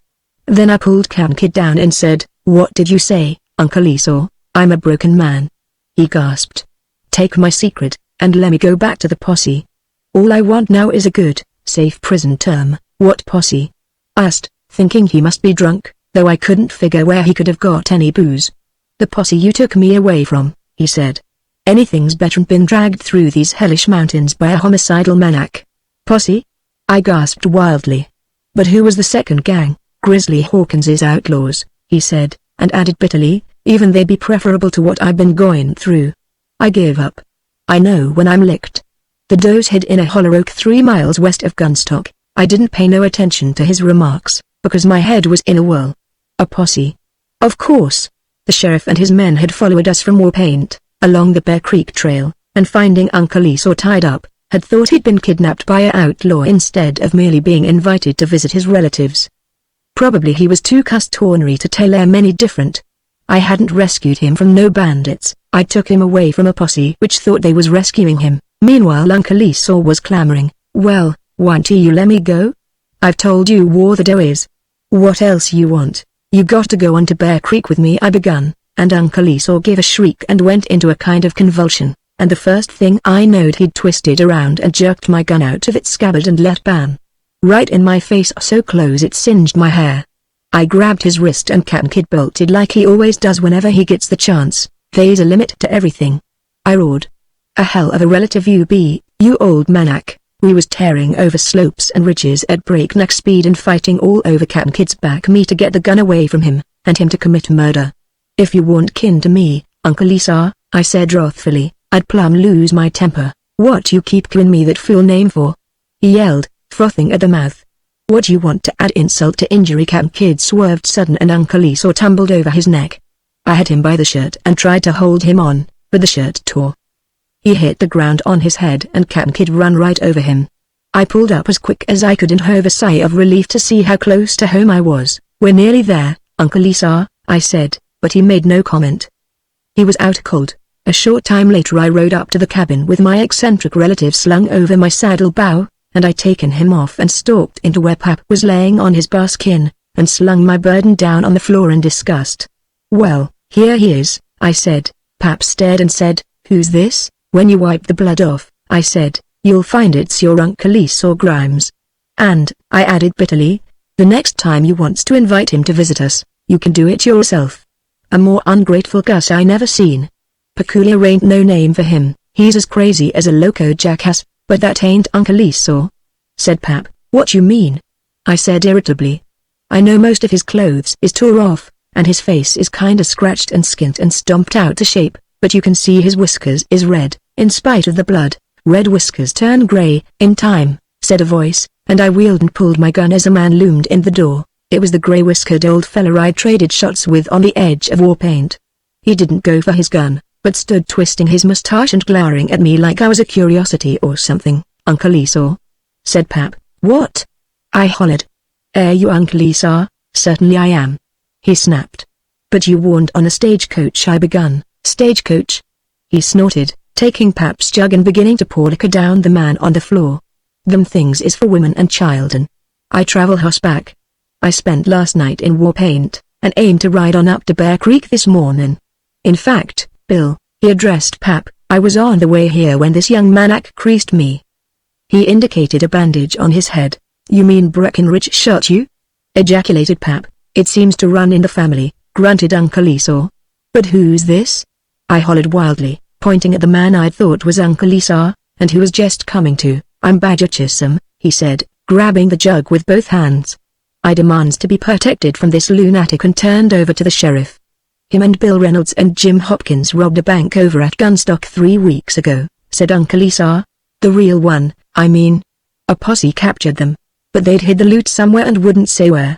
They escaped several days ago, and not only the sheriffs was looking for 'em, but all the outlaw gangs too, to find out where they'd hid their plunder. It was a awful big haul. They must have figured that escaping out of the country by stagecoach would be the last thing folks would expect 'em to do, and they weren't known around Warpaint. But I recognized Billy Reynolds when I went back to Warpaint to have my head dressed, after you shot me, Breckenridge. The doctor was patching him and Hopkins up, too. I knowed Reynolds back in Arizona. The sheriff and a posse lit out after you, and I followed 'em when I'd got my head fixed. Course, I didn't know who he was. I come up while the posse was fighting with the Hawkins gang, and with my help we corralled the whole bunch. Then I took up your trail again. Purty good day's work, wiping out 2 of the worst gangs in the West. One of Hawkins's men said Grizzly was laid up in his cabin, and the posse was going to drop by for him. "What you going to do about me?"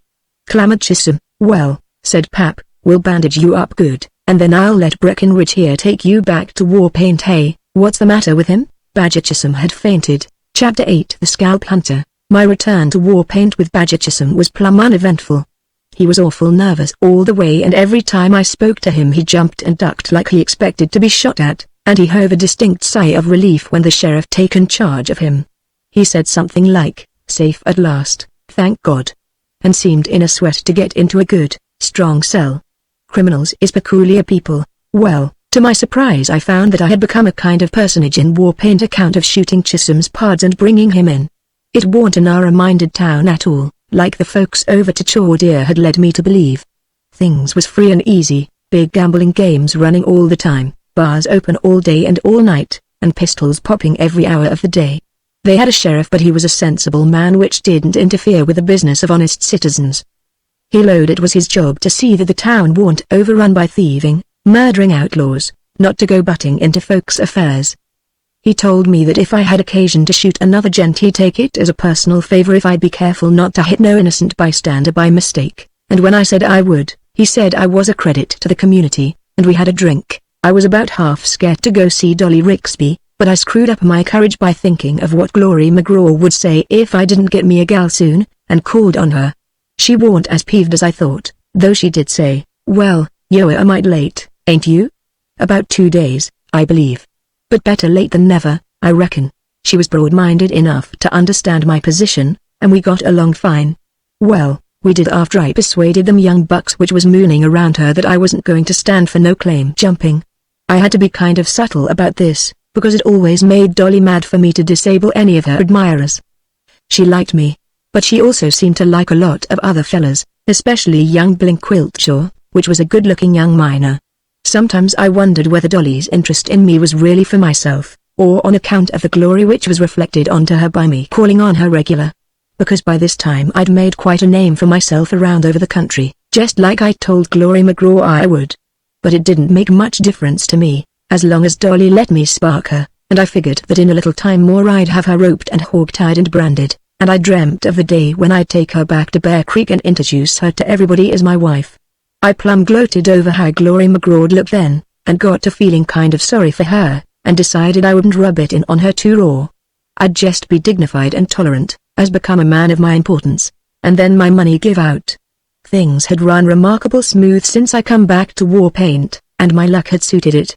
The first night I was there I sot into a poker game in the Rebel Captain's saloon with $10 and run it up to $500 before I raised more money than I'd ever knowed there was in the world. I had a remarkable run of luck at gambling for maybe 3 weeks, and lived high, wide and handsome, and spent money on Dolly right and left. Then my streak broke, and the first thing I knowed, I was busted. Well, it'd taken money to live in a fast-stepping town like Warpaint, and go with a gal like Dolly Brixby, so I cast about for something to do to get me some dough. About the time I was about ready to start working somebody's claim for day wages, I got wind of a big jamboree which was going to be staged in Yavapai, a cow country town about 100 miles north of Warpaint. There was going to be horse races and roping and bulldogging, and I seen where it was a good chance to pick up me some easy prize money. I knowed, of course, that all them young bucks which I cut out could be counted on to start shining up to Dolly the minute my back was turned, but I didn't look for no serious competition from them, and Blink Wiltshire had pulled out for Teton Gulch a week before. I figured he'd decided I was too much for him, so I went and told Dolly that I was heading for Yavapai, and urged her not to pine away in my absence, because I'd be back before many days with plenty of dough. She lowed she could bear up under it till I got back, so I kissed her heartily, and sallied forth into the starlit evening where I got an unpleasant surprise. I run into Blink Wiltshire just coming up onto the stoop. I was so overcome by irritation that I started to sweep the street with him, when Dolly come out and stopped me and made us shake hands. Blink swore that he was going back to Teton Gulch next morning, and had just stopped by to say hello, so I was mollified and pulled out for Yavapai without no more delay. Well, a couple of days later I pulled into Yavapai, which was plumb full of wild cowboys and drunk Injuns, and everybody was full of liquor and rambunctiousness, so it'd taken them a whole day to get things into shape enough and everybody sober enough to get the races started. I started entering Camp Kid in every race that was run, me riding him, of course, and he won the first 3 races, one after another, and everybody cussed something terrible, and then the judges said they'd have to bar me from entering any more races. So I said all right, I will now lick the judges, and they turned pale and gave me $50 to agree not to run Camp Kid in any more of their races. What with that, and the prizes, and betting on Camp Kid myself, I had about $1,000, so I decided I wouldn't stay for the roping and bulldogging contests next day, but would hustle back to Warpaint. I'd been gone 3 days and was beginning to worry about them young bucks which was sweet on Dolly. I warn't scared of them, but they warn't no use giving them too much chance. But I thought I'd have a little hand of poker before I pulled out, and that was a mistake. My luck warn't holding. When I Arizona at midnight I had exactly $5 in my pants. But I thinks, to hell with it, I ain't going to stay away from Dolly no longer. Blink Wiltshire might not have went back to Teton Gulch after all. There's plenty of dough in the world, but not many gals like Dolly, so I headed back for Warpaint without waiting for morning. After all, I was $5 to the good, and by playing close to my shirt I might run them up to several hundred, when I got back amongst men whose style of play I knowed. About the middle of the next morning I run head-on into a snag on the path of progress in the shape of Tunk Willoughby. And right here let me say that I'm sick and tired of these lies which is being circulated about me terrorizing the town of Grizzly Claw. They is always more'n one side to anything. These folks which is going around telling about me knocking the mayor of Grizzly Claw down a flight of steps with a kitchen stove ain't yet added that the mayor was trying to blast me with a sawed-off shotgun. If I was a hot-headed man like some I know, I could easy lose my temper over them the slanders, but being shy and retiring by nature, I keeps my dignity and merely remarks that these gossipers is blamed liars which I'll kick the ears off of if I catch 'em. I didn't have no intention whatever of going to Grizzly Claw, in the first place. It lay away off my road. But as I passed the place where the trail from Grizzly Claw comes into the road that runs from Warpaint to Yavapai, I seen Tunk Willoughby setting on a log in the fork of the trails. I knowed him at Warpaint. Tunk ain't got no more sense than the law allows anyway, and now he looked plumb discouraged. He had a mangled ear, a couple of black eyes, and a lump onto his head so big his hat wouldn't fit. From time to time he spit out a tooth. I pulled up Camp Kid and said, "What kind of a brawl have you been into?" "I been to Grizzly Claw," he said. Just like that explained it. But I didn't get the drift, because I hadn't never been to Grizzly Claw. "That's the meanest town in these mountains," he says. "They ain't got no real law there, but they got a fellow which claims to be a officer, and if you so much as spit, he says you busted a law and has got to pay a fine."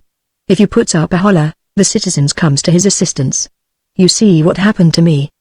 I never found out just what law I was supposed to have broke, Tunk said, but it must have been one they was particular fond of. I give 'em a good fight as long as they confine theirselves to rocks and gun butts, but when they introduced fence rails and wagon tongues into the fray, I give up the ghost. What you go there for, anyhow? I asked. Well, he said, mopping off some dried blood, I was looking for you. 3 days ago I met your cousin Jack Gordon, and he told me something to tell you. Him showing no signs of going on, I says, well, what was it? I can't remember, he said.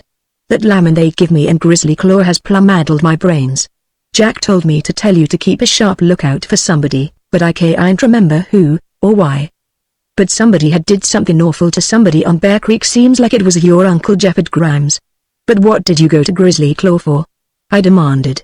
I want there, I dunno, he said. Seems like the fellow which Jack wanted you to get was from Grizzly Claw, or was supposed to go there, or something. A great help you be, I said in disgust. Here somebody has went and wronged one of my kinfolks, maybe, and you forgets the details. Try to remember the name of the fella, anyway. If I knew who he was, I could lay him out, and then find out what he done later on. Think, ain't you? Did you ever have a wagon tongue busted over your head? He said. I tell you, it's just right recent that I remembered my own name. It was all I could do to recognize you just now. If you'll come back in a couple of days, maybe by then I'll remember what all Jack told me. I give a snort of disgust and turned off the road and headed up the trail for Grizzly Claw. I thought maybe I could learn something there. Anyway, it was up to me to try. Us Bear Creek folks may fight amongst ourselves, but we stands by no stranger to impose on any one of us. Uncle Jeopard was about as old as the Humboldt Mountains, and he'd fit Injuns for a living in his younger days. He was still a tough old knot. Anybody that could do him a wrong and get away with it sure wasn't no ordinary man, so it warn't no wonder that word had been sent out for me to get on his trail. And now I hadn't no idea who to look for, or why, just because of Tunk Willoughby's weak skull. I despise these here reg-headed weaklings. I arrove in Grizzly Claw late in the afternoon and went first to the wagon yard and seen that Cap'n Kid was put in a good stall and fed proper, and warned the fella there to keep away from him if he didn't want his brains kicked out. Cap'n Kid has got a disposition like a shark and he don't like strangers. There was only 5 other hosses in the wagon yard, besides me and Cap'n Kid, a pinto, a bay, a piebald, and a couple of pack hosses. I then went back into the business part of the village, which was one dusty street with stores and saloons on each side, and I didn't pay much attention to the town, because I was trying to figure out how I could go about trying to find out what I wanted to know, and couldn't think of no questions to ask nobody about nothing. Well, I was approaching a saloon called the Apache Queen, and was looking at the ground in meditation, when I seen a silver dollar laying in the dust close to a hitching rack. I immediately stooped down and picked it up, not noticing how close it was to the hind legs of a mean-looking mule. When I stooped over he hauled off and kicked me in the head. Then he let out a awful bray and commenced jumping around holding up his hind hoof, and some men come running out of the saloon, and one of them hollered, "He's trying to kill my mule. Call the law." Quite a crowd gathered and the fellow which owned the mule hollered like a catamount. He was a mean-looking cuss with mournful whiskers and a cock eye. He yelled like somebody was stabbing him, and I couldn't get in a word edgeways. Then a fellow with a long square neck and 2 guns come up and said, "I'm the sheriff. What's going on here? Who is this giant?" "What he did?" the whiskered cuss hollered. "He kicked himself in the head with my mule and crippled the poor critter for life. I demands my rights. He's got to pay me $350 for my mule. Or, heck," I said, "that mule ain't hurt none, his legs just kinda numbed. Anyway, I ain't got but $6, and whoever gets them will take him off for my dead corpse." I then hitched my 6-shooters forwards, and the crowd kinda fell away. "I demands that you arrest him," howled Drooping Whiskers. "He tried to assassinate my mule. You ain't got no star," I told the fellow which said he was the law. "You ain't going to arrest me. Does you dast resist arrest?" he says, fidgeting with his belt. "Who said anything about resisting arrest?" I retorted. "All I aim to do is see how far your neck will stretch before it breaks. Don't you dast lay hands onto an officer of the law." He squawked, backing away in a hurry. I was tired of talking, and thirsty, so I merely gave a snort and turned away through the crowd towards a saloon, pushing em right and left out of my way. I seen them gang up in the street behind me, talking low and mean, but I give no heed. They warned nobody in the saloon except the barman and a gangling cowpuncher which had draped himself over the bar. I ordered whiskey, and when I had drunk a few fingers of the rottenest muck I believe I ever tasted, I gave it up in disgust and throwed the dollar on the bar which I had found, and was starting out when the bartender hollered, "Hey!" I turned around and said courteously, "Don't you yell at me like that, you bat-eared buzzard. What you want? This here dollar ain't no good," says he, banging it on the bar. "Well, neither is your whiskey." I snarled, because I was getting mad. So that makes us even. I am a long-suffering man, but it looked like everybody in Grizzly Claw was out to jip the stranger in their midst. "You ain't run no blazer over me," he hollered. "You gimme a real dollar, or else." He ducked down behind the bar and come up with a shotgun, so I taken it away from him and bent the barrel double across my knee and throwed it after him as he run out the back door hollering help, murder. The cowpuncher had picked up the dollar and bit on it, and then he looked at me very sharp, and said, "Where did you get this?" "I found it, if it's any of your darned business," I snapped, and strode out the door, and the minute I hit the street somebody let bang at me from behind a rain barrel across the street and shot my hat off. So I slammed a bullet back through the barrel and the fella hollered and fell out in the open yelling blue murder. It was the fella which called himself the sheriff, and he was drilled through the hind leg. I noticed a lot of heads sticking up over window sills and around doors, so I roared, "Let there be a warning to you Grizzly Claw coyotes. I'm Breckenridge Elkins from Bear Creek up in the Humboldts, and I shoot better in my sleep than most men does wide awake." I then lent emphasis to my remarks by punctuating a few signboards and knocking out a few window panes, and everybody hollered and ducked. So I shoved my guns back in their scabbards and went into a restaurant. The citizens come out from their hiding places and carried off my victim, and he made more noise over a broke leg than I thought was possible for a grown man. There was some folks in the restaurant, but they stampeded out the back door as I come in at the front, all except the cook which tried to take refuge somewheres else. "Come out there and fry me some bacon," I commanded, kicking a few slats out of the counter to add pin to my request. It disgusts me to see a grown man trying to hide under a stove.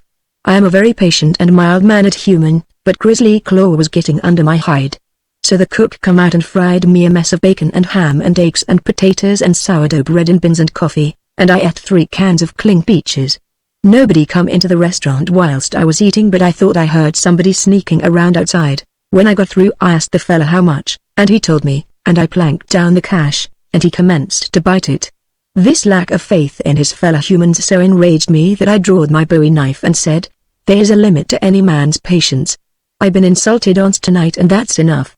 You just dast to say that coin's phony and I'll slice off your whiskers plumb at the roots." I brandished my bowie under his nose, and he hollered and stampeded back into the stove and upset it and fell over it, and the coals went down the back of his shirt, so he riz up and run for the creek yelling bloody murder.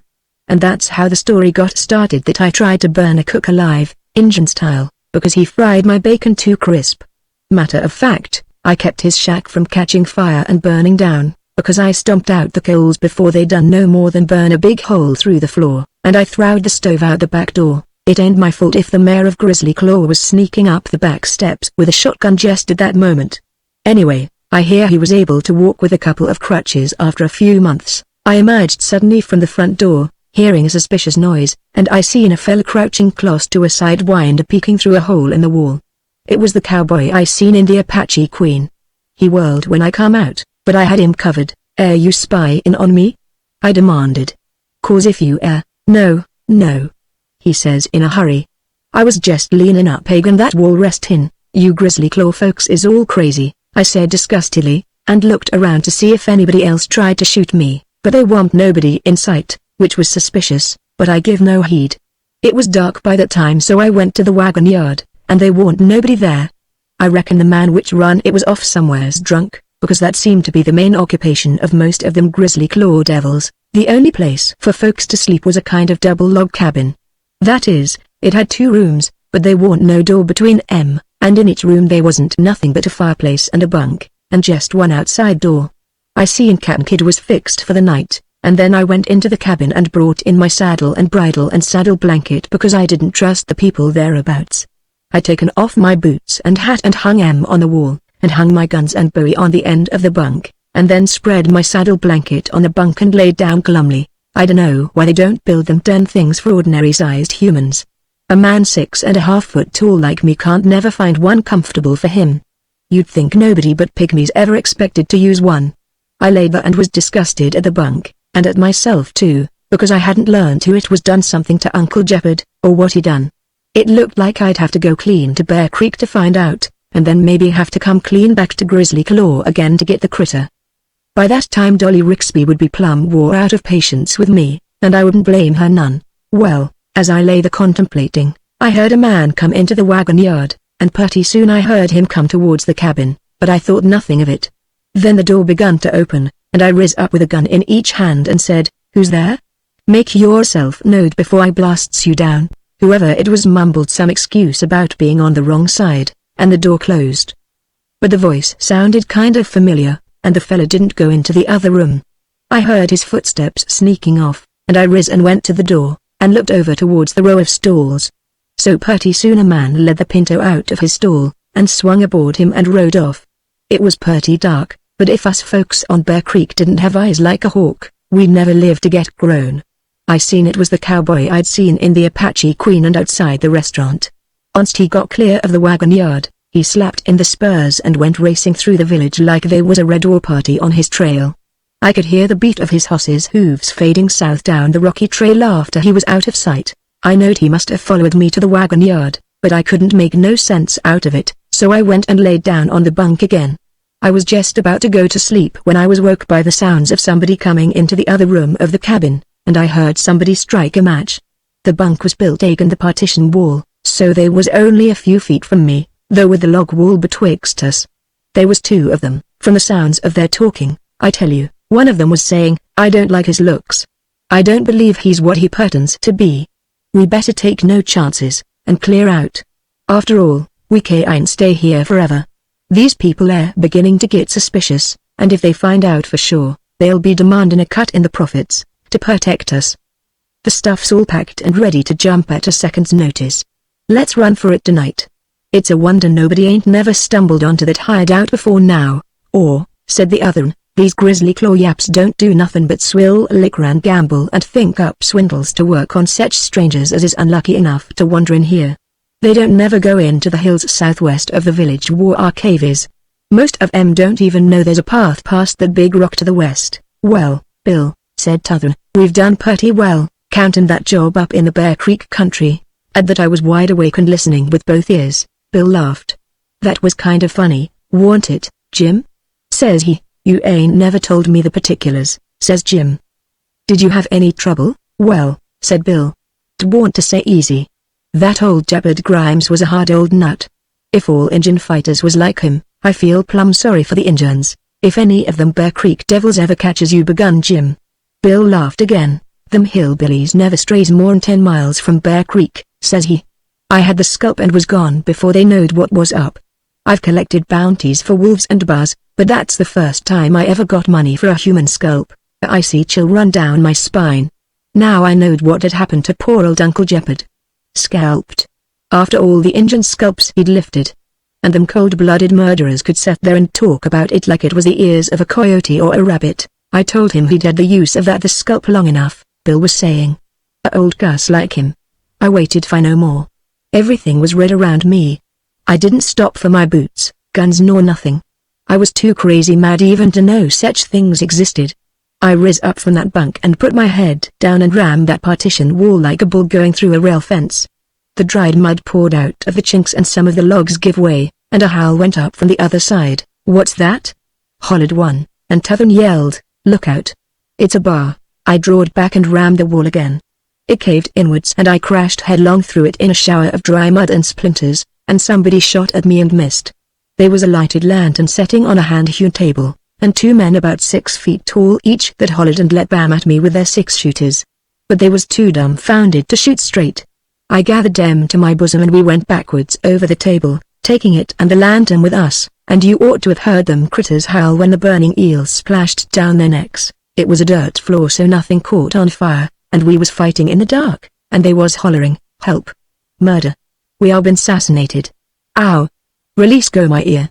And then one of them got his boot heel wedged in my mouth, and whilst I was twisting it out with one hand, the other tore out of his shirt which I was gripping with t'other hand, and run out the door.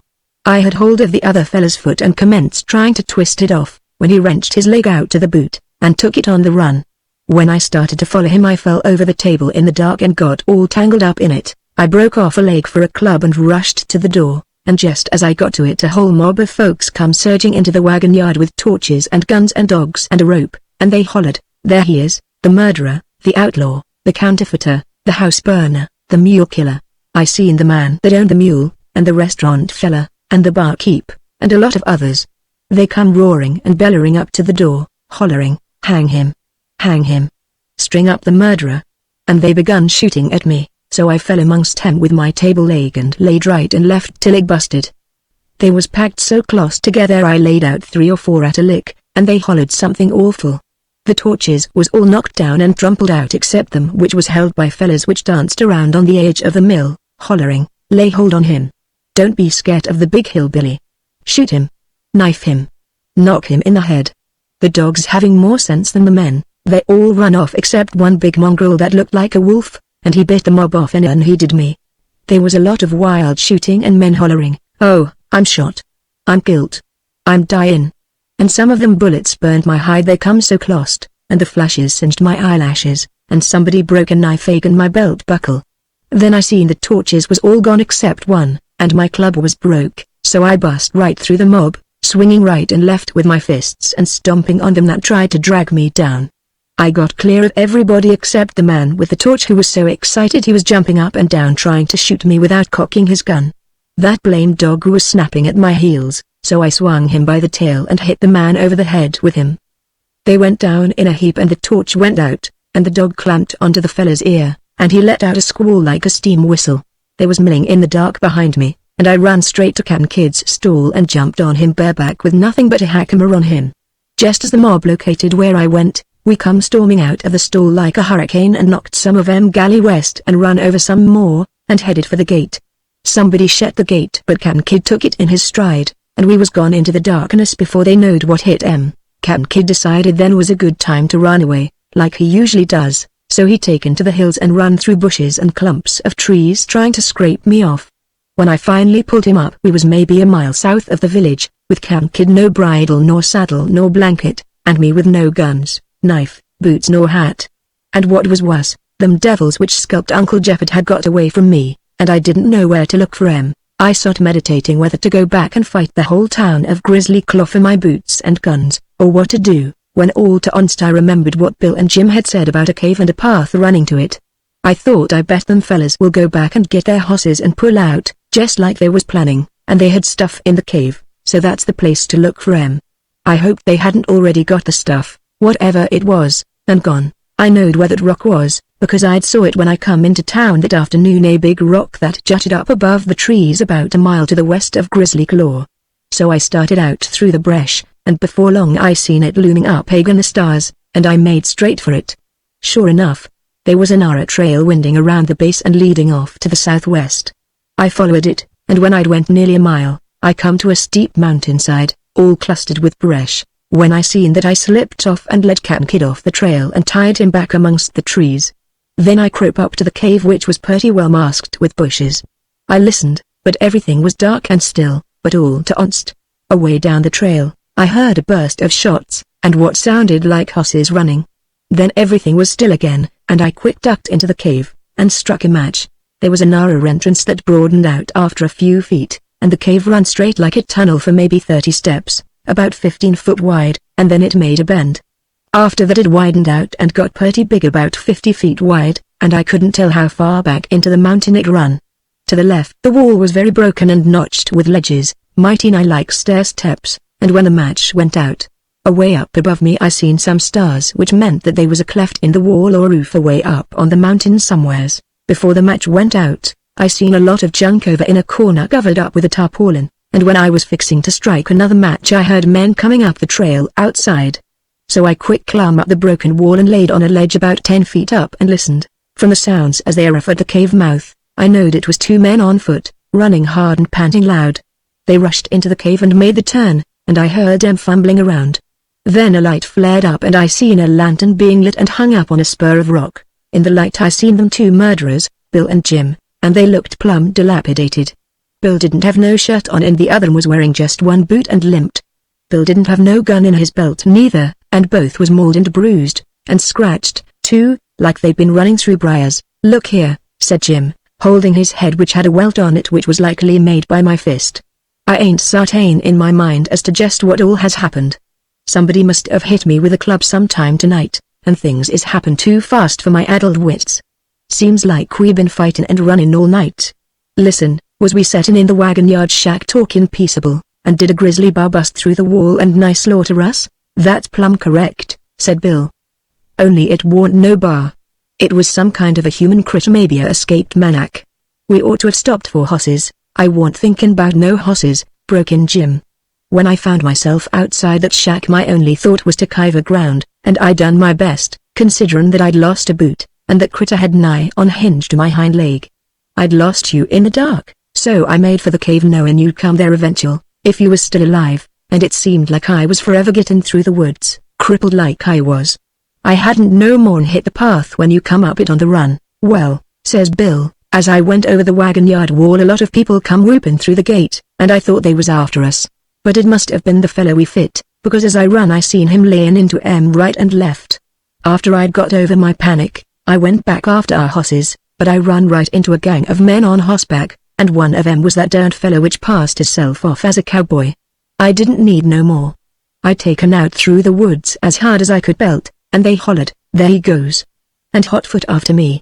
And was them the fellas I shot at back down the trail?" asked Jim. "Yeah," says Bill. "I thought I'd shooken 'em off, but just as I seen you on the path, I heard hosses come in behind us, so I hollered to let 'em have it, and you did." "Well, I didn't know who it was," said Jim. "I tell you, my head spun like a circle saw." "Well," said Bill, "we stopped 'em and scattered 'em. I dunno if you hit anybody in the dark, but they'll be mighty careful about comin' up the trail. Let's clear out, on foot," says Jim. "And me with just one boot, how else?" says Bill. "We'll have to hoof it till we can steal us some cayuses. We'll have to leave all this stuff here.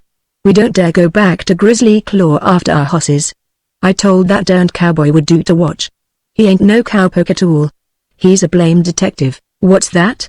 broke in Jim. "Hosses' hooves!" exclaimed Bill, turning pale. "Here, blow out that lantern. We'll climb the ledges and get out through the cleft, and take out over the mountain wall they can't follow with hosses, and then—" It was at that instant that I launched myself off of the ledge on top of him. I landed with all my 290 pounds square on Jim's shoulders, and when he hit the ground under me he kind of spread out like a toad when you tromp on him. Bill gave a scream of astonishment and tore off a hunk of rock about the size of a man's head and lammed me over the ear with it as I riz. This irritated me, so I'd taken him by the neck, and also taken away a knife which he was trying to hamstring me with, and begun sweeping the floor with his carcass. Presently I paused, and kneeling on him, I strangled him till his tongue lolled out, whilst hammering his head fervently against the rocky floor. "You murdering devil!" I gritted betwixt my teeth. "Before I varnishes this here rock with your brains, tell me why you taken my Uncle Jeopard's scalp." "Let up," he gurgled, being purple in the face where he warn't bloody. "There was a dude traveling through the country and collecting souvenirs, and he heard about that scalp and wanted it. He hired me to go get it for him." I was so shocked at that cold-bloodedness that I forgot what I was doing and choked Bill nigh to death before I remembered to ease up on him. "Who was he?" I demanded. "Who is the skunk which hires old men murdered so's he can collect their scalps? My God, these eastern dudes is wuss'n Apaches. Hurry up and tell me, so I can finish killing you." But he was unconscious. I'd squoze his neck too hard. I riz up and looked around for some water or whiskey or something to bring him to so he could tell who hired him to scalp Uncle Jeopard, before I twisted his head off, which was my earnest intention of doing, when somebody said, "Hands up." I whirled, and there at the crook of the cave stood that there cowboy which had spied on me in Grizzly Claw, and 10 other men. They all had their Winchesters pointed at me, and the cowboy had a star on his bosom. "Don't move," he said. "I'm a federal detective, and I'm arresting you for manufacturing counterfeit money." "What you mean?" I snarled, backing up to the wall. "You know," he said, kicking the tarpaulin off the junk in the corner. "Look here, men.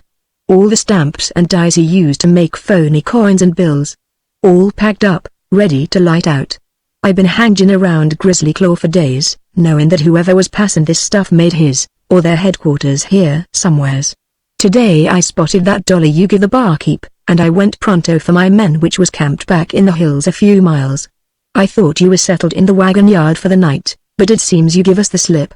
Put the cuffs on him, men." "No, you don't," I snarled, bounding back. "Not till I've finished these devils on the floor, and maybe not then. I don't know what you're talking about, but here's a couple of corpses," hollered one of the men. "He's killed a couple of fellas." One of them stooped over Bill, but he had recovered his senses, and now he riz up on his elbows and give a howl. "Save me," he bellowed. "I confesses. I'm a counterfeiter, and so is Jim there on the floor. We surrenders, and you got to protect us. You are the counterfeiters?" ejaculated the detective, took aback as it were. "Why, I was following this giant. I seen him pass fake money myself.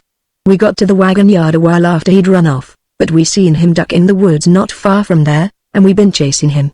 He shot at us down the trail while ago." "That was us," said Bill. "It was me you was chasing. If he was passing fake stuff, he must have found it somewheres. I tell you, we're the men you're after, and you got to protect us. I demands to be put in the strongest jail in this state, which even this here devil ain't bust into." "And he ain't no counterfeiter?" said the detective. "He ain't nothing but a man-eater," said Bill.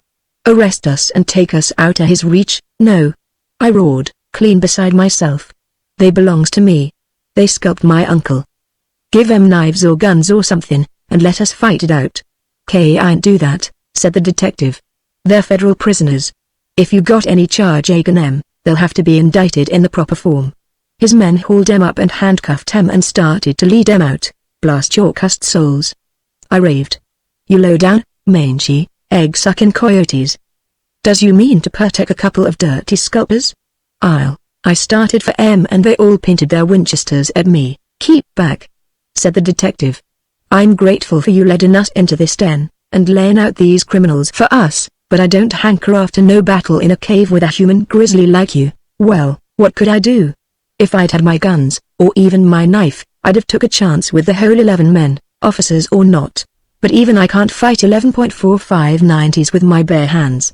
I stood speechless with rage whilst they filed out, and then I went for Captain Kidd in a kind of a daze. I felt wasn't a hoss thief. Them fellas would be put in the pen safe out of my reach, and Uncle Jeopard's scalp was unavenged. It was awful. I felt like bawling. Time I got my hoss back onto the trail, the posse with their prisoners was out of sight and hearing. I seen the only thing to do was to go back to Grizzly Claw and get my outfit, and then follow 'em and try to take their prisoners away from 'em some way. Well, the wagon yard was dark and still. The wounded had been carried away to have their injuries bandaged, and from the groaning that was still coming from the shacks and cabins along the street, the casualties had been plenteous. The citizens of Grizzly Claw must have been shook up something terrible, because they hadn't even stole my guns and saddle and things yet. Everything was in the cabin just like I'd left 'em. I put on my boots, hat and belt, saddled and bridled Captain Kidd and sot out on the road I knowed the posse had took. But they had a long start on me, and when daylight come I hadn't overtook 'em, though I know they couldn't be far ahead of me. But I did meet somebody else. It was Tunk Willoughby riding up the trail, and when he seen me he grinned all over his battered features. "Hey, Breck," he hailed me. "After you left I sot on the log and thunk, and I finally remembered what Jack Gordon told me, and I started out to find you again and tell you. It was this," he said, "to keep a close lookout for a fella from Grizzly Claw named Bill Croggan, because he gypped your Uncle Jeopard in a deal." "What?" I said. "Yeah," said Tunk. "He bought something from Jeopard and paid him in counterfeit money. Jeopard didn't know it was phony till after the fella had got plumb away," said Tunk, "and bin as he was too busy curing some bar meat to go after him, he sent word for you to get him." "But the scalp," I said wildly. "Oh," said Tunk, "that was what Jeopard sold the fella. It was the scalp Jeopard taken off for old Yellow Eagle, the Comanche war chief 40 years ago, and been keepin' for a souvenir. Seems like a Eastern dude heard about it and wanted to buy it. But this Croggan fella must have kept the money he give him to get it with, and give Jeopard phony cash. So you see, everything's alright, even if I did fidget a little, and no harm did, and that's why Tunk Willoughby is going around saying I'm a homicidal maniac, and run him 5 miles down a mountain and tried to kill him, which is an exaggeration, of course. I wouldn't have killed him if I could have caught him, which I couldn't when he taken to the thick brush. I would merely have raised a few knots on his head and tied his hind legs in a bow knot around his full neck, and did a few other little things that might have improved his memory. Chapter 9 Cupid from Bear Creek. When I reined my horse towards Warpaint again, I didn't go back the way I'd come. I was so far off my route that I knowed it would be nearer to go through the mountains by the way of Teton Gulch than it would be to go clean back to the Yavpai Warpaint Road. So I headed out. I aimed to pass right through Teton Gulch without stopping, because I was in a hurry to get back to Warpaint and Dolly Rixby, but my thirst got the best of me, and I stopped in the camp. It was one of them new mining towns that springs up overnight like mushrooms. I was drinking me a dram at the bar of the Yellow Dog Saloon and Hotel, when the barkeep says, after studying me a spell, he says, "You must be Breckenridge Elkins, of Bear Creek." I give him matter due consideration, and load as how I was. "How come you knowed me?"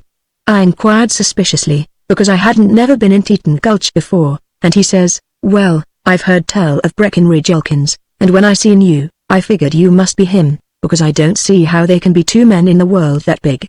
By the way, there's a friend of yourn upstairs, Blink Wiltshire, from Warpaint. I've heard him brag about knowing you personal. He's upstairs now, fourth door from the stairhead, on the left, so Blink had come back to Teton, after all.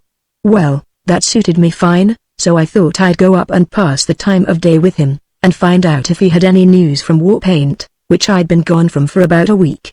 A lot of things can happen in a week in a fast-moving town like Warpaint. I went upstairs and knocked on the door, and bam! Went a gun inside and a .45 slug ripped through the door and taken a nick out of my off ear. Getting shot in the ear always did irritate me, so without waiting for no more exhibitions of hospitality, I give voice to my displeasure in a deafening bellow and knocked the door off on its hinges and busted into the room over its ruins. For a second I didn't see nobody, but then I heard a kind of gurgle going on, and happened to remember that the door seemed kind of squishy underfoot when I tromped over it, so I knowed that whoever was in the room had got pinned under the door when I knocked it down. So I reached under it and got him by the collar and hauled him out, and sure enough it was Blink Wiltshire. He was limp as a lariat, and glassy-eyed and pale, and was still trying to shoot me with his six-shooter when I taken it away from him. "What the hell's the matter with you?" I demanded sternly, dangling him by the collar with one hand, whilst shaking him till his teeth rattled. "Didn't Dolly make us shake hands? What you mean by trying to assassinate me through a hotel door? Let me down, Breck," he gasped. "I didn't know it was you.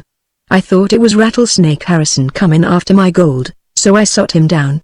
He grabbed a jug of liquor and taken him a swig, and his hand shook so he spilt half of it down his neck. "Well?" I demanded. "Ain't you going to offer me a snort, darn it?" "Excuse me, Breckenridge," he apologized. "I'm so darn jumpy I dunno what I'm doing. You see them buckskin pokes?" says he, pinting at some bags on the bed. "Them is plumb full of nuggets. I got a claim up the gulch, and the day I got back from Warpaint I hit a regular bonanza. But it ain't doing me no good." "What you mean?" I asked. "The mountains around Teton is full of outlaws," says he. "They robs and murders every man which makes a strike.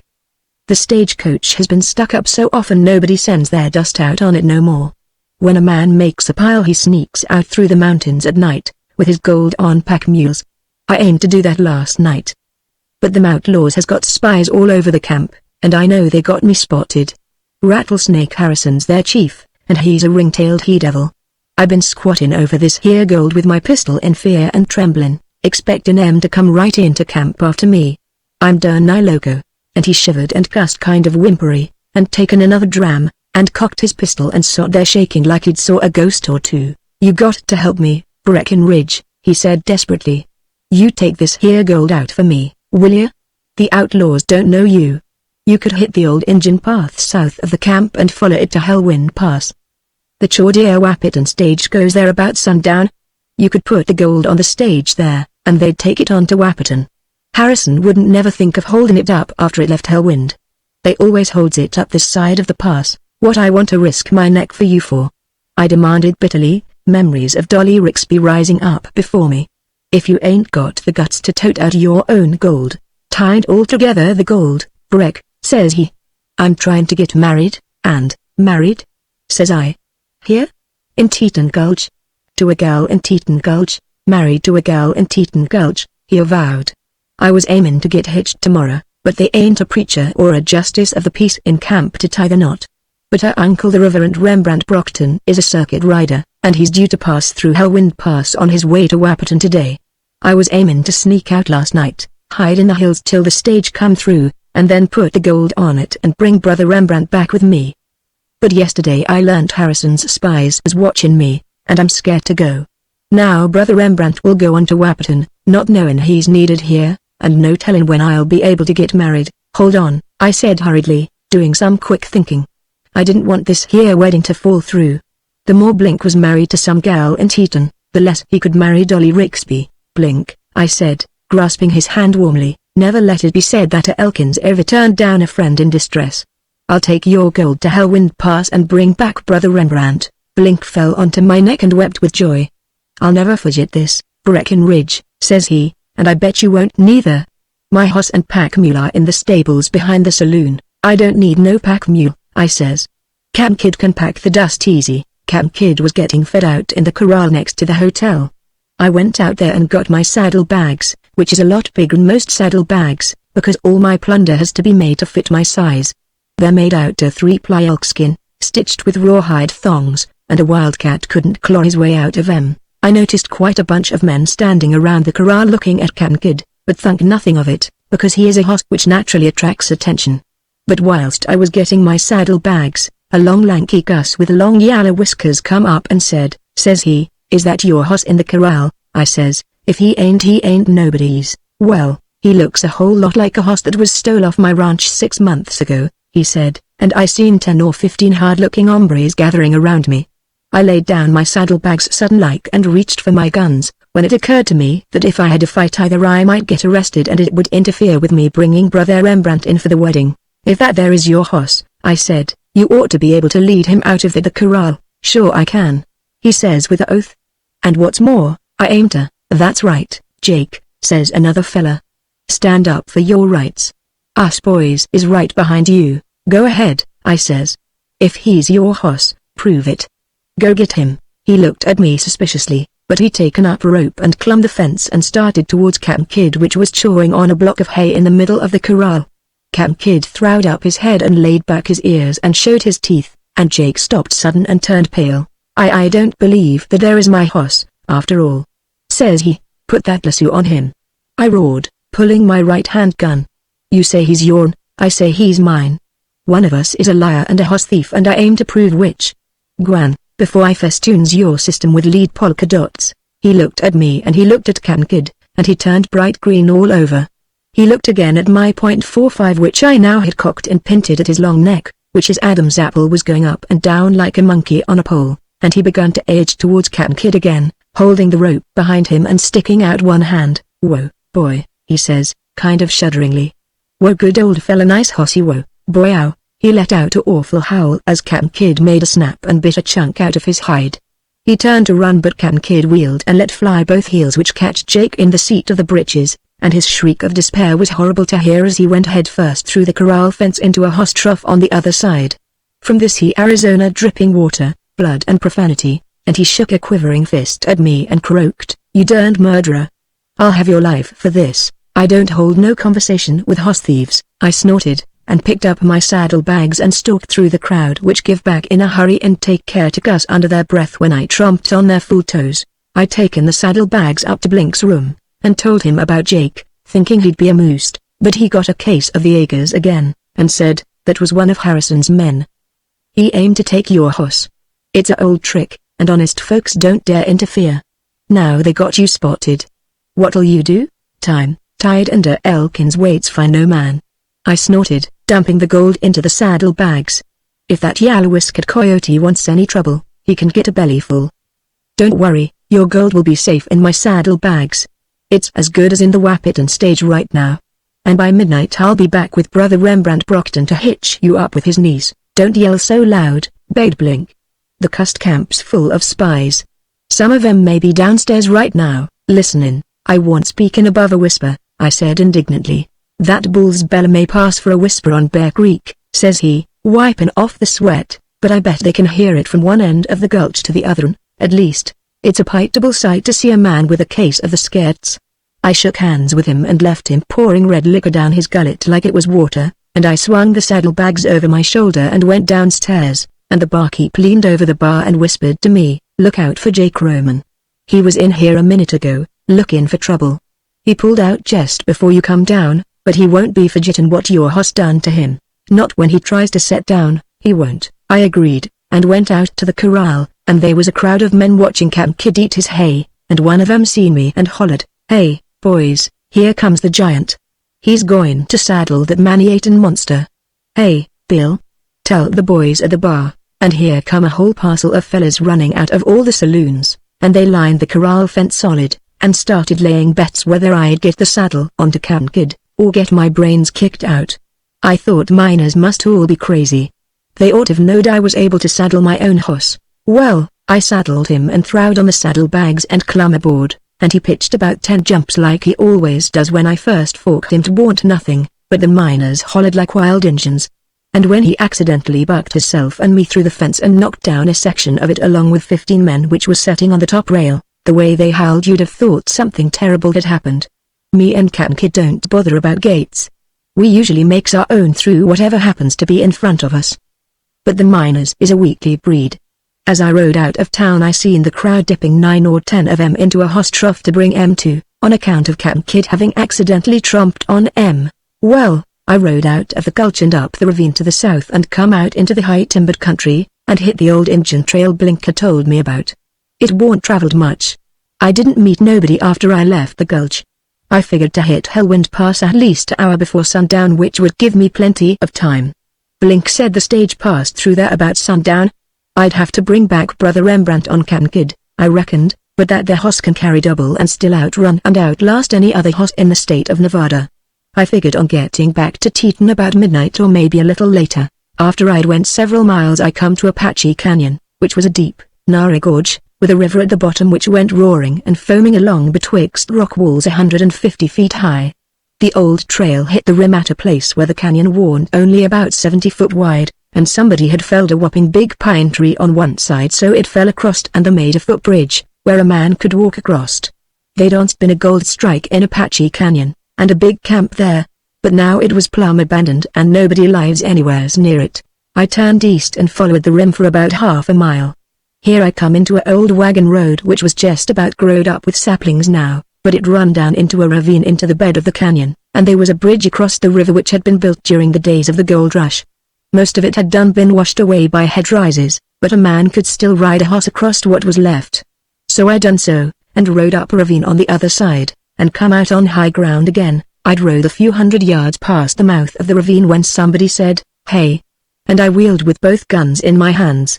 Out of the brush santwood a tall gent in a long frock tailcoat and broad-brimmed hat. "Who are you and what the hell you mean by hollerin' hey?" "At me?" I demanded courteously, pointing my guns at him. "Elkins is always polite. I am the Reverend Rembrandt Brookton, my good man," says he. "I am on my way to Teton Gulch to unite my niece and a young man of that camp in the bonds of holy matrimony." "The he you don't say," I says. "Afoot, I alit from the stagecoach at Hades Wind Pass," says he. "Some very agreeable cowboys happened to be awaiting the stage there, and they offered to escort me to Teton. How come you knowed your niece was wanting to be united in acrimony?" I asked. "The cowpersons informed me that such was the case," says he. "Whereat are they now?" I next inquire. "The mount with which they supplied me went lame a little while ago," says he. "They left me here while they went to procure another from a nearby ranch house." "I dunno who'd have a ranch anywheres around near here," I muttered. "They ain't got much sense leaving you here by your high lonesome." "You mean to imply there is danger?" says he, blinking mildly at me. "These here mountains is lousy with outlaws which would as soon carve a preacher's gullet as anybody's," I said, and then I thought of something else. "Hey," I says. "I thought the stage didn't come through the pass till sundown." "Such was the case," says he. "But the schedule has been altered." "Heck," I says. "I was aimin' to put this here gold on it which my saddlebags is full of. Now I'll have to take it back to Teton with me." "Well, I'll bring it out tomorrow and catch the stage then. Brother Rembrandt, I'm Breckenridge Elkins of Bear Creek, and I come out here to meet you and escort you back to the gulch, so's you can unite your niece and Blink Wiltshire in the holy bounds of alimony. Come on. We'll ride double. But I must await my cowboy friends," he said. "Ah, here they come now." I looked over to the east, and seen about 15 men ride into sight and move towards us. One was leading a horse without no saddle onto it. "Ah, my good friends," beamed Brother Rembrandt. "They have procured a mount for me, even as they promised." He hauled a saddle out of the brush, and says, "Would you please saddle my horse for me when they get here? I should be delighted to hold your rifle while you did so." I started to hand him my Winchester, when a snap of a twig under a horse's hoof made me whirl quick. A fella had just rode out of a thicket about 100 yards south of me, and he was raising a Winchester to his shoulder. I recognized him instantly. If us Bear Creek folks didn't have eyes like a hawk, we'd never live to get growed. It was Jake Roman. Our Winchesters banged together. His lead fanned my ear and mine knocked him endways out of his saddle. "Cowboys, hell!" I roared. "Them's Harrison's outlaws. I'll save you, Brother Rembrandt." I swooped him up with one arm and gouged Cap'n Kidd with the spurs, and he went from the like a thunderbolt with its tail on fire. Them outlaws come on with wild yells. I ain't in the habit of running from people, but I was afeard they might do the Reverend harm if it come to a close fight, and if he stopped a chunk of lead, Blink might not get to marry his niece, and might get disgusted and go back to war paint and start sparking Dolly Rixby again. I was heading for the canyon, aiming to make a stand in the ravine if I had to, and them outlaws was killing their horses trying to get to the bend of the trail ahead of me, and cut me off. Cap'n Kidd was running with his belly to the ground, but I'll admit Brother Rembrandt wasn't helping me much. He was laying across my saddle with his arms and legs waving wildly because I hadn't had time to set him comfortable, and when the horn jobbed him in the belly he uttered some words I wouldn't have expected to hear spoke by a minister of the gospel. Guns began to crack and lead hummed past us, and Brother Rembrandt twisted his head around and screamed, "Stop that shootin', you sons of... You'll hit me." I thought it was kind of selfish from Brother Rembrandt not to mention me, too, but I said, "'Tain't no use to remonstrate with them skunks, Reverend. They ain't got no respect for a preacher even." But to my amazement, the shooting did stop, though them bandits yelled louder than ever and flogged their cayuses harder. But about that time I seen they had me cut off from the lower canyon crossing, so I wrenched Cap'n Kidd into the old Injun track and headed straight for the canyon rim as hard as he could hammer, with the brush lashing and snapping around us, and slapping Brother Rembrandt in the face when it whipped back. Them outlaws yelled and wheeled in behind us, but Cap'n Kidd drawed away from them with every stride, and the canyon rim loomed just ahead of us. "Pull up, you jack-eared son of Belial," howled Brother Rembrandt. "You'll go over the edge, be at ease, Reverend," I reassured him. "We're going over the log, Lord have mercy on my soul." He squalled, and shut his eyes and grabbed a stirrup leather with both hands, and then Cap'n Kidd went over that log like thunder rolling on Judgment Day. I doubt if there's another hoss west of the Pecos, or east of it either, which would bolt out onto a log footbridge across a canyon 150 foot deep like that, but they ain't nothing in this world Cap'n Kidd's scared of except maybe me. He didn't slacken his speed none. He streaked across that log like it was a quarter track, with the bark and splinters flying from under his hoofs, and if one foot had slipped an inch, it would have been Sally bar the door. But he didn't slip, and we was over and on the other side almost before you could catch your breath. "You can open your eyes now, Brother Rembrandt," I said kindly, but he didn't say nothing. He'd fainted. I shaken him to wake him up, and in a flash he come to and give a shriek and grabbed my leg like a bar trap. I reckon he thought we was still on the log. I was trying to pry him loose when Cap'n Kidd chose that moment to run under a low-hanging oak tree limb. That's his idea of a joke. The hoss has got a great sense of humor. I looked up just in time to see the limb coming, but not in time to dodge it. It was as big around as my thigh, and it took me smack across the wishbone. We was going full speed, and something had to give way. It was the girths both of them. Cap'n Kidd went out from under me, and Brother Rembrandt and the saddle hit the ground together. I jumped up but Brother Rembrandt laid the going, wug wug wug. Like water running out of a busted jug. And then I seen them cussed outlaws had dismounted off of their horses and was coming across the bridge single file on foot, with their Winchesters in their hands. I didn't waste no time shooting them misguided idiots. I run to the end of the footbridge, ignoring the slugs they slung at me. It was purty poor shooting, because they weren't sure of their footing, and didn't aim good. So I only got one bullet in the hind leg and was creased 3 or 4 other unimportant places not enough to bother about. I bent my knees and got hold of the end of the tree and heaved up with it, and the outlaws hollered and fell along it like 10 pins, and dropped their Winchesters and grabbed hold of the log. I given it a shake and shook some of them off like persimmons off a limb after a frost, and then I swung the butt around clear of the rim and let go, and it went down end over end into the river 150 feet below, with a dozen men still hanging onto it and yelling blue murder. A regular geyser of water splashed up when they hit, and the last I seen of them they was all swirling down the river together in a thrashing tangle of arms and legs and heads. I remembered Brother Rembrandt and ran back to where he'd fell, but he was already on his feet. He was kind of pale and wild-eyed and his legs kept bending under him, but he had hold of the saddle bags, and was trying to drag em into a thicket, mumbling kind of dizzily to himself. "It's all right now, Brother Rembrandt," I said kindly. "Them outlaws is all horse to combat now, as the French say. Blink's gold is safe," says Brother Rembrandt, pulling two guns from under his coat tails, "and if I hadn't grabbed him, he would have undoubtedly shot me." We wrestled around and I protested, "Hold on, Brother Rembrandt. I ain't no outlaw.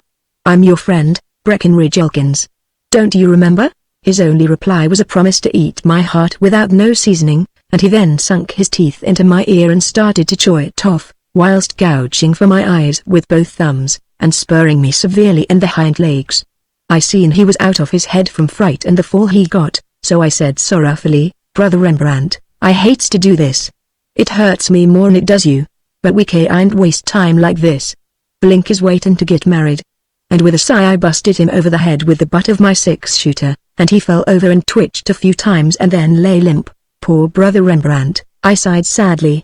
"All I hope is I ain't addled your brains so's you forgot the wedding ceremony, so as not to have no more trouble with him when, and if, he come to." I tied his arms and legs with pieces of my lariat, and taken his weapons, which was most surprising arms for a circuit rider. His pistols had the triggers out of 'em, and they was 3 notches on the butt of one, and 4 on t'other. Moreover he had a bowie knife in his boot, and a deck of marked cards and a pair of loaded dice in his hip pocket. But that warn't none of my business. About the time I finished tying him up, Cap'n Kidd come back to see if he'd killed me or just crippled me for life.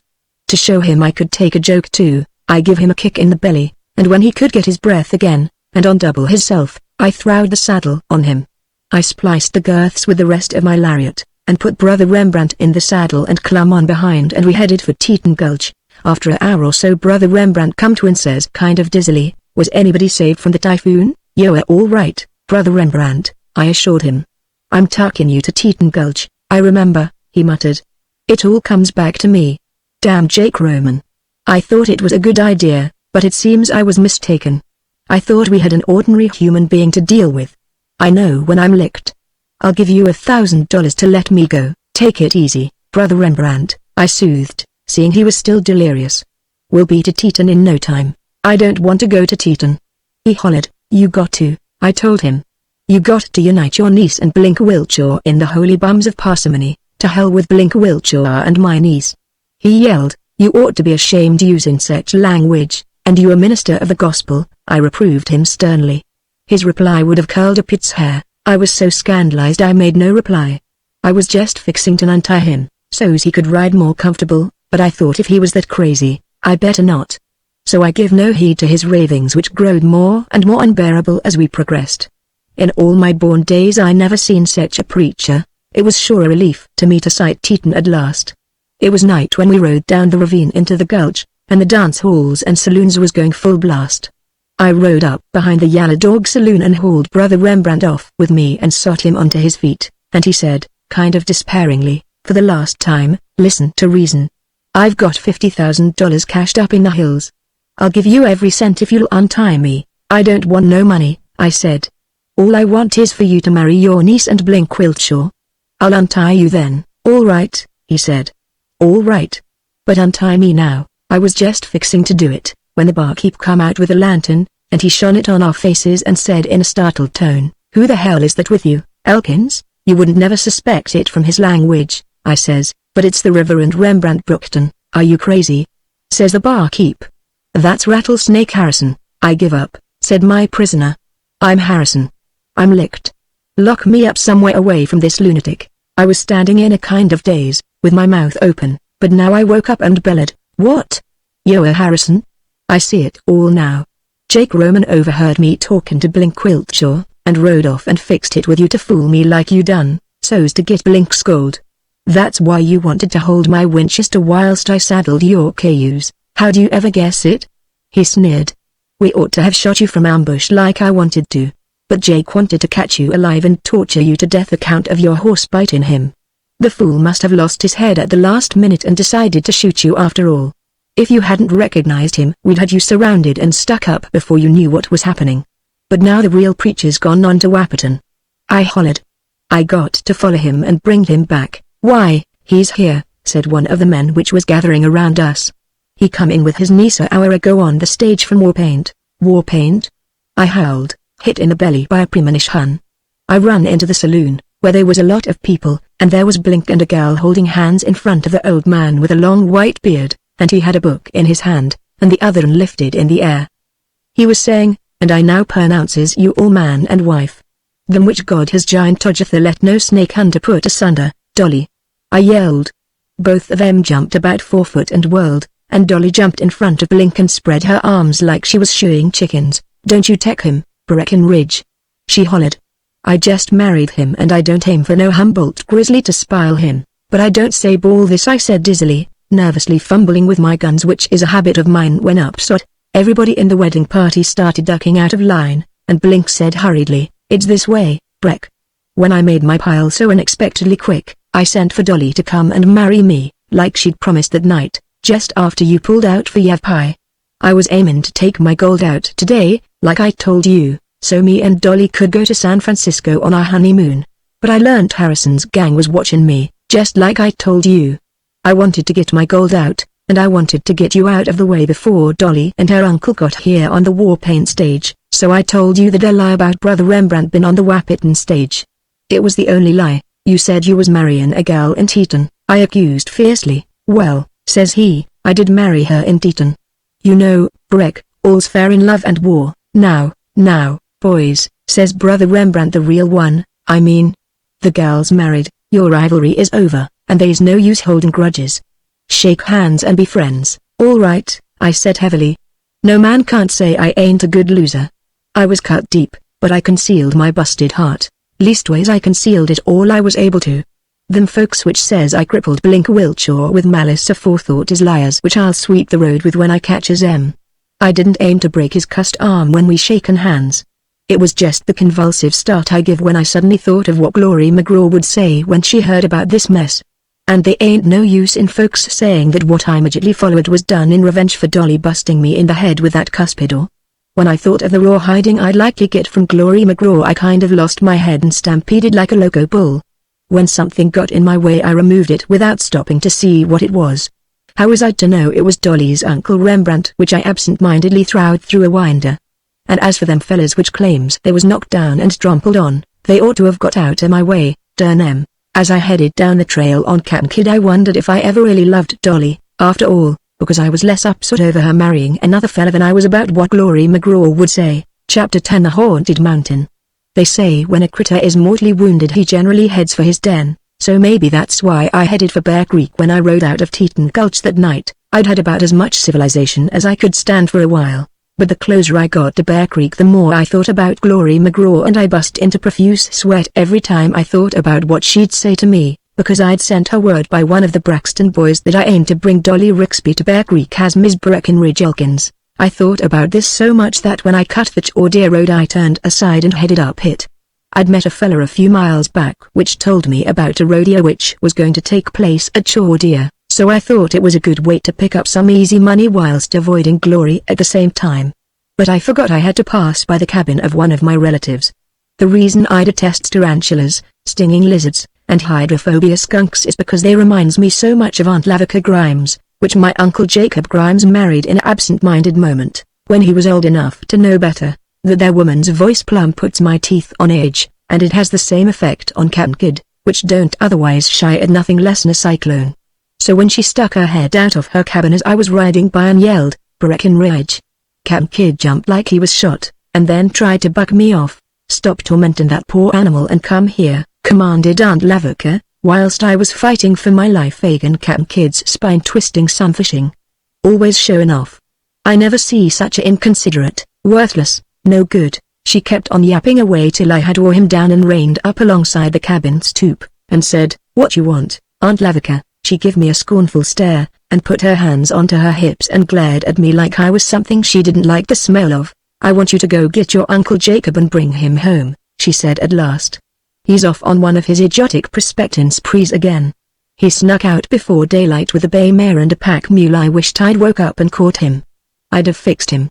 If you hustle you can catch him this side of Haunted Mountain Gap. You bring him back if you have to lasso him and tie him to his saddle. Old fool. Off hunting gold when there's work to be did in the alfalfa fields. Says he ain't no farmer. Huh. I'll make a farmer out of him yet. You get going." "But I ain't got time to go chasing Uncle Jacob all over Haunted Mountain," I protested. "I'm heading for the rodeo over to Chordia. I'm going to win my prize bulldogging some steers." "Bulldogging?" she snapped. "A fine occupation. Gwan, you worthless loafer. I ain't going to stand here all day arguing with a big ninny like you be. Of all the good-for-nothing, trifling, lunk-headed, when Aunt Lavika starts in like that you might as well travel. She can talk steady for 3 days and nights without repeating herself, with her voice getting louder and shriller all the time till it nigh splits a body's eardrums." She was still yelling at me as I rode up the trail towards Haunted Mountain Gap, and I could hear her long after I couldn't see her no more. Poor Uncle Jacob. He never had much luck prospecting, but trailing around with a jackass is a lot better than listening to Aunt Lavika. A jackass's voice is mild and soothing alongside of her. Some hours later I was climbing the long rise that led up to the gap and I realized I had overtook the old coot when something went ping up on the slope, and my hat flew off. I quick-reined Cat and Kid behind the clump of brush, and looked up towards the gap, and seen a pack mule's rear end sticking out of a cluster of boulders. "You quit that shooting at me, Uncle Jacob," I roared. "You stay where you be," his voice come back rambunctious and warlike. "I know Lavaki sent you after me, but I ain't going home. I'm onto something big at last, and I don't aim to be interfered with." "What you mean?" I demanded. "Keep back or I'll ventilate you," he promised. "I'm going after the lost haunted mine." "You been hunting that thing for 50 years, I snorted. "This time I finds it," he says. I brought a map off and a drunk Mexican down to perdition. One of his ancestors was a Injun which helped pile up the rocks to hide the mouth of the cave where it is. "Why didn't he go find it and get the gold?" I asked. "He's scared of ghosts," said Uncle Jacob. "All Mexes is awful superstitious. This and rather set and drink, anyhow. They's millions in gold in that there mine. I'll shoot you before I'll go home. Now will you go on backpackable, or will you throw in with me? I might need you, in case the pack mule plays out." "I'll come with you," I said, impressed. "Maybe you have got something, at that. Put up your Winchester, I'm coming." He emerged from his rocks, a skinny, leathery old Gus, and he said, "What about Lavaki? If you don't come back with me, she'll follow us herself. She's that strong-minded." "You can write, ain't you, Uncle Jacob?" I said, and he said, "Yeah, I always carries me a pencil stub in my saddle bags." "Why, we'll write her a note," I said. "Joe Hopkins always comes down through the gap once a week on his way to Chordia. He's due through here today. We'll stick the note on a tree, where he'll see it and take it to her." So I tore a piece of wrapping paper off in a can of tomatoes Uncle Jacob had in his pack, and he got out his pencil stub, and writ as I told him, as follows. "Dear Aunt Lavika, I am ducking Uncle Jacob way up in the mountains. Don't try to follow us, it won't do no good. Gold is what I'm after. Breckenridge." We folded it and I told Uncle Jacob to write on the outside.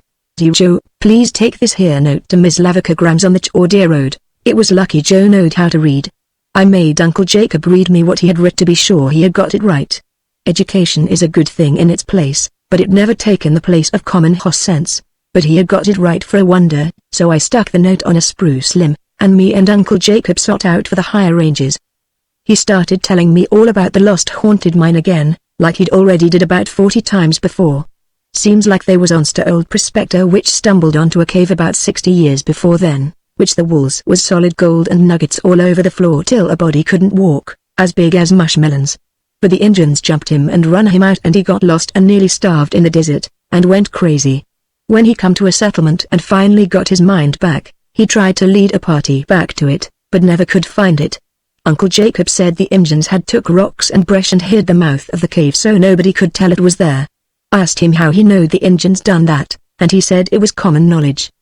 He said any fool ought to know that's just what they done. "This here mine," says Uncle Jacob, "is located in a hidden valley which lies away up amongst the high ranges. I ain't never seen it, and I thought I'd explored these mountains plenty. Ain't nobody more familiar with them than me, except old Joshua Braxton. But it stands to reason that the cave is awful hard to find, or somebody'd already found it. According to this here map, that lost valley must lie just beyond Wildcat Canyon. Ain't many white men know where that is, even. We're heading there." We had left the gap far behind us, and was moving along the slanting side of a sharp-angled crag whilst he was talking. As we passed it we seen 2 figures with horses emerge from the other side, heading in the same direction we was, so our trails converged. Uncle Jacob glared and reached for his Winchester. "Who's that?" He snarled. "The big guns, Bill Glanton," I said. "I never seen t'other. And nobody else, outside of a freak show," growled Uncle Jacob. The other fella was a funny-looking little maverick, with laced boots and a cork-sun helmet and big spectacles. He sat his horse like he thought it was a rocking chair, and held his reins like he was trying to fish with them. Glanton hailed us. He was from Texas, original, and was rough in his speech and free with his weapons, but me and him had always got along together very well. "Where you all going?" demanded Uncle Jacob. "I am Professor Van Brock, of New York," said the tenderfoot, whilst Bill was getting rid of his tobaxo wad. "I have employed Mr. Glanton, here, to guide me up into the mountains. I am on the track of a tribe of aborigines, which according to fairly well substantiated rumor, have inhabited the haunted mountains since time immemorial." "Listen here, you four-eyed runt," said Uncle Jacob in wrath, "you giving me the hoss laugh? I assure yon that equine levity is the furthest thing from my thoughts," says Van Brock. "Whilst touring the country in the interests of science, I heard the rumors to which I have referred. In a village possessing the singular appellation of Chaudier, I met an aged prospector who told me that he had seen one of the aborigines, clad in the skin of a wild animal and armed with a bludgeon. The wild man, he said, emitted a most peculiar and piercing cry when sighted, and fled into the recesses of the hills. I am confident that it is some survivor of a pre-Indian race, and I am determined to investigate." "They ain't no such critter in these hills," snorted Uncle Jacob. "I've roamed all over 'em for 50 year, and I ain't seen no wild man." "Well," says Glanton, "they's something unnatural up there, because I been hearin' some funny yarns myself. I never thought I'd be hunting wild men," he says. "But since that hash slinger in perdition turned me down to elope with a traveling salesman, I welcomes the chance to lose myself in the mountains and forget the perfidy of womankind. What you all doing up here? Prospecting?" he said, glancing at the tools on the mule. "Not in earnest," said Uncle Jacob hurriedly. "We're just whiling away our time. They ain't no gold in these mountains. Folks says that lost haunted mine is up here somewheres," said Glanton. "A pack of lies," snorted Uncle Jacob, busting into a sweat. "Ain't no such mine. Well, Breckenridge, Lesby Chauvin.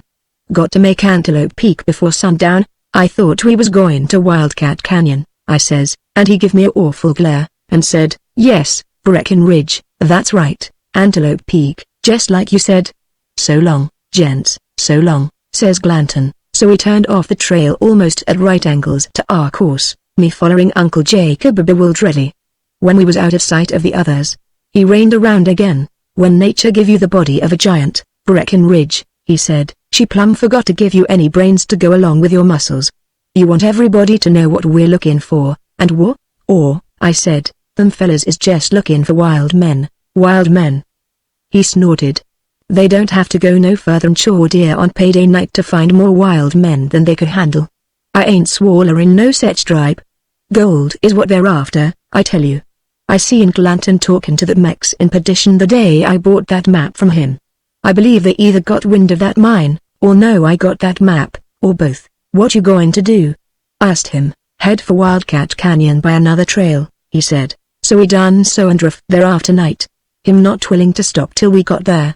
It was deep, with big high cliffs cut with ravines and gulches here and there, and very wild in appearance. We didn't descend into the canyon that night, but camped on a plateau above it. Uncle Jacob allowed we'd begin exploring next morning. He said there was lots of caves in the canyon, and he'd been in all of them. He said he hadn't never found nothing except buzz and painters and rattlesnakes, but he believed one of them caves went on through into another hidden canyon, and that was where the gold was at. Next morning I was awoke by Uncle Jacob shaking me, and his whiskers was curling with rage. "What's the matter?" I demanded, setting up and pulling my guns. "They're here," he squalled. "Doggone it, I suspected 'em all the time. Get up, you big lunk. Don't set the gorpin with a gun in each hand like a idiot. They're here, I tell you." "Who's here?" I asked. "The darn tenderfoot and his Gus Texas gunfighter," snarled Uncle Jacob. "I was up just at daylight, and pretty soon I seen a wisp of smoke curling up from behind a big rock t'other side of the flat. I snuck over there, and there was Glanton frying bacon, and Van Brock was pretending to be looking at some flowers with a magnifying glass. The blame fake. He ain't no professor. I bet he's a darn crook. They're following us. They aim to murder us and take my map." "Or, Glanton wouldn't do that," I said, and Uncle Jacob said, "You shut up. A man will do anything war gold's concerned. Dang it all, Get up and do something. You going to sit there, you big lummox, and let us get murdered in our sleep? That's the trouble of being the biggest man in your clan. The rest of the family always dumps all the unpleasant jobs onto your shoulders. I pulled on my boots and headed across the flat with Uncle Jacob's war songs ringing in my ears, and I didn't notice whether he was bringing up the rear with his Winchester or not. There was a scattering of trees on the flat, and about halfway across a figure emerged from amongst it and headed my direction with fire in his eye. It was Glanton. "So, you big mountain grizzly," he greeted me rambunctiously, "you was going to Antelope Peak, hey? Kinda got off the road, didn't you?" "Oh, we're on to you." What you mean?" I demanded. He was acting like he was the one which ought to feel righteously indignant instead of me. "You know what I mean," he says, frothing slightly at the mouth. "I didn't believe it when Van Broek first said he suspicioned you, even though you hombres did act funny yesterday when he met you on the trail. But this moment when I glimpsed your fool Uncle Jacob spy in on our camp, and then seen him sneaking off through the brush, I knowed Van Broek was right. You're after what we're after, and you all resort to dirty, underhanded tactics. Does you deny you're after the same thing we are?" "No, I don't," I said. "Uncle Jacob's got more right to it than you all has. And when you says we uses underhanded tricks, you're a liar, that settles it," gnashed he. "Go for your gun, I don't want to perforate you," I growled. "I ain't hankering to conclude your mortal career," he admitted. "But Haunted Mountain ain't big enough for both of us. Take off your guns, and I'll maul the living daylights out you, big as you be." I unbuckled my gun belt, and hung it on a limb, and he laid off his'n, and hit me in the stomach and on the ear and in the nose, and then he busted me in the jaw and knocked out a tooth. This made me mad, so I taken him by the neck and throwed him against the ground so hard it jolted all the wind out to him. I then sat on him and started banging his head against a convenient boulder, and his cussing was terrible to hear. "If you all had acted like white men," I gritted, "we'd have give you a share in that they're mine." "What the hell are you talking about?" he gurgled, trying to haul his bowie out of his boot which I had my knee on. "The lost haunted mine, what you think?"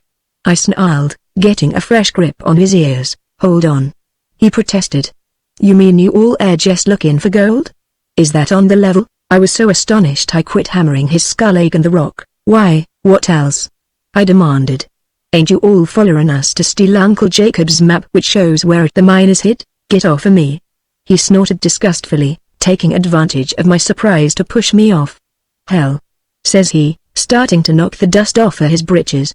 "I might have knowed that Tenderfoot was wool gathering. After we seen you all yesterday, and he heard you mention Wildcat Canyon. He told me he believed you was following us. He said that yarn about prospecting was just a blind.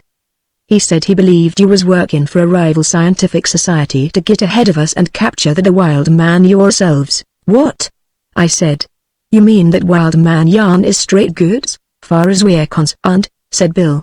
"Prospectors is been telling some unusual stories about Wildcat Canyon." Well, I laughed at him at first, but he kept on using so many .45 caliber words that he got me to believing it might be so. 'Cause, after all, here was me and a Tenderfoot on the trail of the wild man, and they warn't no reason to think that you and Jacob Grimes was any more sensible than me. Then, this morning when I seen Jacob peeking at me from the brush, I decided Van Broek must be right. You all hadn't never went to Antelope Peak. The more I thought it over, the more certain I was that you was following us to steal our wild man, so I started over to have a showdown. "Well," I said, "we've reached to understanding. You don't want our mine, and we sure don't want your wild man. There's plenty of them amongst my relatives on Bear Creek. Let's get Van Broek and lug him over to our camp and explain things to him and my weak-minded uncle." "All right," said Glanton, buckling on his guns. "Hey, what's that?" From down in the canyon come a yell. "Help! Aid! Assistance, it's Van Broek!" yelped Glanton. "He's wandered down into the canyon by himself. Come on." Right nigh their camp there was a ravine leading down to the floor of the canyon. We pelted down that at full speed and emerged nigh the wall of the cliffs. There was the black mouth of a cave showing nearby, in a kind of cleft, and just outside this cleft Van Broek was staggering around, yowling like a hound dog with his tail caught in the door. His cork helmet was laying on the ground all bashed out to shape, and his specs was lying nigh it. He had a knot on his head as big as a turnip and he was doing a kind of ghost dance or something all over the place. He couldn't see very good without his specs, 'cause when he sighted us he gave a shriek and started legging it up the canyon. seeming to think we was more enemies. Not wanting to indulge in no sprinting in that heat, Bill shot a heel off his boot, and that brung him down squalling blue murder. "Help!" he shrieked. "Mr. Glanton! Help! I'm being attacked! Help, or, shut up," snorted Bill. "I'm Glanton. You're all right. Give him his specs, Breck." "Now, what's the matter?" He put them on, gasping for breath, and staggered up, wild-eyed, and pointed at the cave, and hollered, "The wild man!" I saw him, as I descended into the canyon on a private exploring expedition. A giant with a panther's skin about his waist, and a club in his hand. When I sought to apprehend him, he dealt me a murderous blow with the bludgeon and fled into that cavern. He should be arrested. I looked into the cave. It was too dark to see anything except for a hoot owl. "He must have saw something, Breck," said Glanton, hitching his gun harness. "Something sure cracked him on the conch. I've been hearing some queer tales about this canyon, myself. Maybe I better sling some lead in there." "No, no, no," broke in Van Brock. "We must capture him alive." "What's going on here?" said a voice, and we turned to see Uncle Jacob approaching with his Winchester in his hands. "Everything's all right, Uncle Jacob," I said. "They don't want your mine. They're after the wild man, like they said, and we got him cornered in the cave." "All right, huh?" he snorted. "I reckon you thinks it's all right for you to waste your time with such darn foolishness when you ought to be helping me look for my mine. A big help you be. Where was you whilst I was arguing with Bill here?" I demanded. "I knowed you could handle the situation, so I started exploring the canyon," he said. "Come on, we got work to do." "But the wild man!" cried Van Brock. "Your nephew would be invaluable in securing the specimen. Think of science. Think of progress. Think of a striped skunk," snorted Uncle Jacob. "Breckenridge, are you coming, or, shut up," I said disgustedly. "You both make me tired. I'm going in there and run that wild man out, and Bill, you shoot him in the hind leg as he comes out, so's we can catch him and tie him up." "But you left your guns hanging onto that limb up on the plateau," objected Glanton. "I don't need 'em," I said. "Didn't you hear Van Brock say we was to catch him alive? If I started shooting in the dark I might ruin him." "All right," says Bill, cocking his 6-shooters. "Go ahead. I figure you're a match for any wild man that ever come down the pike." So I went into the cleft and entered the cave, and it was dark as all get out. I groped my way along and discovered the main tunnel split in two, so I taken the biggest one. It seemed to get darker the further I went, and pretty soon I bumped into something big and hairy, and it went whump and grabbed me. Thinks I, it's the wild man, and he's on the warpath. So I waded into him and he waded into me, and we tumbled around on the rocky floor in the dark, biting and mauling and tearing. Bear Creek is famed far and wide for its ring-tailed scrappers, and I don't have to repeat I'm the fightin'est of 'em all, but that cussed wild man sure give me my hands full. He was the biggest, hairiest critter I ever laid hands on, and he had more teeth and talons than I thought a human could possibly have. He chawed me with vigor and enthusiasm, and he waltzed up and down my frame free and hearty, and swept the floor with me till I was groggy. For a while I thought I was going to give up the ghost, and I thought with despair of how humiliated my relatives on Bear Creek would be to hear their champion battler had been clawed to death by a wild man in a cave. This thought maddened me, so I redoubled my onslaughts, and the socks I give him more to have laid out any man, wild or tame, to say nothing of the pile-driver kicks in his belly, and butting him with my head so he gasped. I got what felt like a ear in my mouth and commenced chawing on it, and presently, what with this and other mayhem I committed on him, he gave a most inhuman squall and bust away and went lickety-split for the outside world. I riz up and staggered after him, hearing a wild chorus of yells break forth, but no shots. I bust out into the open, bloody all over, and my clothes hanging in tatters. "Where is he?" I hollered. "Did you let him get away?" "Who?" said Glanton, coming out from behind a boulder, whilst Van Brock and Uncle Jacob dropped down out of a tree nearby. "The wild man, damn it!" I roared. "We ain't seen no wild man," said Glanton. "Well, what was the thing I just run out of the cave?" I hollered. "That was a grizzly bear," said Glanton. "Yeah," sneered Uncle Jacob, "and that was Van Brock's wild man. And now, Breckenridge, if you're through playing, we'll—" "No, no," hollered Van Brock, jumping up and down. "It was indubitably a human being which smote me and fled into the cavern. Not a bear. It is still in there somewhere, unless there is another exit to the cavern." "Well, he ain't in there now," said Uncle Jacob, peering into the mouth of the cave.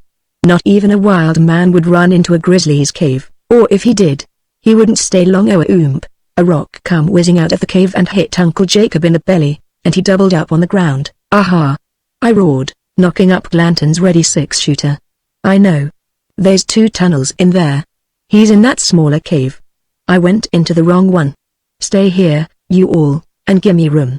This time I gets him. With that I rushed into the cave mouth again, disregarding some more rocks which emerged, and plunged into the smaller opening. It was dark as pitch, but I seemed to be running along a narrow tunnel, and ahead of me I heard bare feet pattering on the rock. I followed them at full lope, and presently seen a faint hint of light. The next minute I rounded a turn and come out into a wide place, which was lit by a shaft of light coming in through a cleft in the wall, some yards up. In the light I seen a fantastic figure climbing up on a ledge, trying to reach that cleft. Come down off of that. I thundered, and give a leap and grabbed the ledge by one hand and hung on, and reached for his legs with t'other hand. He gave a squall as I grabbed his ankle and splintered his club over my head. The force of the lick broke off the lip of the rock ledge I was holding on to, and we crashed to the floor together, because I didn't let loose of him. Fortunately, I hit the rock floor headfirst, which broke my fall and kept me from fracturing any of my important limbs, and his head hit my jaw, which rendered him unconscious. I riz up and picked up my limp captive and carried him out into the daylight where the others was waiting. I dumped him on the ground and they stared at him like they couldn't believe it. He was a gaunt old cuss with whiskers about a foot long and matted hair, and he had a mountain lion's hide tied around his waist. A white man. Enthused Van Broek, dancing up and down. An unmistakable Caucasian. This is stupendous. A prehistoric survivor of a pre-Indian epoch. What an aid to anthropology. A wild man. A veritable wild man, hell. Snorted Uncle Jacob. There's old Joshua Braxton, which was trying to marry that old maid school teacher down at Chaudiere all last winter. I was trying to marry her, said Joshua bitterly, setting up suddenly and glaring at all of us. That there is good, that there is. And me all the time fighting for my life agin it. Her and all her relations was trying to marry her to me. They made my life a curse. They was finally all set to kidnap me and marry me by force. That's why I come away off up here, and put on this rig to scare folks away. All I crave is peace and quiet and no darn women. Van Broek begun to cry because they want no wild man, and Uncle Jacob said, well, now that this darn foolishness is settled, maybe I can get to something important. Joshua, you know these mountains even better I do. I want ya to help me find the lost haunted mine. There ain't no such mine, said Joshua. That old prospector imagined all that stuff whilst he was wandering around over the desert crazy, but I got a map I bought from a Mexican in perdition. Hollered Uncle Jacob. Let me see that map, said Glanton. Why, hell, he said, that there is a fake. I seen that Mexican drawing it, and he said he was going to try to sell it to some old jassack for the price of a drunk. Uncle Jacob sat down on a rock and pulled his whiskers. My dreams is bust.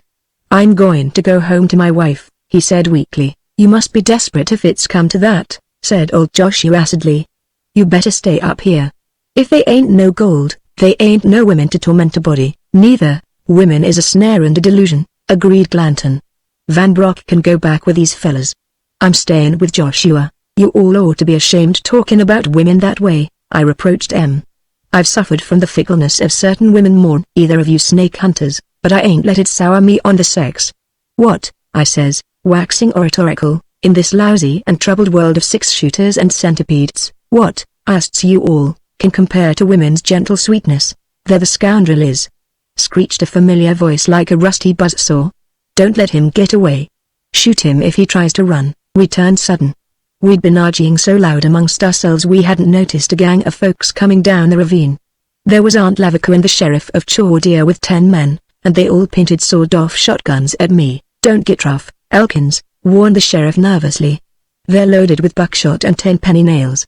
I knows your reputation and I takes no chances. I arrests you for the kidnapping of Jacob Grimes. You plumb crazy? I demanded. Kidnapping? Hollered Aunt Lavica, waving a piece of paper. Abducting your poor old uncle. Aiming to hold him for ransom. It's all writ down over your name right here on this here paper. Saying yo a-talking Jacob away off into the mountains, warning me not to try to follow. Same as threatening me. I never heard of such doins. Soon as that good-for-nothing Joe Hopkins brung me that there impudent letter, I went right after the sheriff. Joshua Braxton, what air you doing in the Monsant Togs? My land, I dunno what we're a comin' to. Well, Sheriff, what you standin' there for like a ninny? Why'n't you put some handcuffs and chains and shackles onto him? Air you scared of a big lunkhead? Or, heck, I said. This is all a mistake.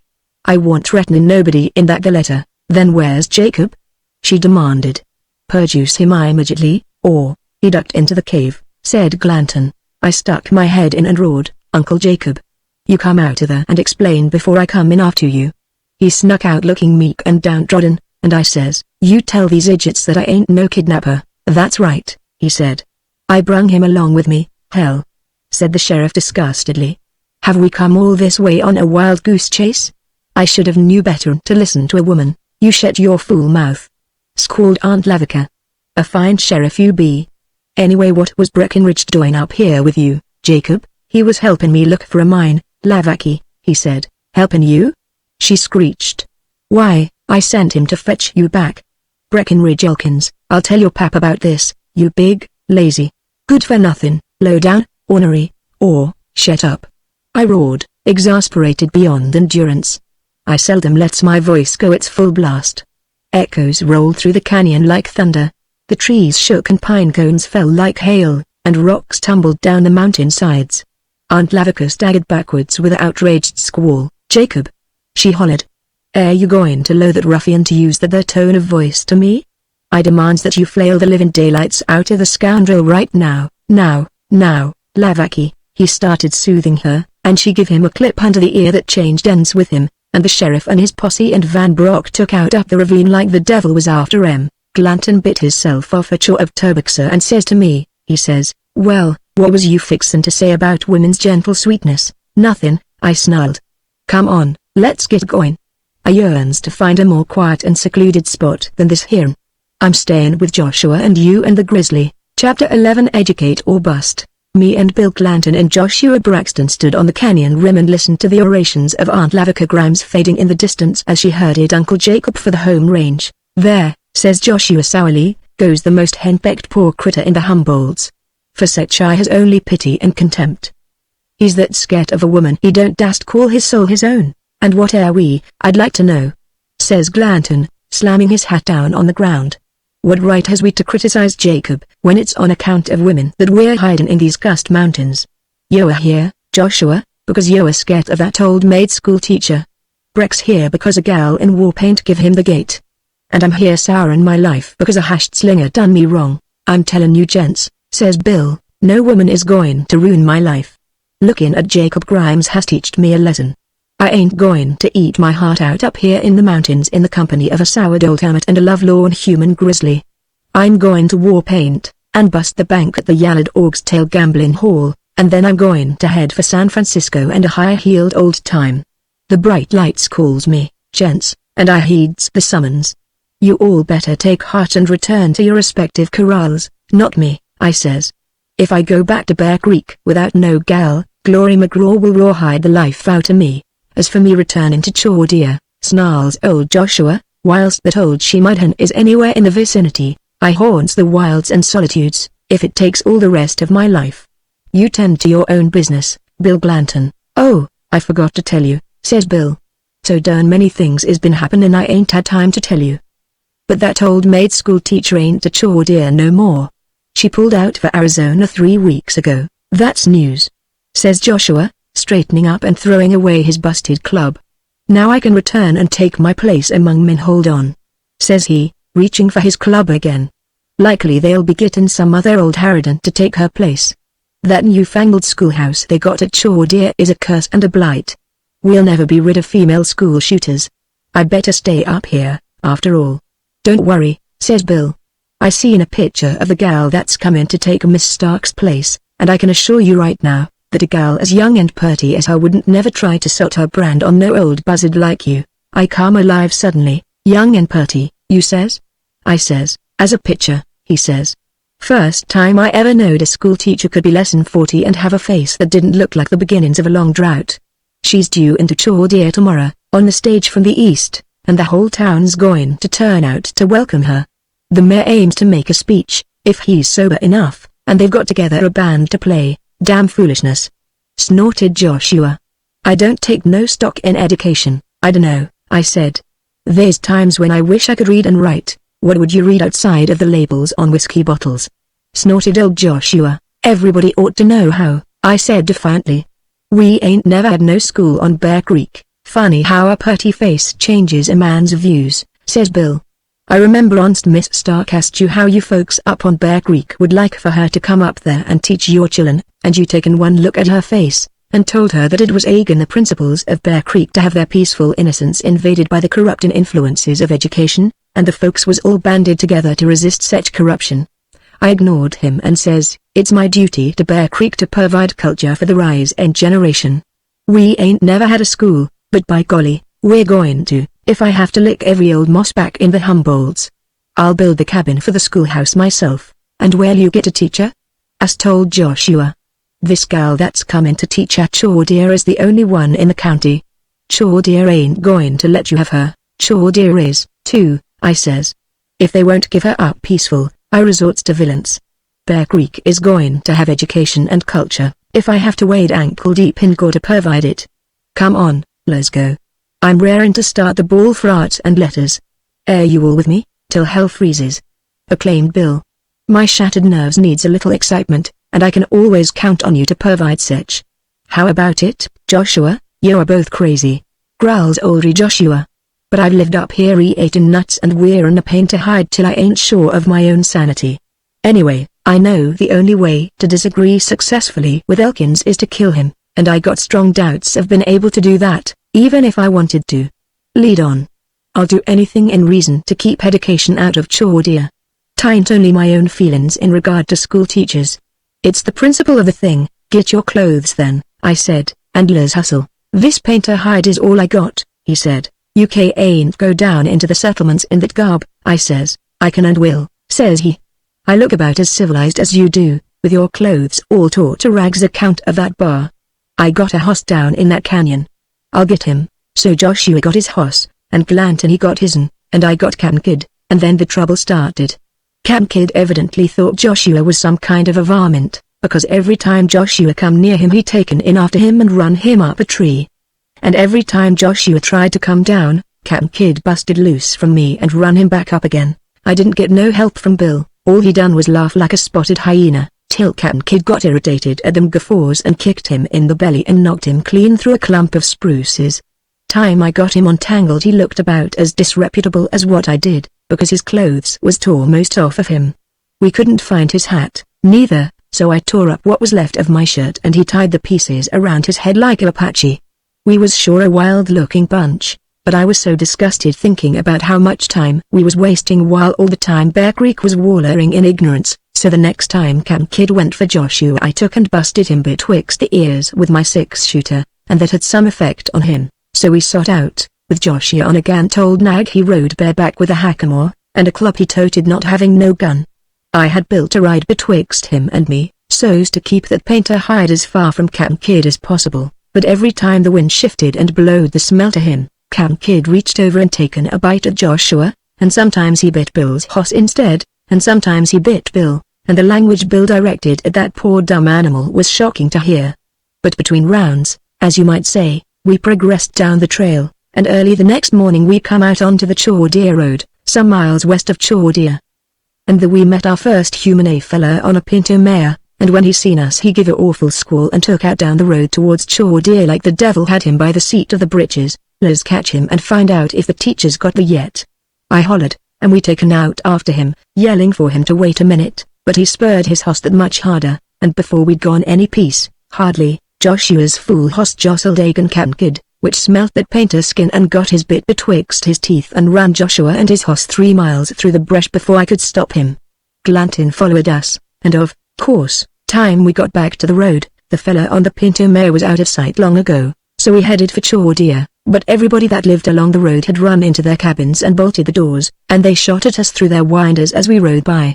Glanton said irritably, after having his off-ear nicked by a buffalo rifle, he says, "Darn it, they must know we aim to steal their school teacher, or, they couldn't know that," I said. "I bet there's a war on between Chaudier and Warpaint." "Well, what they shooting at me for, then?" demanded old Joshua. I don't hang out at war paint, like you fellas. I'm a chore deer man myself. I doubt if they recognizes you with all them whiskers and that rig you got on, I said. Anyway, what's that? Ahead of us. Away down the road, we seen a cloud of dust, and here come a gang of men on horses, waving their guns and yelling. Well, whatever the reason is, says Glanton, we bet not stop to find out. Them gents is out for blood, pull into the bresh, says I. I'm going to chore deer today in spite of hell, high water, and all the gunmen they can raise. So we take into the bresh, leaving a trail a blind man could have followed, but we couldn't help it, and they lit into the bresh after us, about 40 or 50 of them, but we dodged and circled and taken shortcuts so old Joshua knowed about, and when we emerged into the town of Chore Deer, our pursuers warn't nigh in sight. They warn't nobody in sight in the town, neither. All the doors was closed and the shutters up on the cabins and saloons and stores and everything. It was peculiar. As we rode into the clearing, somebody let bam at us with a shotgun from the nearest cabin, and the load combed old Joshua's whiskers. This made me mad, and I rode at the cabin and pulled my foot out in the stirrup and kicked the door in, and while I was doing this, the fella inside hollered and jumped out the winder, and Glanton grabbed him by the neck and taken his gun away from him. It was Esau Barlow, one of Chore Deer's confirmed citizens. What the hell does you Chore Deer buzzards mean by this here hostility? Roared Bill. Is that you, Glanton? Gasped Barlow, blinking his eyes. Yes, it's me. Bellowed Bill wrathfully. Do I look like a Injun? Yes sir. I mean, I didn't know you in that there turban, says Barlow. Am I dreaming, or is that Joshua Braxton and Breckenridge Elkins? Sure it's us. Snorted Joshua. Who you think? Well, says Esau, rubbing his neck, I didn't know. He stole a glance at Joshua's paint to hide and he batted his eyes again, and kind of shaken his head like he warn't sure of hisself. Even then, where was everybody? Joshua demanded. Well, says Esau, a little while ago Dick Lynch rode into town with his hoss all of a lather, and swore he'd just outrun the wildest war party that ever come down from the hills. Boys, says Dick, they ain't neither Injuns nor white men. They're them cussed wild men that New York professor was talking about. One of them's big as a grizzly bear, with no shirt on, and he's riding a hoss bigger'n a bull moose. One of the others is as ragged and ugly as him, but not so big, and wearin' a Apache headdress. T'other'n's got nothing on but a painter's hide, and a club, and his hair and whiskers falls to his shoulders. When they seen me, says Dick, they sot up the awfulest yells I ever heard and come for me like so many wild Injuns. I fogged it for town, says Dick, warnin' everybody along the road to fort theirselves in their cabins. Well, says Esau, when he says that, such men as was left in town got their hosses and guns except me, which can't ride account of a rizan I got in a vital spot and they taken out up the road to meet the war party before it got into town. Well, of all the cussed fools. I snorted. Listen, whereat's the new school teacher? She ain't a riff yet, says he. She's due on the next stage, and the mayor and the band rode out to meet her at the Yalla Creek crossing and escort her into town in honor. They pulled out before Dick Lynch brung news of the war party. Well, come on, I says to my warriors. I aims to meet that stage too, so we pulled out and fogged it down the road, and pretty soon we heard music blaring ahead of us, and men yipping and shooting off their pistols like they does when they're celebrating, so we judged the stage had already a riff. What you going to do now? Asked Glanton, and about that time a noise bust out behind us, and I looked back and seen that gang of Chore Deer maniacs which had been chasing us dusting down the road after us, waving their Winchesters. I seen it warn't no use to try to stop and argue with them. They'd fill us full of lead before we could get close enough to make 'em hear what we was saying. So I hollered, come on. If they get her into town they'll fort theirselves agin us, and we'll never get her. We'll have to take her by force. Follow me. So we swept down the road and around the bend, and there was the stagecoach coming up the road with the mayor riding alongside with his hat in his hand, and a whiskey bottle sticking out of each saddlebag and his hip pocket. He was orating at the top of his voice to make himself heard above the racket the band was making. They was blowing horns of every kind, and banging drums, and twanging on Jews' harps, and the horses was skittish and shying and jumping. But we heard the mayor say, and so we welcomes you, Miss Devon, to our peaceful little community, where life runs smooth and tranquil, and men's souls is overflowing with milk and honey. And just then we stormed around the bend and come tearing down on 'em with a mob right behind us yelling and cussing and shooting free and fervent. The next minute they was the damnedest mix-up you ever seen, what with the hosses bucking their riders off, and men yelling and cussing, and the hosses hitched to the stage running away and knocking the mayor off his hoss.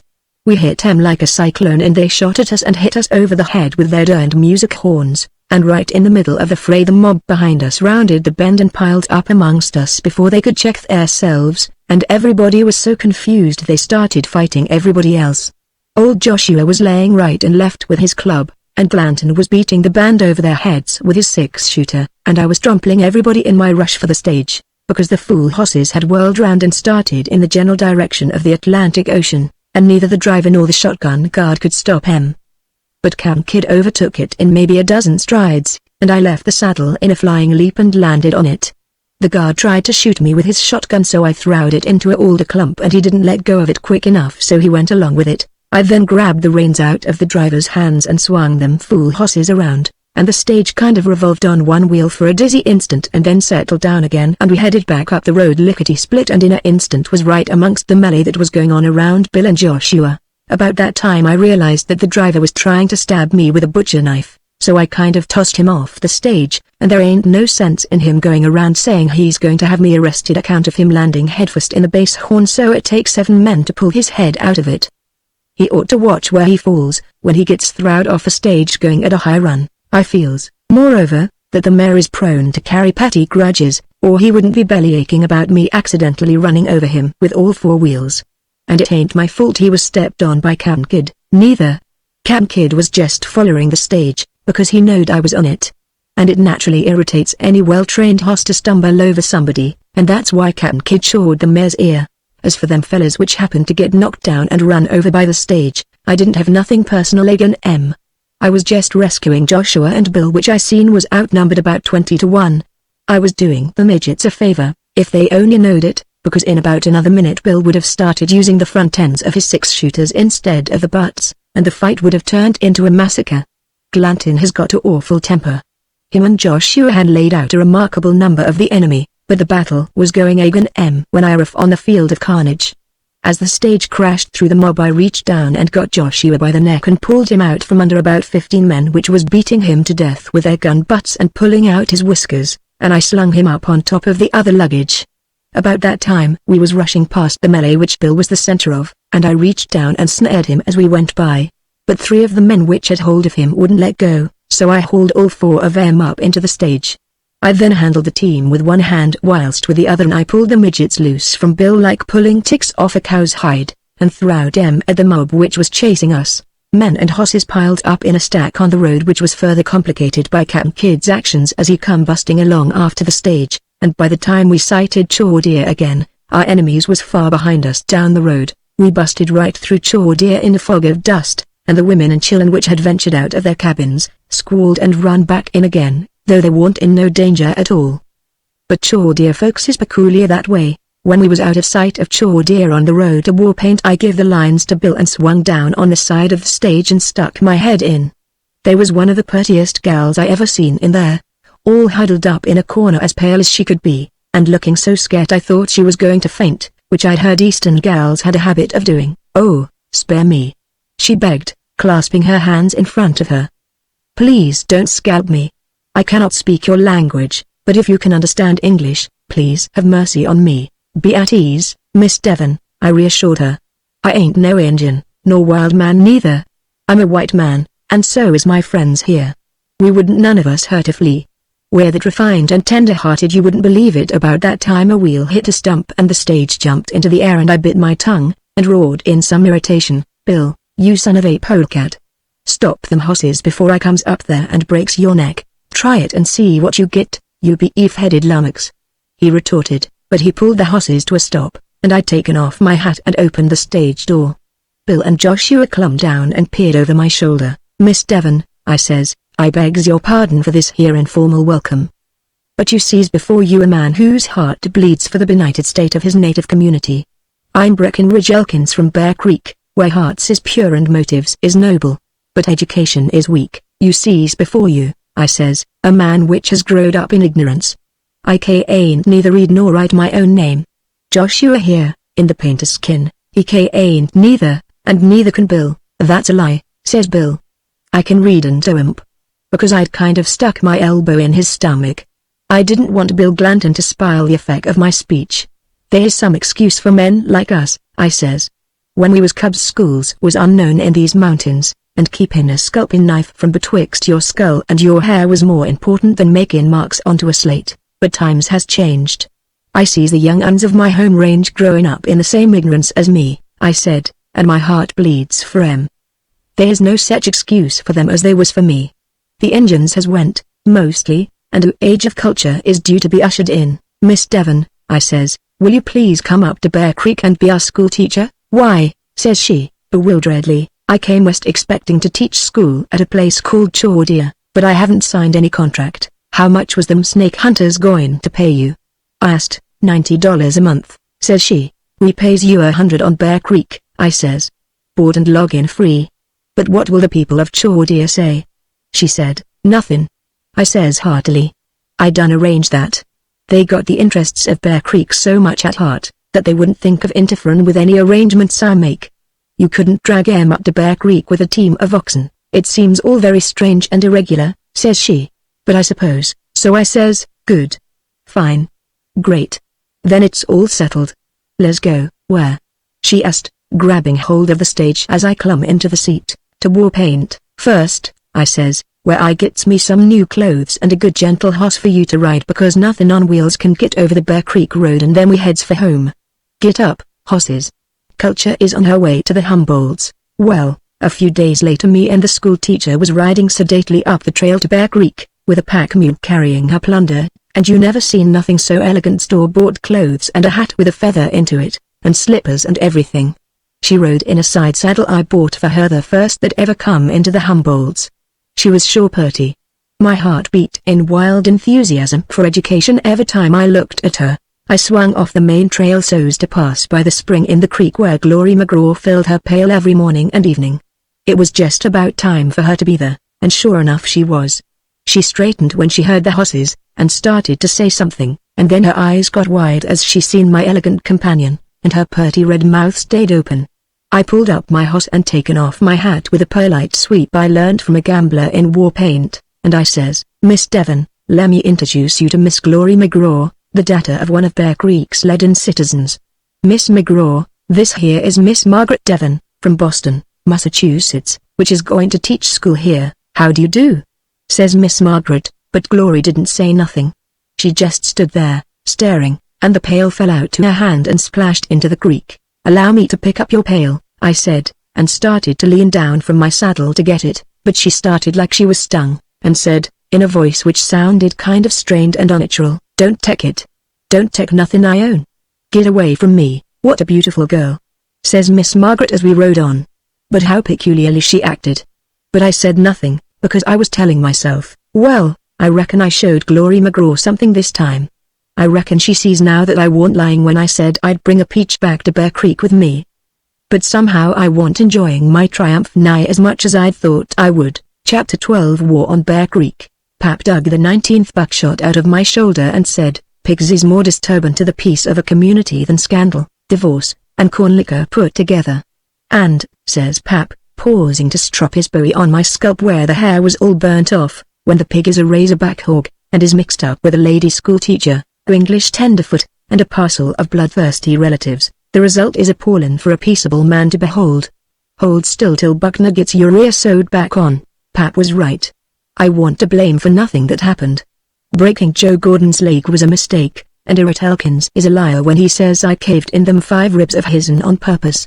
If Uncle Jeopard Grimes had been tending to his own business, he wouldn't have got the seat of his britches filled with bird shot, and I don't figure it was my fault that Cousin Bill Kirby's cabin got burnt down. And I don't take no blame for Jim Gordon's ear which Jack Grimes shot off, neither. I figure everybody was more to blame than I was, and I stand ready to wipe up the road with anybody which disagrees with me. But I'm getting ahead of myself. Let me go back to the days when culture first reared its head amongst the simple inhabitants of Bear Creek. Just like I said, I was determined that education should be committed on the rising generation, and I gathered the folks in a clearing too far away for Miss Devon to be stampeded by the noise of argument and persuasion, and I set forth my views. Opinions differed violently like they always does on Bear Creek, but when the dust settled and the smoke drifted away, it was found that a substantial majority of folks agreed to see things my way. Some was awful sot in it, and said no good would come of book learning. But after I had swept the clearing with 6 or 7 of them, They allowed it might be a good thing after all, and agreed to let Miss Margaret take a whack at uplifting the young uns. Then they asked me how much money I'd promised her, and when I said $100 a month they sot up a howl that there wasn't that much hard money seen on Bear Creek in a year's time. But I settled that. I said each family would contribute whatever they was able, coon skins, honey, bar hides, corn liquor, or whatnot, and I'd pack the load into war paint each month and turn it into cash money. I added that I'd be more than glad to call around each month to make sure nobody failed to contribute. Then we argued over where to build the cabin for the schoolhouse, and I wanted to build it between Pap's cabin and the corral, but he riz up and said he'd be daggersted he'd have a schoolhouse anywhere nigh his dwelling house, with a parcel of yelling kids scaring off all the eatable varmints. He said if it was built within a mile of his cabin it would be because there was somebody on Bear Creek which had a quicker trigger finger and a better shooting eye than what he did. So after some argument in the course of which 5 of Bear Creek's leading citizens was knocked stiff, we decided to build the schoolhouse over nigh the settlement on Apache Mountain. That was the thickest populated spot on Bear Creek anyway. And Cousin Bill Kirby agreed to board her for his part of contributing to her wages. Well, it would have suited me better to have the schoolhouse built closer to my home cabin, and have Miss Margaret board with us, but I was pretty well satisfied, because this way I could see her any time I wanted to. I done this every day, and she looked prettier every time I seen her. The weeks went by, and everything was going fine. I was calling on Miss Margaret every day, and she was learning me how to read and write, though it was a mighty slow process. But I was progressing a little in my education, and a whole lot I thought in my love affair, when peace and romance hit a snag in the shape of a razorback pig named Daniel Webster. It begun when that there tenderfoot come riding up the trail from war paint with Tunk Willoughby. Tunk ain't got no more sense than the law allows, but he sure showed good judgment that time, because having delivered his charge to his destination, he didn't tarry. He merely handed me a note, and pointed dumbly at the tenderfoot, whilst holding his hat reverently in his hand meanwhile. "What you mean by that there gesture?" I asked him rather irritably, and he said, "I doffs my sombrero in respect to the departed. Bringing a specimen like that onto Bear Creek is just like having a jackrabbit to a pack of starving lobos." He hove a sigh and shook his head, and put his hat back on. "Rustle a cat in pieces," he said. "What the hell are you talking about?" I demanded. "That's Latin," he said. "It means rest in peace." And with that he dusted it down the trail and left me alone with the tenderfoot, which all the time was setting his KUs and looking at me like I was a curiosity or something. I called for my sister Archita to come read the note for me, because she'd learnt how from Miss Margaret, so she did, and it run as follows. "Dear Breckenridge, this will introduce Mr. J. Pembroke Pemberton, a English sportsman which I met in Frisco recent. He was disappointed because he hadn't found no adventures in America and was fixin' to go to Africa to shoot lions and elephants, but I persuaded him to come with me because I knowed he would find more hell on Bear Creek in a week than he would find in a year in Africa or any other place. But the very day we hit war paint I run into a old acquaintance from Texas. I will not speak no harm of the did, but I wish the son of a buzzard had shot me somewheres besides in my left leg, which already had 3 slugs in it which I never could get cut out. Anyway, I am laid up and not able to come on to Bear Creek with J. Pembroke Pemberton. I am depending on you to show him some good bear hunting and other excitement and protect him from your relatives. I know what a awful responsibility I am putting on you, but I am asking this as your friend, William Harrison Glanton, Esq. I looked J. Pembroke over. He was a medium-sized young fella and looked kinda soft in spots. He had yellow hair and very pink cheeks like a gal, and he had on whipcord breeches and tan riding boots, which was the first I ever seen. And he had on a funny kinda coat with pockets and a belt which he called a shooting jacket, and a big hat like a mushroom made out of cork with a red ribbon around it. And he had a pack horse loaded with all kinds of plunder, and 5 or 6 different kinds of shotguns and rifles. "So you're a J. Pembroke," I says, and he says, "Oh, rather. And you, no doubt, are the person Mr. Glanton described to me as Breckenridge Elkins?" "Yeah," I said. "Light and come in. We got bar meat and honey for supper, I say," he says, climbing down. "Pardon me for being a bit personal, old chap, but may I ask if your magnitude of bodily stature is not a bit unique?" "I dunno," I says, not having the slightest idea what he was talking about. "I always votes a straight Democratic ticket, myself." He started to say something else, but just then Pap and my brothers John and Bill and Jim and Buckner and Garfield come to the door to see what the noise was about, and he turned pale and said faintly, "I beg your pardon. Giants seem to be the rule in these parts. Pap says men ain't what they was when he was in his prime," I said, "but we managed to get by." "Well, J. Pembroke laid into them bar steaks with a hearty will, and when I told him we'd go after bar next day, he asked me how many days' travel it'd take till we got to the bar country. Heck, I says. You don't have to travel to get bar in these parts. If you forget to bolt your door at night, you're liable to find a grizzly share in your bunk before morning. This here infuriating was catched by my sister Eleanor whilst trying to rob the pig pen out behind the cabin last night. My word, he says, looking at her peculiarly.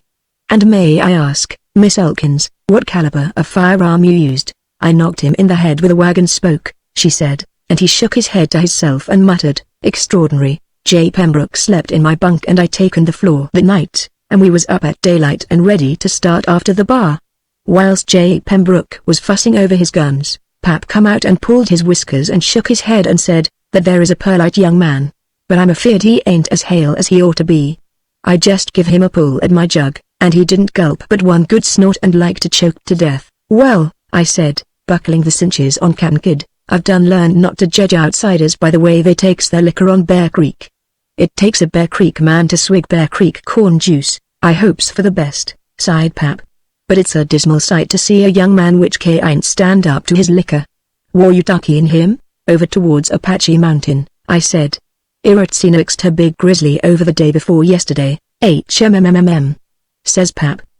By a peculiar coincidence the schoolhouse is over on the side of Apache Mountain, ain't it, Breckenridge? Maybe it is and maybe it ain't, I replied with dignity, and rode off with J. Pembroke ignoring Pap's sarcastic comment which he hollered after me, maybe there is a connection betwixt book learning and bar hunting. But who am I to say? J. Pembroke was a pretty good rider, but he used a funny-looking saddle without no horn nor cantle, and he had the darndest gun I ever seen. It was a double-barrel rifle, and he said it was an elephant gun. It was big enough to knock a hill down. He was surprised I didn't tote no rifle and asked me what would I do if we met a bar. I told him I was depending on him to shoot it, but I said if it was necessary for me to go into action, my 6-shooters was plenty. My word. Says he. You mean to say you can bring down a grizzly with a shot from a pistol? Not always, I said. Sometimes I have to bust him over the head with the barrel to finish him. He didn't say nothing for a long time after that. Well, we rode over on the lower slopes of Apache Mountain, and tied the horses in a holler and went through the brush on foot. That was a good place for bars, because they come there very frequently looking for Uncle Jeff Grimes' pigs which runs loose all over the lower slopes of the mountain. But just like it always is when you're looking for something special, we didn't see a cussed bar. The middle of the evening found us around on the side of the mountain where there is a settlement of Kirbys and Grimeses and Gordons. Half a dozen families has their cabins within a mile or so of each other, and I dunno what in hell they want to crowd up together that way for. It would plumb smother me, but Pap says they was always peculiar that way. We warn't in sight of the settlement, but the schoolhouse warn't far off, and I said to J. Pembroke, you wait here a spell, and maybe a bar will come by. Miss Margaret Devon is teaching me how to read and write, and it's time for my lesson. I left J. Pembroke sitting on a log hugging his elephant gun, and I strode through the brush and come out at the upper end of the run which the settlement was at the other, and school had just turned out and the children was going home, and Miss Margaret was waiting for me in the log schoolhouse. She was sitting at her handmade desk as I come in, ducking my head so as not to bump it taking the top of the door and politely taking off my Stetson. She looked kinda tired and discouraged, and I said, has the young guns been raising any hell today, Miss Margaret? Oh, no, she said. They're very polite. In fact, I've noticed that Bear Creek people are always polite when they're not killing each other. I've finally gotten used to the boys wearing their pistols and bowie knives to school. But somehow it seems so futile. This is all so terribly different from everything to which I've always been accustomed. I get discouraged and feel like giving it up. You'll get used to it, I consoled her. It'll be a lot different once you're married to some honest reliable young man. She gave me a startled look and said, married to someone here on Bear Creek? Sure, I said, involuntarily expanding my chest.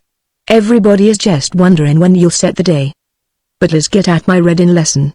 I done learned the words you writ out for me yesterday, but she warn't listening, and she said, do you have any idea of why Mr. Joel Grimes and Mr. Esau Gordon quit calling on me? Until a few days ago one or the other was at Mr. Kirby's cabin where I board almost every night. Now don't you worry none about them, I soothed her. Joe'll be about on crutches before the week's out, and Esau can already walk without being helped. I always handles my relatives as easy as possible. You fought with them? She exclaimed. I just convinced him you didn't want to be bothered with him, I reassured her. I'm easygoing, but I don't like competition. Competition. Her eyes flared wide open and she looked at me like she hadn't never seen me before. Do you mean that I that? Well, I said modestly, everybody on Bear Creek is just wondering when you are going to set the day for us to get hitched. You see, gals don't generally stay single very long in these parts. Hey, what's the matter? Because she was getting paler and paler like she'd ate something which didn't agree with her. Nothing, she said faintly. You mean people are expecting me to marry you? Sure, I said. She muttered something that sounded like my God, and licked her lips with her tongue and looked at me like she was about ready to faint. Well, it ain't every gal which has a chance to get hitched to Breckenridge Elkins, so I didn't blame her for being excited. You've been very kind to me, Breckenridge, she said feebly. But this is so sudden, so unexpected. I never thought, I never dreamed. I don't want to rush you, I said. Take your time. Next week will be soon enough. Anyway, I got to build us a cabin, and, bang, went a gun, too loud for a Winchester. Elkins. It was J. Pembroke yelling for me up the slope. Elkins. Hurry, who's that? She exclaimed, jumping to her feet like she was working on a spring. Or, I said in disgust, it's a full tenderfoot Bill Glanton wished on me. I reckon a bar is got him by the neck.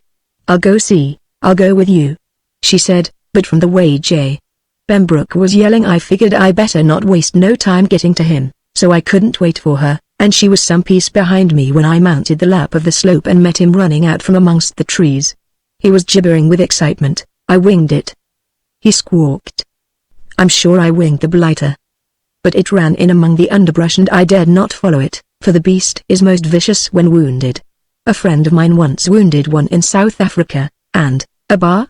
I asked. No, he said. A wild boar. The most vicious brute I have ever seen. It ran into that brush there. Or, they ain't no wild boars in the Humboldts, I snorted. You wait here, I'll go see just what you did shoot. I seen some splashes of blood on the grass, so I noted shot something. Well, I hadn't gone more a few hundred feet and was just out of sight of J. Pembroke when I ran into Uncle Jeppard Grimes. Uncle Jeppard was one of the first white men to come into the Humboldts, in case I ain't mentioned that before, and he wears fringed buckskins and moccasins just like he done 50 years ago.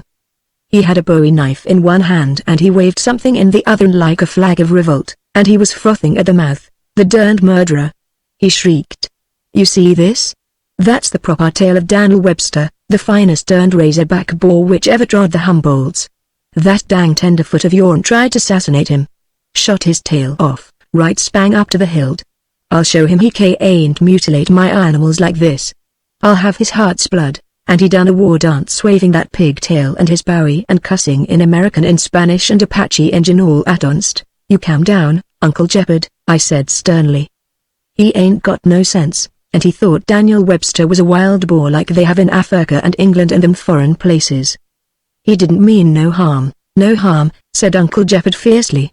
And Daniel Webster with no more tail onto him than a jackrabbit. Well, I said, here's a $5 gold piece to pay for the darn hog's tail, and you let J.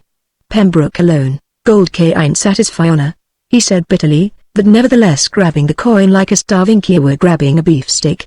I'll let this here outrage pass for the time. But I'll be watching that man act to see that he don't mutilate no more of my prize livestock, and so saying he went off muttering in his beard. I went back to where I left J. Pembroke, and there he was talking to Miss Margaret which had just come up. She had more color in her face than I'd saw recent. Fancy meeting a girl like you here. J. Pembroke was saying, no more surprising than meeting a man like you.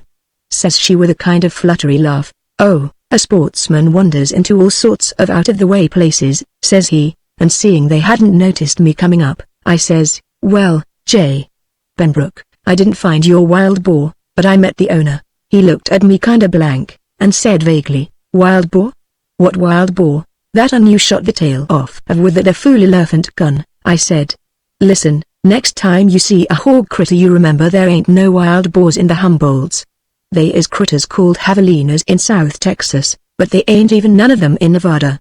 So next time you see a hog, just reflect that it's merely one of Uncle Jeppard Grimes' razorbacks and refrain from shooting at it. Oh, quite. He agreed absently, and started talking to Miss Margaret again, so I picked up the elephant gun which he'd absent-mindedly laid down, and said, "Well, it's getting late. Let's go." "We won't go back to Pap's cabin tonight, J. Pembroke. We'll stay at Uncle Saul Garfield's cabin on t'other side of the Apache Mountain settlement." Like I said, them cabins was awful close together. Uncle Saul's cabin was below the settlement, but it warn't much over 300 yards from Cousin Bill Kirby's cabin where Miss Margaret boarded. The other cabins was on t'other side of Bill's, mostly, strung out up the run and up and down the slopes. I told J. Pembroke and Miss Margaret to walk on down to the settlement whilst I went back and got the horses. They'd got to the settlement time I catched up with them, and Miss Margaret had gone into the Kirby cabin, and I seen a light spring up in her room. She had one of them newfangled deal lamps she brung with her, the only one on Bear Creek. Taller candles and pine chunks was good enough for us folks. And she'd hang drag things over the winders which she called curtains. You never seen nothing like it. I tell you, she was that elegant you wouldn't believe it. We walked on towards Uncle Saul's, me leading the horses, and after a while J. Pembroke says, "A wonderful creature, you mean Daniel Webster?" I asked. "No," he said. No, I mean Miss Devon." "She sure is," I said. "She'll make me a fine wife." He hurled like I'd stabbed him and his face looked pale in the dusk. "You?" he said. "You a fine wife?" "Well," I said bashfully, "she ain't sot the day yet. But I've sure sot my heart on that gal." "Oh," he says. "Oh," says he, like he had the toothache. Then he said kinda hesitatingly, just suppose, you know. Suppose a rival for her affections should appear? What would you do?" "You mean if some dirty, low-down son of a mangy skunk was to try to steal my gal?" I said, whirling so sudden he staggered backwards. "Steal my gal?" I roared, seeing red at the mere thought. "Why," I died, words failing me. I grabbed a big sapling and tore it up by the roots and broke it across my knee and throwed the pieces clean through a rail fence on the other side of the road. "That there is a faint idea," I said, panting with passion, "that gives me a very vivid conception." He said faintly, and he said nothing more till we reached the cabin and seen Uncle Saul Garfield standing in the light of the door combing his black beard with his fingers. Next morning J. Pembroke seemed like he'd kinda lost interest in Buzz. He said all that walking he'd done over the slopes of Apache Mountain had made his leg muscles sore. I never heard of such a thing, but nothing that gets the matter with these tenderfeet surprises me much. They is such a feminate race, so I asked him would he like to go fishing down the run and he said all right. But we hadn't been fishing more than an hour when he said he believed he'd go back to Uncle Saul's cabin and take him a nap, and he insisted on going alone, so I stayed where I was and catched me a nice string of trout. I went back to the cabin about noon, and asked Uncle Saul if J. Pembroke had got his nap out. "Why, heck," said Uncle Saul, "I ain't seen him since you and him started down the run this morning. Wait a minute, yonder he comes from the other direction." Well, J. Pembroke didn't say where he'd been all morning, and I didn't ask him, because a tenderfoot don't generally have no reason for anything he does. We ate the trout I catched, and after dinner he perked up a right smart and got his shotgun and said he'd like to hunt some wild turkeys. I never heard of anybody hunting anything as big as a turkey with a shotgun, but I didn't say nothing, because tenderfeet is like that. So we headed up the slopes of Apache Mountain, and I stopped by the schoolhouse to tell Miss Margaret I probably wouldn't get back in time to take my reading and writing lesson, and she said, "You know, until I met your friend, Mr. Pembroke, I didn't realize what a difference there was between men like him, and well, like the men on Bear Creek." "I know," I said. "But don't hold it agin him. He means well. He just ain't got no sense. Everybody ain't be smart like me. As a special favor to me, Miss Margaret, I'd like for you to be extra nice to the poor sap, because he's a friend of my friend Bill Clanton down to Warpaint." "I will, Breckenridge," she replied heartily, and I thanked her and went away with my big manly heart pounding in my gigantic bosom. Me and J. Pembroke headed into the heavy timber, and we hadn't went far till I was convinced that somebody was following us. I kept hearing twigs snapping, and once I thought I seen a shadowy figure duck behind a bush. But when I run back there, it was gone, and no track to show in the pine needles. That sort of thing would have made me nervous, anywheres else, because there's a goodly number of people which would like to get a clean shot at my back from the brush, but I knowed none of them dast come after me in my own territory. If anybody was trailing us it was bound to be one of my relatives, and to save my neck I couldn't think of no reason why any one of them would be gunning for me, but I got tired of it, and left J. Pembroke in a small glade whilst I snuck back to do some shadowing of my own. I aimed to cast a big circle around the clearing and see could I find out who it was, but I'd hardly got out of sight of J. Pembroke when I heard a gun bang. I turned to run back and here come J. Pembroke yelling, "I got him! I got him!" I winged the bally aborigine. He had his head down as he busted through the brush and he ran into me in his excitement and hit me in the belly with his head so hard he bounced back like a rubber ball and landed in a bush with his riding boots brandishing wildly in the air. "Assist me, Breckenridge!" he shrieked. "Extricate me! They will be hot on our trail." "Who?" I demanded, hauling him out by the hind leg and setting him on his feet. "The Indians!" he hollered, jumping up and down and waving his smoking shotgun frantically. "The bally redskins! I shot one of them. I saw him sneaking through the bushes. I saw his legs. I knew it was an Indian instantly because he had on moccasins instead of boots." "Listen. That's him now. A Injun couldn't cuss like that," I said. "You've shot Uncle Jeppard Grimes, telling him to stay there." I ran through the brush, guided by the maddened howls which raised horribly on the air, and busting through some bushes I seen Uncle Jeppard rolling on the ground with both hands clasped to the rear bosom of his buckskin breeches which was smoking freely. His language was awful to hear. "Are you in misery, Uncle Jeppard?" I inquired solicitously. This evoked another ear-splitting squall. "I'm writhing in my death throes," he says in horrible accents, "and you stands there and mocks my mortal agony. My own bloodkin," he says Uncle Jeppard with passion. "Or," I said, "that the bird shot wouldn't hurt a flea. It can't be very deep under your thick old hide. Lie on your belly, Uncle Jeppard," I says, stropping my bowie on my boot, "and I'll dig out them shot for you. Don't take me," he said fiercely, painfully climbing onto his feet. "Where's my rifle gun? Gimme it. Now then, I demands that you bring that British murderer here where I can get a clean lam at him. The Grimes' honor is besmirched and my new breeches is ruined. Nothing but blood can wipe out the stain on the family honor." "Well," I said, "you didn't have no business sneaking around after us that way." Here Uncle Jeppard give tongue to loud and painful shrieks. "Why shouldn't I?" he howled. "Ain't a man he got no right to protect his own property?" I war following him to see that he didn't shoot no more tails off of my hogs. And now he shoots me in the same place. He's a fiend in human form, a monster which stalks raveling through these hills bustin' for the blood of the innocent. "Or, J. Pembroke thought you was a Injun," I said. "He thought Daniel Webster was a wild warthog," gibbered Uncle Jeppard. "He thought I was Geronimo. I reckon he'll massacre the entire population of Bear Creek under a misapprehension, and you'll uphold and defend him.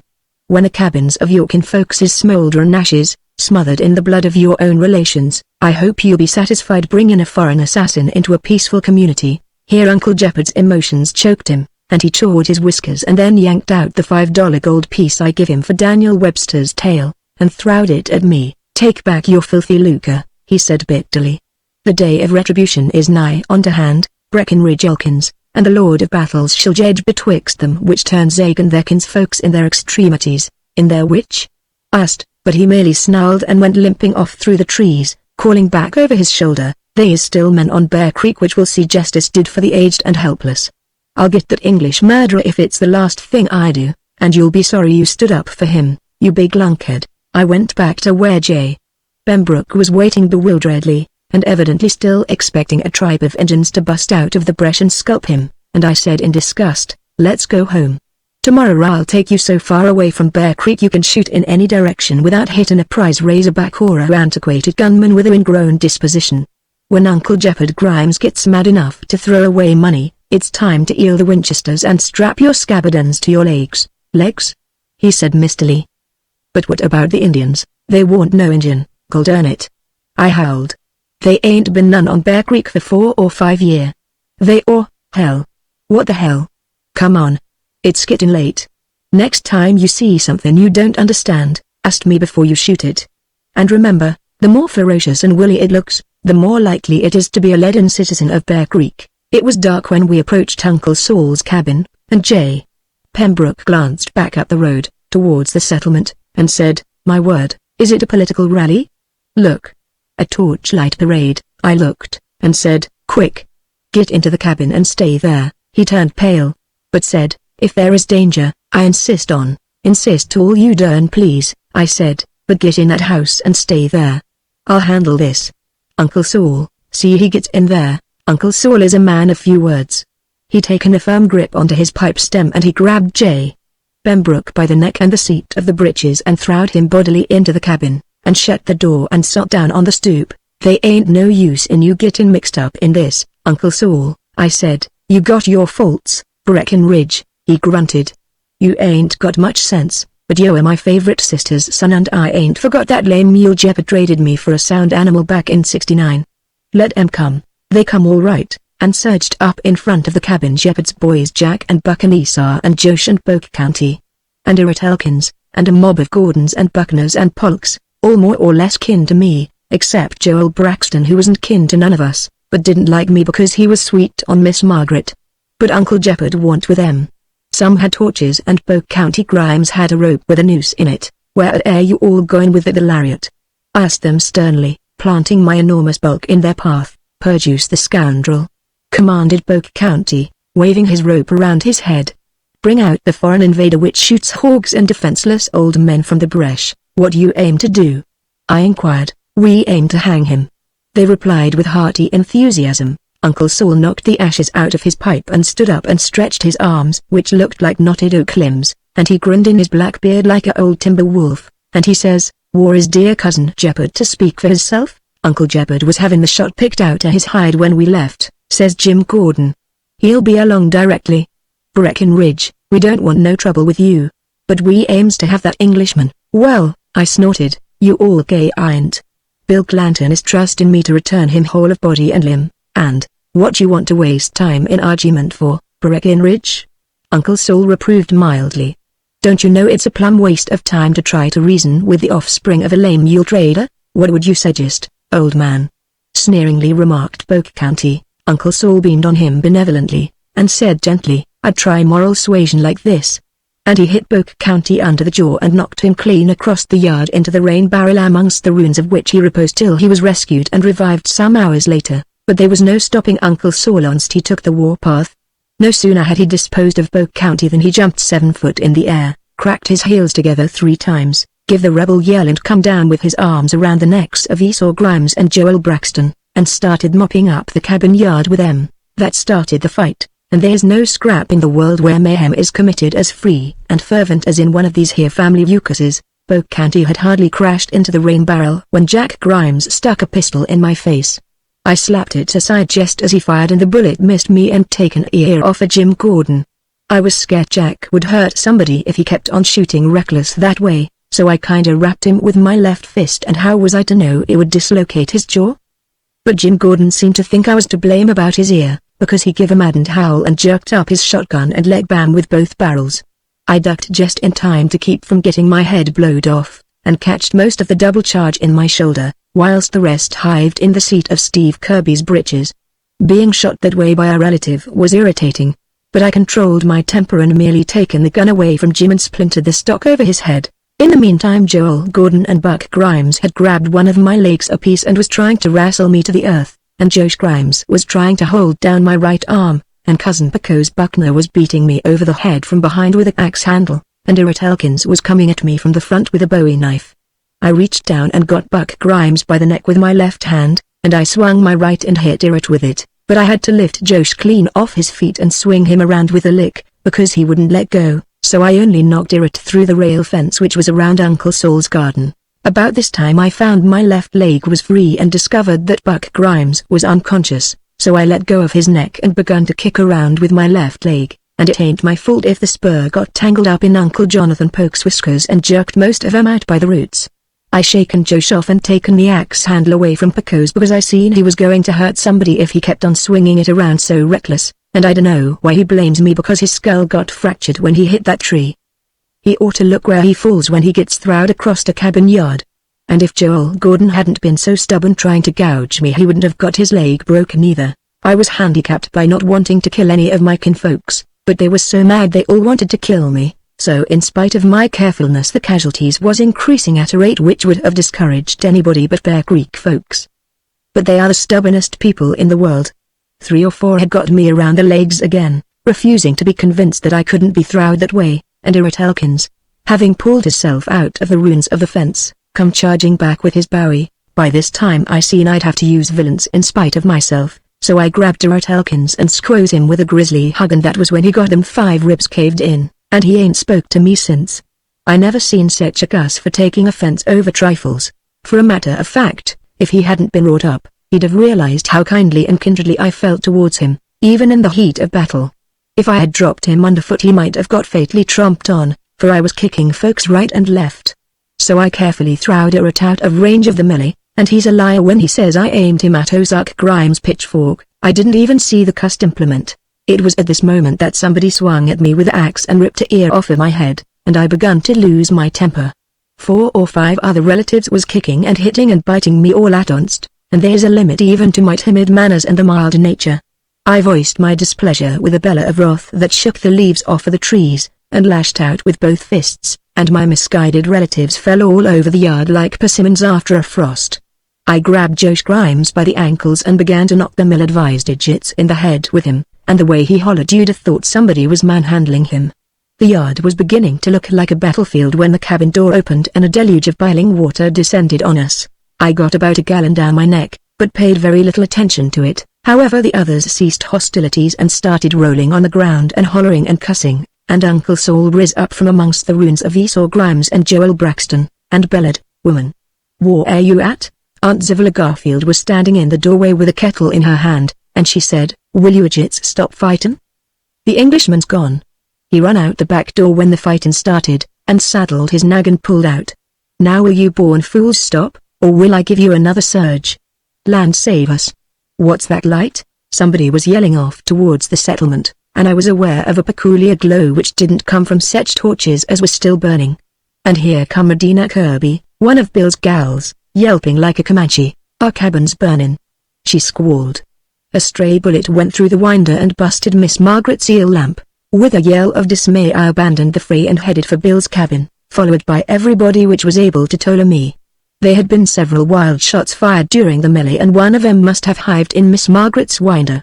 The Kirbys had dragged most of their belongings into the yard and some was toting water from the creek, but the whole cabin was in a blaze by now. "Where's Miss Margaret?"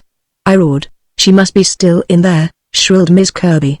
A beam fell and wedged her door so we couldn't open it, and I grabbed a blanket one of the gals had rescued and plunged it into the rain barrel and run for Miss Margaret's room.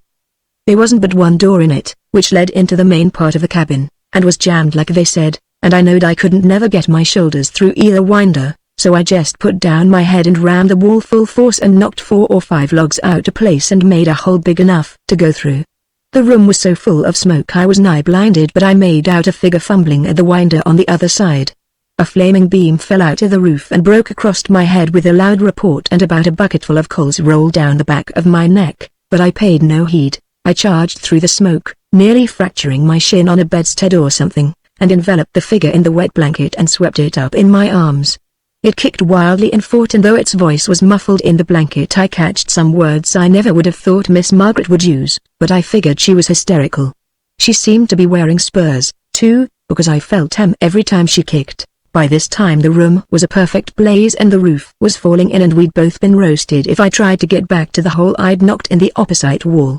So I lowered my head and butted my way through the near wall, getting all my eyebrows and hair burnt off in the process, and come staggering through the ruins with my precious burden and fell into the arms of my relatives, which was thronged outside. "I've saved her," I panted. "Pull off the blanket. You're safe, Miss Margaret!" said Miss Margaret. Uncle Saul groped under the blanket and said, "By golly, if this is the school teacher, she's growed a remarkable set of whiskers since I seen her last."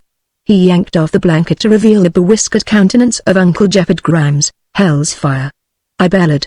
"What you doin' here? I was comin' to join the lynchin', you blame fool." He snarled. "I seen Bill's cabin was afire, so I clumb in through the back winder to save Miss Margaret. She was gone, but there was a note she'd left. I was fixin' to climb out the winder when you grabbed me, you cussed maniac. Gimme that note," I bellowed, grabbing it. "Medina, come here and read it for me." That note run: "Dear Breckenridge, I am sorry, but I can't stay on Bear Creek any longer. It was tough enough anyway, but being expected to marry you was the last straw. You've been very kind to me, but it would be too much like marrying a grizzly bear. Please forgive me. I am eloping with J. Pembroke Pemberton. We're going out the back window to avoid any trouble, and ride away on his horse. Give my love to the children. We are going to Europe on a honeymoon. With love, Margaret Devon. Now what you got to say? Sneered Uncle Jeopard. Where's my hoss? I yelled, gommed temporarily insane. I'll follow em. They can't do me this way. I'll have his scalp if I have to follow em to Europe or to hell.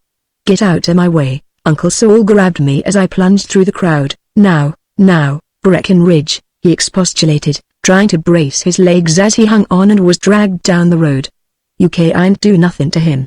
She done this of her own free will. She made her choice, and, release go of me. I roared, jerking loose. I'm riding on their trail, and the man don't live which can stop me. Life won't be worth living when Glory McGraw hears about this, and I aim to take it out on that Britisher's hide. Hell hath no fury like a Elkin scorned. Get out of my way. Chapter 13. When Bear Creek came to Chordia, I dunno how far I rode that night before the red haze cleared out from around me so's I could even see where I was. I knowed I was following the trail to Warpaint, but that was about all. I knowed Miss Margaret and J. Pembroke would head for Warpaint, and I knowed Camp Kidd would run em down before they could get there, no matter how much start they had. And I must have rode for hours before I come to my senses. It was like waking up from a bad dream. I pulled up on the crest of the rise and looked ahead of me where the trail dipped down into the holler and up over the next ridge. It was just getting daylight and everything looked kinda grey and still. I looked down in the trail and seen the hoof prints of J. Pembroke's hoss fresh in the dust, and knowed they couldn't be more'n 3 or 4 miles ahead of me. I could run em down within the next hour. But thinks I, what the hell? Am I plumb locoed?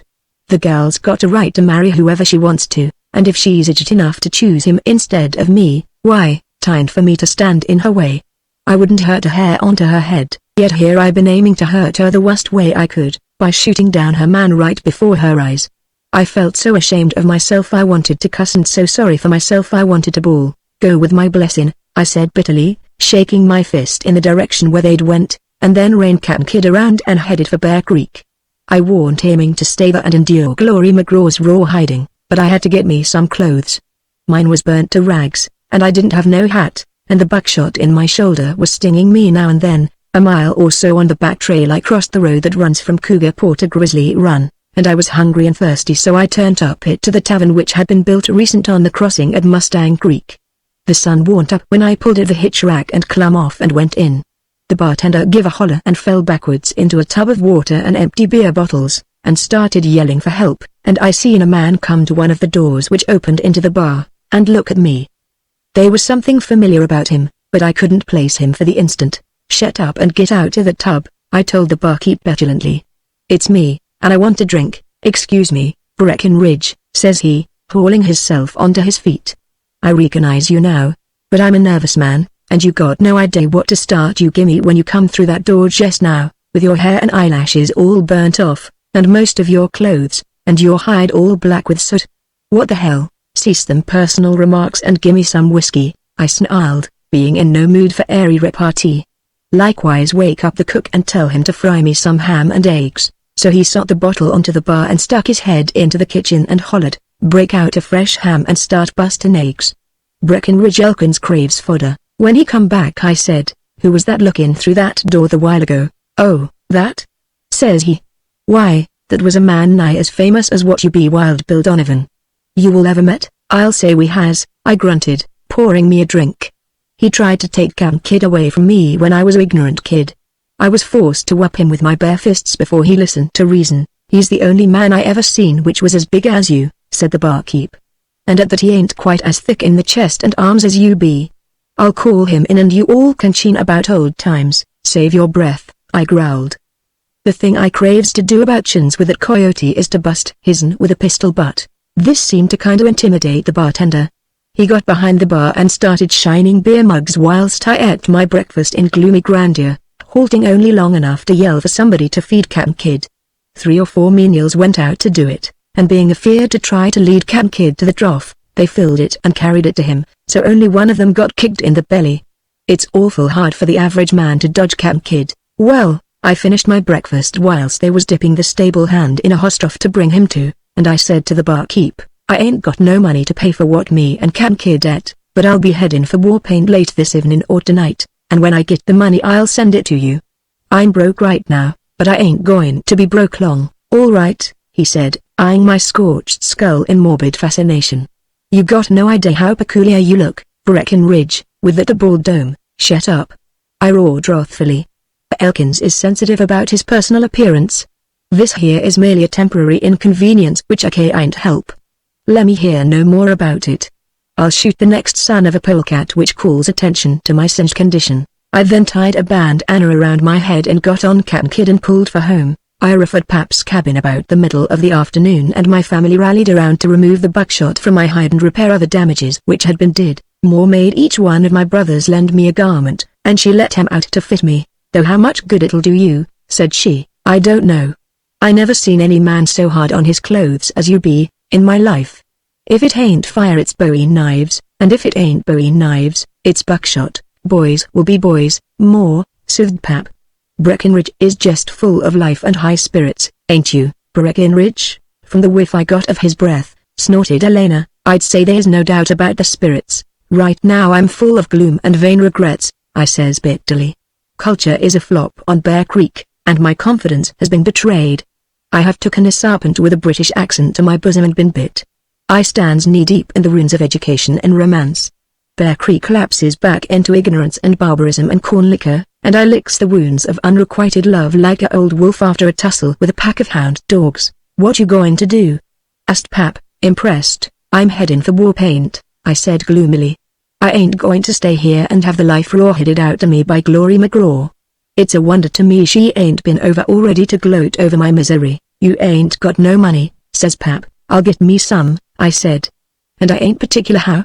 I'm going now.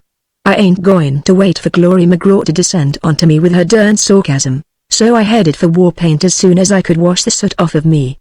I had a Stetson I borrowed from Garfield and I jammed it down around my ears so my bald condition warn't evident, because I was awful sensitive about it. Sundown found me some miles from the place where the trail crossed the Cougar Paw Grizzly Run Road, and just before the sun dipped I was hailed by a peculiar-looking gent.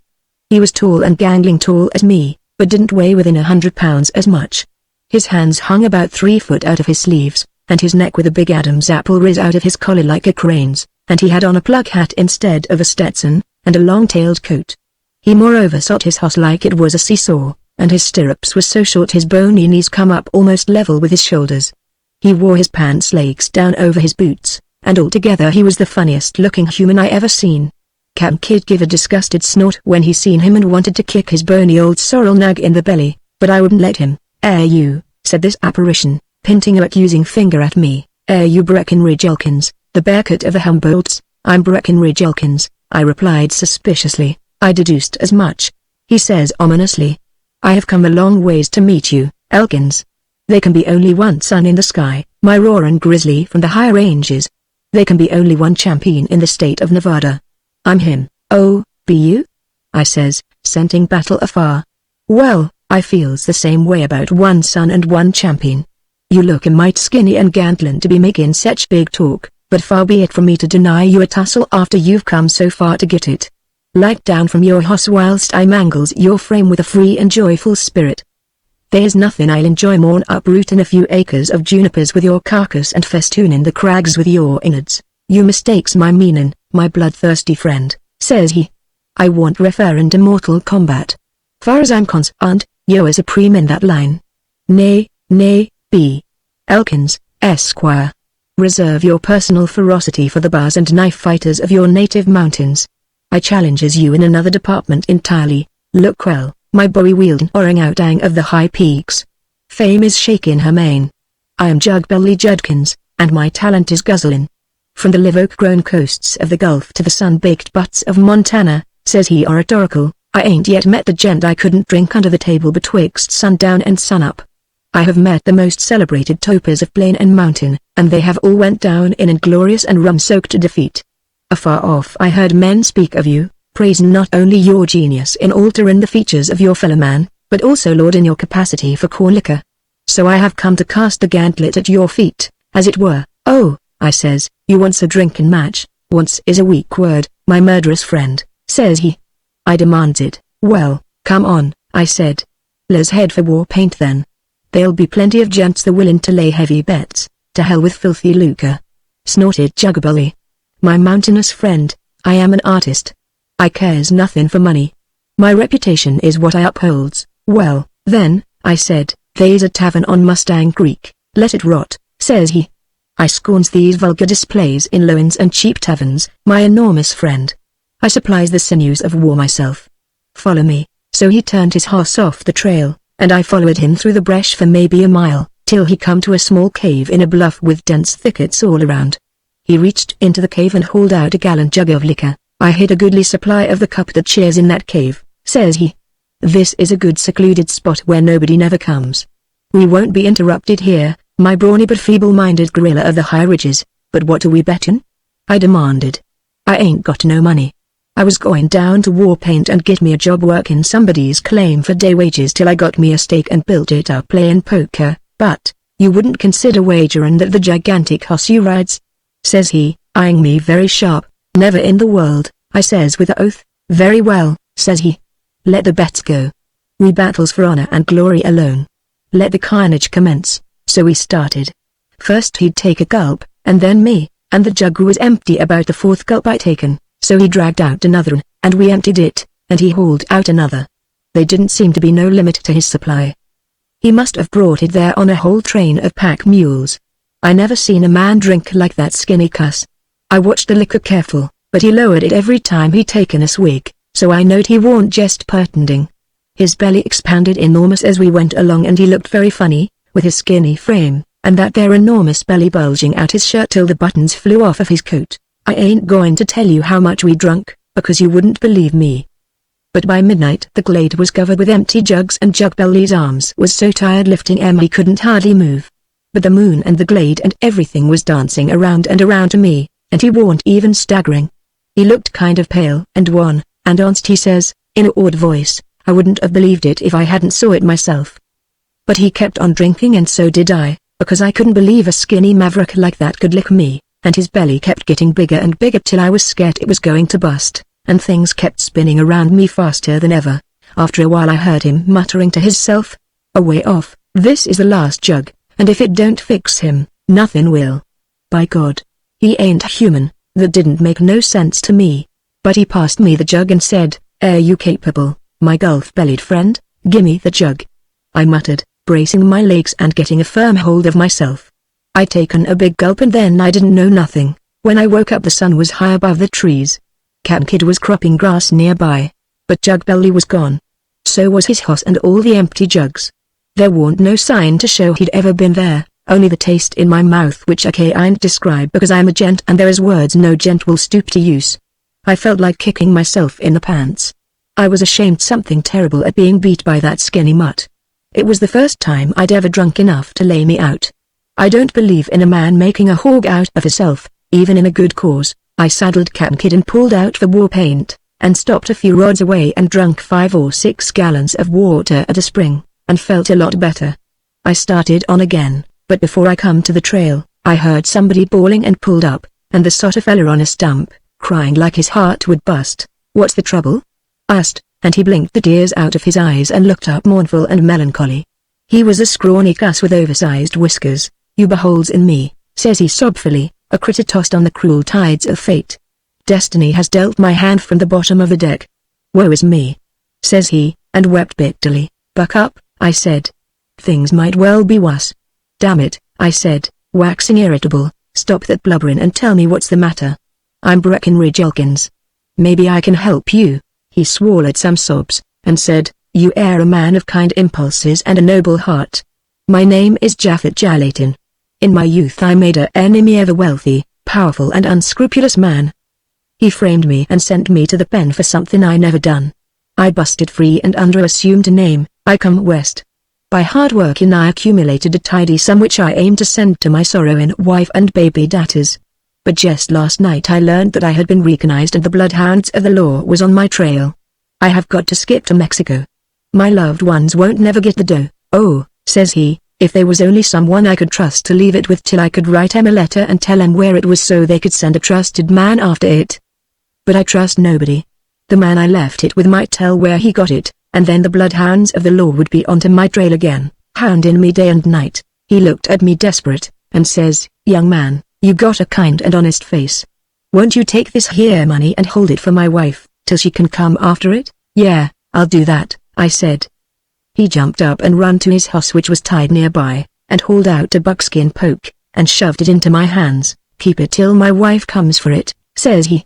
And promise me you won't never breathe a word of how you got it, except to her. Elkins never broke his word in his life, I said. Wild horses couldn't drag it out of me, bless you, young man.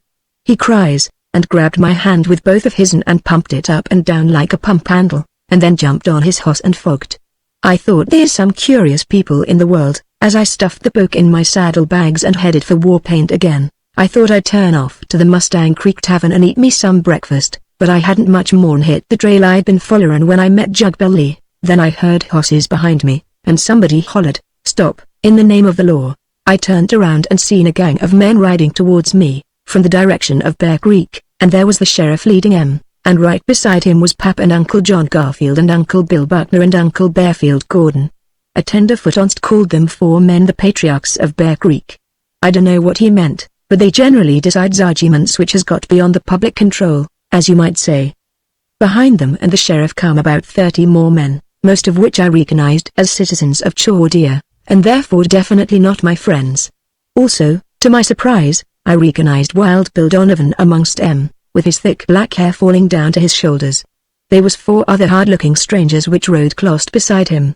All the Chordia men had sawed-off shotguns, and that surprised me, because that made it look like maybe they was coming to arrest me, and I hadn't done nothing, except steal their school teacher, several weeks before, and if they'd meant to arrest me for that, they'd have tried it before now. "There he is!" yelped the sheriff, pointing at me. "Hands up, don't be a damn fool!" roared Pap, knocking his shotgun out of his hands as he started to raise it. "You want to get you and your cussed posse slaughtered? Come here, Breckenridge," he said, and I rode up to them, some bewildered. I could see Pap was worried. He scowled and tugged at his beard. My uncles didn't have no more expression onto their faces than so many red Indians. "What the hell's all this about?" I asked. "Take off your hat," ordered the sheriff. "Look here, you long-legged son of a mangy skunk," I said heatedly. "If you are trying to rawhide me, let me tell you right now, time to joke," growled Pap. "Take off your sombrero." I done so bewilderedly, and instantly 4 men in the gang started hollering, "That's him. That's the man." He had on a mask, but when he'd taken his hat off, we seen the hair was all off his head. "That's sure him, Elkins," said the sheriff. "I arrests you for the robbery of the Chordia stage." I convulsively went for my guns. It was just an instinctive move which I done without knowing it, but the sheriff hollered and ducked, and the policemen throwed up their guns, and Pap spurred in between us. "Put down them guns, everybody!" he roared, covering me with one 6-shooter and the posse with the other. "First man that pulls a trigger, I'll salivate him. I ain't aiming to shoot nobody," I bellowed. "But what the hell is this all about?" As if he didn't know, sneered one of the posse. "Trying to act innocent.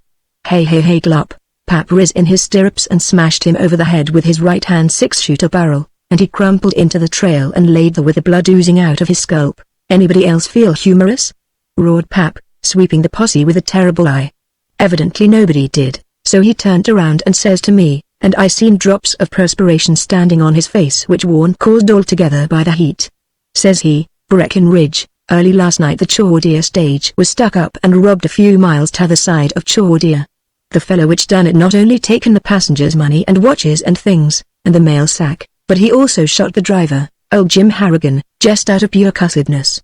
Old Jim's laying over in Chordia now with a bullet through his leg. These born fools thinks you done it." They was on Bear Creek before daylight the first time a posse ever dared to come onto Bear Creek, and it was all me and your uncles could do to keep the boys from massacre. Bear Creek was shored up. These mavericks, Pap pinted a finger of scorn at the 4 men which had claimed to identify me, was on the stage. "You know Ned Ashley, Chordia's leaden merchant.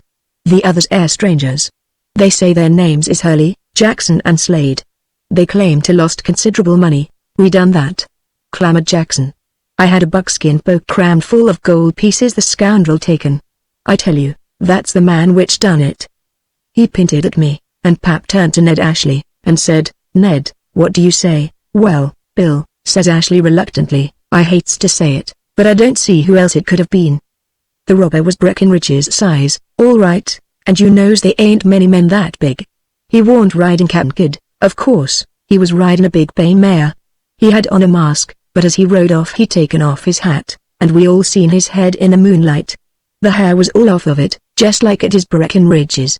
Not like he was naturally bald, but like it had been burnt off or shaved off recent. Well, says the sheriff, unless he can prove an alibi I'll have to arrest him. Breckenridge, says Pap, where was you last night? I was laying out in the woods drunk, I says. I felt an edge of doubt in the air. I didn't know you could drink enough to get drunk, says Pap. It ain't like you, anyway. What made you? Was it thinking about that gal? No, I said. I met a gent in a plug hat named Jugbelly Judkins and he challenged me to a drinking match. Did you win? Asked Pap anxiously. No. I confessed in bitter shame. I lost, Pap muttered disgustedly in his beard, and the sheriff says, can you produce this Judkins hombre? I don't know where he went, I said. He pulled out when I woke up. Very inconvenient, I says. Says Wild Bill Donovan, running his fingers lovingly through his long black locks, and spitting. Who asked you your opinion? I snarled bloodthirstily. What you doing in the Humboldts? Come back to try to get even for Cap'n Kidd? I forgot that trifle long ago, says he. I holds no petty grudge. I just happened to be riding the road this side of Chaudier when the posse come by and I come with them just to see the fun. You'll see more fun than you can tote home if you fool with me, I promised. Enough of this, snorted Pap. Breckenridge, even I got to admit your alibi sounds kind of fishy. A crit named Jugbelly with a plug hat. It sounds plumb crazy. Still and all, we'll look for this cussed maverick, and if we find him and he establishes where you was last night, why, he put my gold in his saddlebags. Clamored Jackson. I seen him. That's the same saddle. Look in them bags and I bet you'll find it. Go ahead and look, I invited, and the sheriff went up to Cap'n Kidd very gingerly, whilst I restrained Cap'n Kidd from kicking his brains out. He run his hand in the bags and I'll never forget the look on Pap's face when the sheriff hauled out that buckskin poke Japhet Jalaton had give me. I'd forgot all about it. How you explain this? Exclaimed the sheriff. I said nothing. Elkins never busts his word, not even if he hangs for it. It's mine. Hollered Jackson. You'll find my initials worked onto it.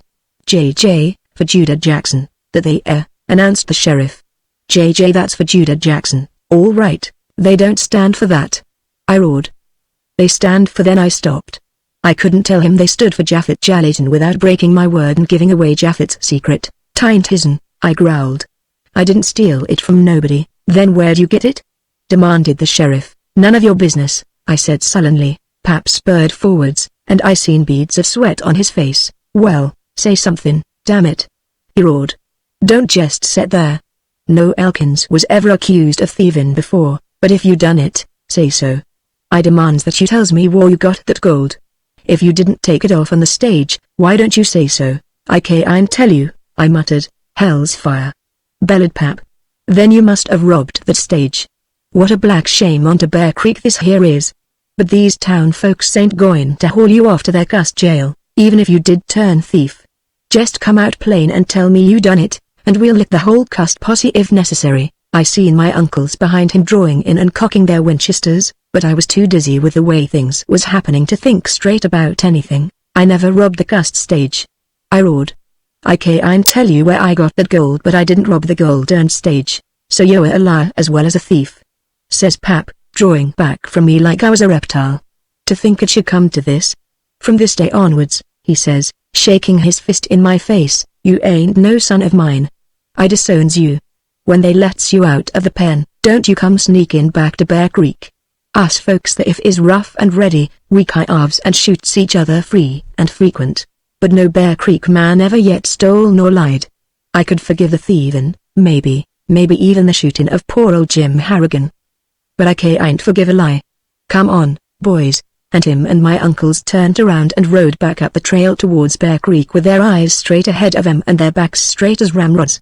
I glared after them wildly, feeling like the world was falling to pieces. It were the first time in my life I'd ever knowed Bear Creek folks to turn their backs on a Bear Creek man. Well, come along, said the sheriff, and started to hand the poke to Jackson. When I come alive, I wasn't going to let Japhet Jalaton's wife spend the rest of her life in poverty if I could help it. I made one swoop and grabbed the poke out of his hand and simultaneous drove in the spurs.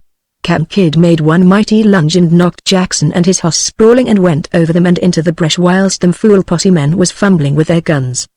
There was a lot of cussing and yelling behind me and some shooting, but we was out of sight of them in an instant, and I went crashing on till I hit a creek I knowed was there. I jumped off and grabbed a big rock which was in the bed of the creek, with about 3 foot of water around it, just the top stuck out above the water. I grabbed it and lifted it, and stuck the poke down under it, and let the rock back down again. It was safe here. Nobody'd ever suspect it was hid there, and it was a cinch nobody was going to be lifting the rock just for fun and find the gold accidental. It weighed about as much as the average mule. Captain Kidd bolted off through the woods as the posse come crashing through the brush, yelling like Injuns, and they throwed down their shotguns on me as I clumb up the bank, dripping wet. "Catch that hoss!" yelled the sheriff. "The gold's in the saddle bags." "You'll never catch that hoss," opined Wild Bill Donovan. "I know him of old, maybe Elkins is got the gold on him," hollered Jackson. "Search him." I didn't make no resistance as the sheriff taken my guns and snapped twixt a heavy pair of handcuffs onto my wrists. I was still kind of numb from having Pap and my uncles walk out on me like that. All I'd been able to think of up to then was to hide the gold, and when that was hid my brain wouldn't work no further. "Elkins ain't got it on him," snarled the sheriff, after slapping my pockets. "Go after that hoss. Shoot him if you can't catch him." "No use for that," I says. "It ain't in the saddle bags. I hid it where you won't never find it. Look in all the hollow trees," says Jackson, and added viciously, "We might make him talk." "Shut up," said the sheriff. "Anything you could do to him would just make him mad.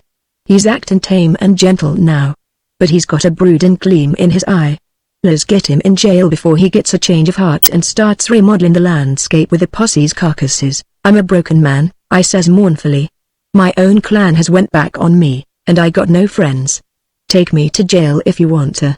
All places is dreary for a man whose kin has disowned him, so we went to Chordia. One of the fellas who was riding a big strong hoss let me have his'n, and the posse closed around me with their shotguns pointing at me, and we headed out. It was after dark when we got to Chordia, but everybody was out in the streets to see the posse bring me in. There weren't no friendly faces in that crowd. I'd been very unpopular in Chordia ever since I stole their school teacher. I looked for old Joshua Braxton, but somebody said he was off on a prospecting trip. They stopped at a log hut close to the jail, and some men was just getting through working onto it. "That there," says the sheriff, "is your private jail. We built it special for you.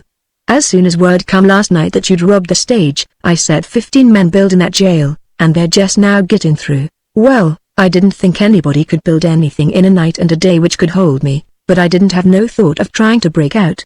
I didn't have the heart. All I could think of was the way Pap and my uncles had rode off and left me disowned and arrested. I went in like he told me, and sat down on the bunk, and heard them barring the door on the outside. They was fellas holding torches outside, and the light come in at the window so I could see it was a good strong jail.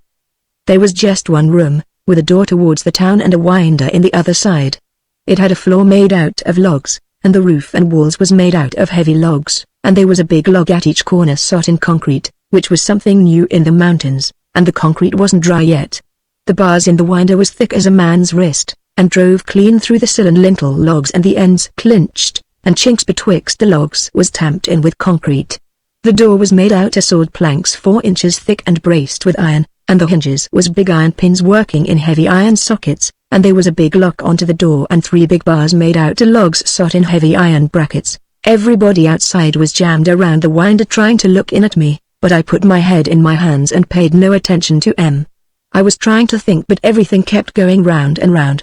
Then the sheriff chased everybody away except them. He told off to stay there and guard the jail, and he put his head to the bars and said, "Elkins, it'll go easier with you, maybe, if you'll tell us where you hid the gold." "When I do," I said gloomily, "there'll be ice in hell thick enough for the devil to skate on." "All right," he snapped. "If you want to be stubborn, you'll get 20 years for this, or I miss my guess. Gwan," I said, "and leave me to my misery. What's a prison term to a man which has just been disowned by his own blood kin?" He pulled back from the window and I heard him say to somebody, "It ain't no use. Them Bear Creek devils are the most uncivilized white men I ever seen in my life. You can't do nothing with one of 'em. I'm going to send some men back to look for the gold around that creek we found him climbing out of. I got to idea he hid it in a hollow tree somewheres. He's that much like a bar." Likely he hid it and then run and got in the creek just to throw us off the scent. Thought he'd make us think he hid it on t'other side of the creek. I bet he hid it in a tree this side somewheres. I'm going to get some food and some sleep. I didn't get to bed at all last night. You fellas watch him clost, and if folks get too rambunctious around the jail, call me quick. Ain't nobody around the jail now, said a familiar voice. I know, says the sheriff. They're back in town liquorin' up at all the bars. But Elkins is got plenty of enemies here, and they ain't no tellin' what might bust loose before mornin'. I heard him leave, and then there was silence, except for some men whispering off somewheres nearby but talking too low for me to make out what they was saying. I could hear noises coming from the town, snatches of singing, and an occasional yell, but no pistol shooting like there usually is. The jail was on the edge of town, and the winder looked in the other direction, across a narrow clearing with thick woods bordering it. Pretty soon a man come and stuck his head up to the winder and I seen by the starlight that it was Wild Bill Donovan. Well, Elkins, says he, you think you've finally found a jail which can hold you? What you doin' hangin' around here? I muttered. He patted his shotgun and said, me and 4 of my friends has been appointed special guards. But I tell you what I'll do. I hate to see a man down and out like you be, and booted out by his own family and sure to do at least 15 years in the pen. You tell me where you hid the gold, and give me Cap'n Kidd, and I'll contrive to let you escape before morning. I got a fast hoss hid out there in the thickets, right over yonder, see? You can fork that hoss and be gone out to the country before the sheriff could catch you. All you got to do is give me Cap'n Kidd, and that gold. What you say? I wouldn't give you Cap'n Kidd, I said, not if they was going to hang me. Well, he sneered, "'Tain't none too sure they ain't. They's plenty of rope law talk in town tonight. Folks are pretty well wrought up over you shootin' old Jim Harrigan." I didn't shoot him, damn your soul, I said. You'll have a hell of a time proving it, says he, and turned around and walked around towards the other end of the jail with his shotgun under his arm. Well, I dunno how long I sat there with my head in my hands and just suffered. Noises from the town seemed dim and far off. I didn't care if they come and lynched me before morning, I was that low-spirited. I would have bawled if I could have worked up enough energy, but I was too low for that even. Then somebody says, "Breckenridge." And I looked up and seen Glory McGraw looking in at the winder with the rising moon behind her. "Go ahead and tant me," I said numbly. "Everything else has happened to me. You might as well, too." "I ain't going to tant you," she said fiercely. "I come here to help you, and I aim to, no matter what you says. You better not let Donovan see you talking to me," I says. "I done seen him," she said. "He didn't want to let me come to the winder, but I told him I'd go to the sheriff for permission if he didn't, so he said he'd let me talk 10 minutes. "Listen, did he offer to help you escape if you do something for him?" "Yeah," I said. "Why?" She ground her teeth slightly. "I thought so," says she. "The dirty rat. I come through the woods, and snuck on foot the last few hundred feet to get a look at the jail before I come out in the open. They's a hoss tied out there in the thickets and a man hiding behind a log right nigh it with a sawed-off shotgun. Donovan's always hated you, ever since you taken Cap'n Kidd away from him. He aimed to get you shot whilst trying to escape. When I seen that ambush I just figured on something like that." "How do you get here?" I asked, seeing she seemed to really mean what she said about helping me. "I followed the posse and Yorkin folks when they came down from Bear Creek," she said. "I kept to the brush on my pony, and was within hearing when they stopped you on the trail. After everybody had left I went and caught Cap'n Kidd." "And, you caught Cap'n Kidd?" I said in dumbfoundment. "Certainly," says she. "Hosses has frequently got more sense than men. He'd come back to the creek where he saw you last and looked like he was plumb broken-hearted because he couldn't find you.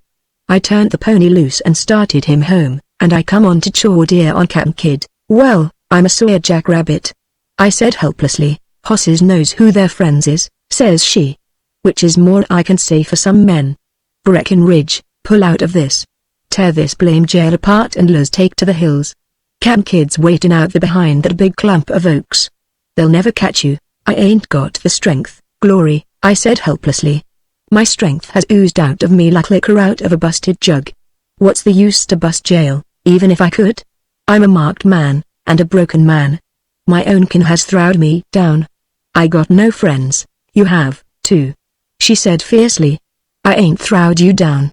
I'm standing by you till hell freezes. But folks thinks I'm a thief and a liar," I says, about ready to weep. "What I care what they thinks," says she. "If you was all them things, I'd still stand by you." But you ain't, and I know it. For a second I couldn't see her because my sight got blurry, but I groped and found her hand tense on the winder bar, and I said, Glory, I dunno what to say. I been a fool, and thought hard things about you, and, forget it, says she. Listen, if you won't bust out of here, we got to prove to them fools that you didn't rob that stage. And we got to do it quick, because them strangers Hurley and Jackson and Slade are in town circulating around through the bars and stirring them fool chore dear folks up to lynching you. A mob's liable to come busting out of town any minute. Won't you tell me where you got the gold they found in your saddlebags? I know you never stole it, but if you was to tell me, it might help us. I shaken my head helplessly. I can't tell you, I said. Not even you. I promised not to. Elkins ain't break his word, ha. Says she. Listen, did some stranger meet you and give you that book of gold to give to his starving wife and children, and make you promise not to tell nobody where you got it, because his life was in danger? Why, how do you know? I exclaimed in amazement. So that was it? She exclaimed, jumping up and down in her excitement. How'd I know? Because I know you, you big bone-headed mush-hearted chump. Listen, don't you see how they worked you? This was a put-up job. Jugbelly got you off and made you drink so's you'd be out of the way and couldn't prove no alibi. Then somebody that looked like you robbed the stage and shot old man Harrigan in the leg just to make the crime worse. Then this fella what's his name give you the money so they'd find it onto you. It looks sensible. I said dizzily. It's bound to be. Says she. Now all we got to do is find Jugbelly and the fella which give you the gold, and the bay mare the robber rode. But first we got to find a man which has got it in for you enough to frame you like that. That's a big hoarder, I says. Nevada's full of gents which would give their eye teeth to do me a injury. A big man, she mused. Big enough to be mistook for you, with his head shaved, and riding a big bay mare. HMMMM. A man which hates you enough to do anything to you, and has got sense enough to frame something like this. And just then Wild Bill Donovan come around the corner of the jail with his shotgun under his arm. You've talked to that jailbird long enough, gal, he says. You better pull out. The noise is getting louder all the time in town, and it wouldn't surprise me to see quite a bunch of folks come into the jail before long with a necktie for your friend there, and I bet you'll plumb risk your life defending him, she sneered. He laughed and taken off his sombrero and run his fingers through his thick black locks. I don't aim to get none of my valuable gore spilt over a stagecoach robber, says he. But I like your looks, gal. Why you want to waste your time with a fella like that when there's a man like me around? I dunno. His head looks like a peeled onion. The hair won't never get no chance to grow out, neither, 'cause he's going to get strung up before it has time. Why'n't you pick out a handsome hombre like me, which has got a growth of hair as his hair? He got his hair burnt off trying to save a human life, says she. Something that ain't been said of you, you big monkey, haw haw haw. Says he. Ain't you got the spunk, though? That's the way I like gals. You might not like me so much, says she suddenly, if I told you I'd found that big bay mare you rode last night. He started like he was shot and blurted out, you're a lyin'. Nobody could find her where I hid her. He checked himself sudden, but Glory give a yelp. I thought so. It was you. And before he could stop her she grabbed his black locks and yanked. And his scalp come off in her hands and left his head as bare as what mine was, a wig just like I thought. She shrieked. You robbed that stage. You shaved your head to look like Breckenridge. He grabbed her and clapped his hand over her mouth, and yelped, Joe. Tom. Buck. And at the sight of Glory struggling in his grasp I snapped them handcuffs like they was rotten cords and laid hold of them winder bars and tore 'em out. The logs they was sot in split like kindling wood and I come smashing through that winder like a bar through a chicken coop. Donovan let go of Glory and grabbed up his shotgun to blow my head off, but she grabbed the barrel and throwed all her weight onto it, so he couldn't bring it to bear on me, and my feet hit the ground just as three of his pals come surging around the corner of the jail. They were so surprised to see me out, and going so fast they couldn't stop and they ran right into me and I gathered them to my bosom and you ought to have heard the bones crack and snap. I just hugged the three of them together onst and then throwed them in all direction like a bar ridding hisself of a pack of hands.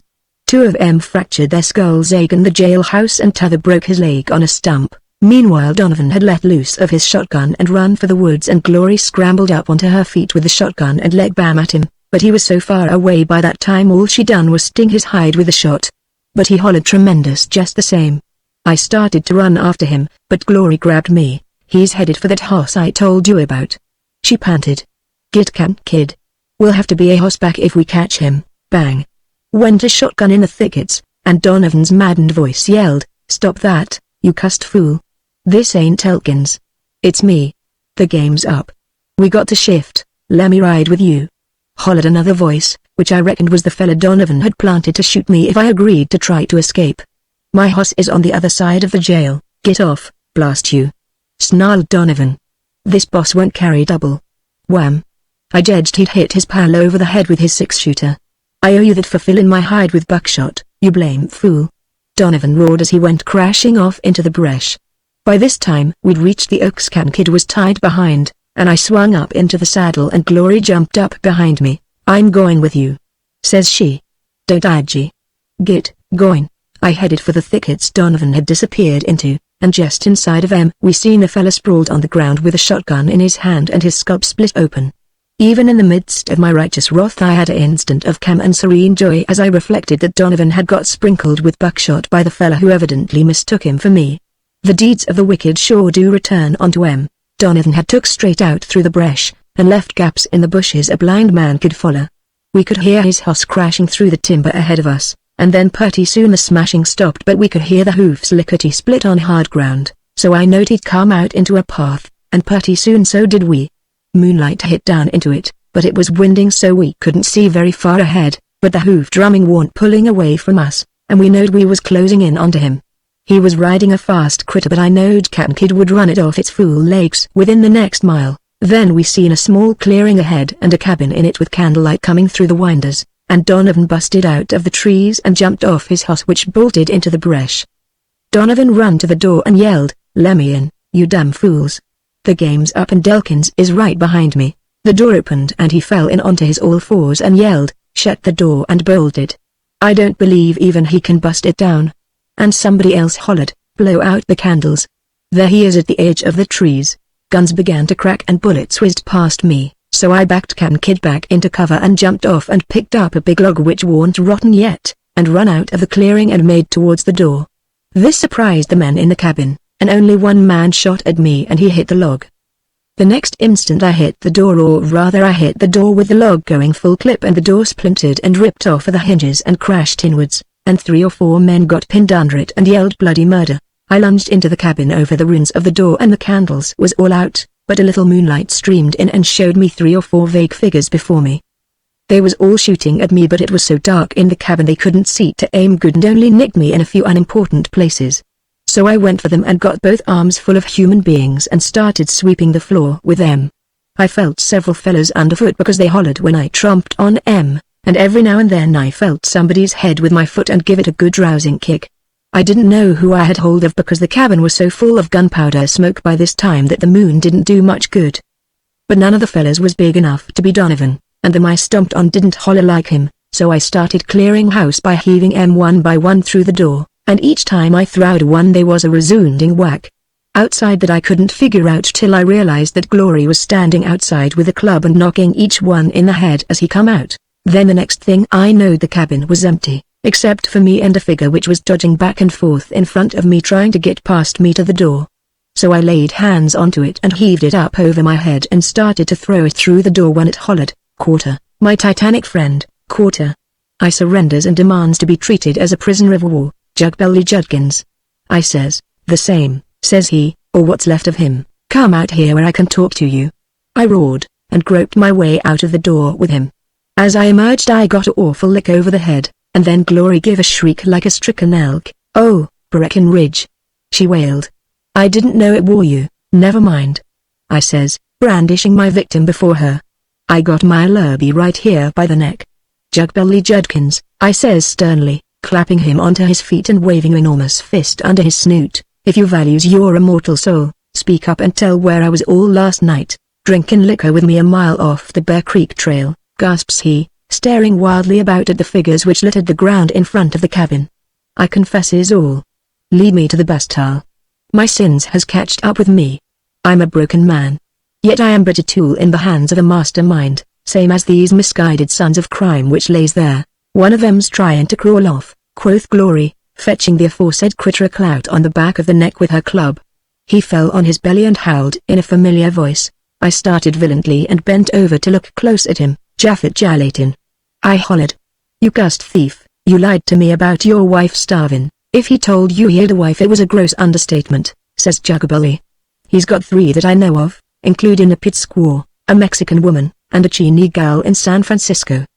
But to the best of my knowledge they're all fat and hearty. I have been took for a clean and proper, I roared, gnashing my teeth. I've been played for a sucker. My trust in nature has been trumped on. My faith in humanity is soured. Nothing but blood can wipe out this here infamy. Don't take it out on us, begged Japhet. It wore all Donovan's ID. Where's he? I yelled, glaring around. Knowing his nature as I does, said Judkins, working his jaw to see if it was broke in more than one place. I would suggest that he snuck out the back door whilst the fighting was going on, and is now legging it for the corral he's got hid in the thicket behind the cabin, where he secreted the bay mare he rode the night he held up the stagecoach. Glory pulled a pistol out of one of M's belt which he'd never got a chance to use, and she says, "Go after him, Breck. I'll take care of these coyotes."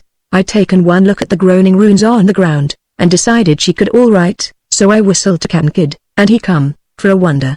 I forked him and headed for the thicket behind the cabin, and just as I done so I seen Donovan streaking it out the other side on a big bay mare. The moon made everything as bright as day. "Stop and fight like a man, you mangy polecat," I thundered, but he made no reply except to shoot at me with his 6-shooter, and seeing I ignored this, he spurred the mare which he was riding bareback and headed for the high hills. She was a good mare, but she didn't have a chance against Captain Kidd. We was only a few hundred feet behind and closing in fast when Donovan busted out onto a bare ridge which overlooked a valley. He looked back and seen I was going to ride him down within the next 100 yards, and he jumped off of the mare and taken cover behind a pine which stood by itself a short distance from the edge of the brush. There weren't no bushes around it, and to reach him I'd have had to cross an open space in the moonlight, and every time I come out of the brush he shot at me. So I kept in the edge of the brush and unslung my lariat and roped the top of the pine, and shot Captain Kidd again it with all his lungs and weight, and tore it up by the roots. When it fell and left Donovan without no cover he ran for the rim of the valley, but I jumped down and grabbed a rock about the size of a man's head and throwed it at him, and hit him just above the knee on the hind leg. He hit the ground rolling and throwed away both of his 6-shooters and hollered, "Don't shoot." I surrenders. I coiled my lariat and come up to where he was laying, and says, "Cease with their disgust and belly again. You don't hear me groaning like that, do you? Take me to a safe, comfortable jail," says he. "I'm a broken man. My soul is full of remorse and my hide is full of buckshot. My leg is broke and my spirit is crushed. Where'd you get the cannon you shot me with?" "It warn't no cannon," I said with dignity. "I throwed a rock at you, but the tree fell." He says wildly, "Don't tell me you didn't do that with artillery." "I roped it and pulled it down," I said, and he gave a loud groan and sunk back on the ground, and I said, "Pardon me if I seems to tie your hands behind your back and put you across to Captain Kidd. Likely they'll set your leg at your dear if you remember to remind them about it." He said nothing except to groan loud and lusty all the way back to the cabin, and when we got the Glory had tied all them scoundrels' hands behind them, and they'd all come to and was groaning in chorus. I found a corral near the house full of their horses, so I saddled them and put them critters onto them, and tied their legs to their stirrups. Then I tied the horses head to tail, all except one I saved for Glory, and we headed for Chordia. "What you aimin' to do now, Breck?" she asked as we pulled out. "I'm going to take these critters back to Chordia," I said fiercely, "and make 'em make their spiel to the sheriff and the folks. But my triumph is dust and ashes into my mouth, when I think of the way my folks has did me." There warn't nothing for her to say, she was a Bear Creek woman. She knowed how Bear Creek folks felt. "This here night's work," I said bitterly, "has learned me who my friends is and ain't. If it warn't for you these thieves would be laughing up their sleeves at me whilst I rotted in jail. I would never go back on you when you was in trouble, Breck," she says, and I says, "I know that now. I had you all wrong." We was nearing the town with our groaning caravan strung out behind us, when through the trees ahead of us, we seen a blaze of torches in the clearing around the jail, and men on horses, and a dark mass of humanity swaying back and forth. Glory pulled up. "It's the mob, Breck," says she, with a catch in her throat. "They'll never listen to you. They're crazy mad like mobs always is. They'll shoot you down before you can tell 'em anything." "Wait." "I waits for nothing," I said bitterly. "I takes these coyotes in and crams them down the mob's throat. I makes them cussed fools listen to my exoneration. And then I shakes the dust of the Humboldts off of my boots and heads for foreign parts. When a man's kin lets him down, it's time for him to travel. "Look there!" exclaimed Glory. We had come out of the trees, and we stopped short at the edge of the clearing, in the shadow of some oaks. The mob was there, all right, with torches and guns and ropes backed up against the jail, with their faces as pale as dough and their knees plumb knocking together. And facing on horses, with guns in their hands, I seen Pap and every fighting man on Bear Creek. Some of them had torches, and they shone on the faces of more Elkinses, Garfields, Gordons, Kirbys, Grimeses, Buckners, and Polks than them Chaudier misfits ever seen together at one time. Some of them men hadn't never been that far away from Bear Creek before in their lives. But they was all there now. Bear Creek had sure come to Chaudier. "What is he, you mangy coyotes?" roared Pap, brandishing his rifle. "What you done with him?" "I war a fool and a dog, desertin' my own flesh and blood to you polecats. I don't care if he's a thief or a liar, or what. A Bear Creek man ain't made to rot in a blasted town folks' jail. I come after him and I aim to take him back, alive or dead. And if you've killed him, I aim to burn Chaudier to the ground and kill every able-bodied man in her." "What is he, damn your souls? I swear we don't know," panted the sheriff, pale and shaking. "When I heard the mob was forming I come as quick as I could, and got here by the time they did, but all we found was the jail winder tore out like you see, and 3 men layin' senseless here and another out there in the thicket. They was the guards, but they ain't come to yet to tell us what happened. We was just startin' to look for Elkins when you come, and, don't look no farther," I roared, riding into the torchlight. "Here I be, Breckenridge," says Pap. "Where you been? Who's that with you?" "Some gents which has got a few words to say to the assemblage," I says, drawing my string of captives into the light of the torches. Everybody gaped at and I says, "I introduces you to Mr. Jugbelly Judkins. He's the slickest word-slingin' sharp I ever seen, so I reckon it ought to be him which does the spielin'. He ain't got on his plug hat just now, but he ain't gagged." "Speak your piece, Jugbelly, honest confession is good for the soul," says he. "Lemme have the attention of the crowd, whilst I talks myself right into the penitentiary." You could have heard a pin drop when he commenced. Donovan had brooded a long time about failing to take Camp Kid away from Elkins, says he. He laid his plans careful and long to get even with Elkins without no risk to himself. This was a job which taken plenty of caution and preparation. He got a gang of versatile performers together that cream of the illegal crop, if I do say so myself. Most of us kept hid in that cabin back up in the hills, from which Elkins recently routed us. From there he worked out over the whole country. Donovan, I mean. One morning he ran into Elkins at the Mustang Creek Tavern. He overheard Elkins say he was broke, also that he was going back to Bear Creek and was aiming to return to Warpaint later that evening. All this, and Elkins' singed scalp, give him no idea how to work what he'd been planning. He sent me to meet Elkins and get him drunk and keep him out in the hills all night. Then I was to disappear, so Elkins couldn't prove no alibi. Whilst we was drinking up there, Donovan went and robbed the stage. He had his head shaved so's to make him look like Elkins, of course, and he shot old Jim Harrigan just to inflame the citizens. Hurley and Jackson and Slade was his men. The gold Jackson had on him really belonged to Donovan. Donovan, as soon as he'd robbed the stage, he'd give the gold to Jalaiton, who lit out for the place where me and Elkins was boozing. Then Donovan beat it for the cabin and hid the bay mare and put on his wig to hide his shaved head, and got on another horse, and started santering along the Cougar Paw Grizzly Run road, knowing a posse would soon be heading for Bear Creek, which it was, as soon as the stage got in. Hurley and Jackson and Slade swore they'd knowed Elkins in Yavapai, and recognized him as the man which robbed the stage. Ashley and Harrigan weren't ready to say for sure, but thought the robber looked like him. But you or dear gents know about that. As soon as you heard about the robbery you started building your special jail, and sent a posse to Bear Creek, along with Ashley and them 3 fakes that claimed to have recognized Elkins. On the way you met Donovan, just like he planned, and he joined you. But meanwhile, all the time, me and Elkins was engaged in alcoholic combat, till he passed out, long after midnight. Then I taken the jugs and hid and pulled out for the cabin to hide till I could sneak out to the country. Jalaiton got the jest as I was leaving, and he waited till Elkins sobered up the next morning, and told him a sob story about having a wife in poverty, and give him the gold to give to her, and made him promise not to tell nobody where he got it. Donovan knowed the big grizzly wouldn't bust his word, if it was to save his neck even. Well, as you all know, the posse didn't find Elkins on Bear Creek. So they started out looking for him, with his pap and some of his uncles. and met him just coming out into the trail from the place where me and him had our famous boozing bout. Immediately Slade, Hurley and Jackson begun yelling he was the man, and they was backed by Ashley, which is an honest man but really thought Elkins was the robber, when he seen that nude skull. Donovan planned to get Elkins shot while attempting to escape. And the rest is now history, war history, I might say. Well spoke, Jug Belly, I says, dumping Donovan off my hoss at the sheriff's feet. That's the story, and you all air stuck with it.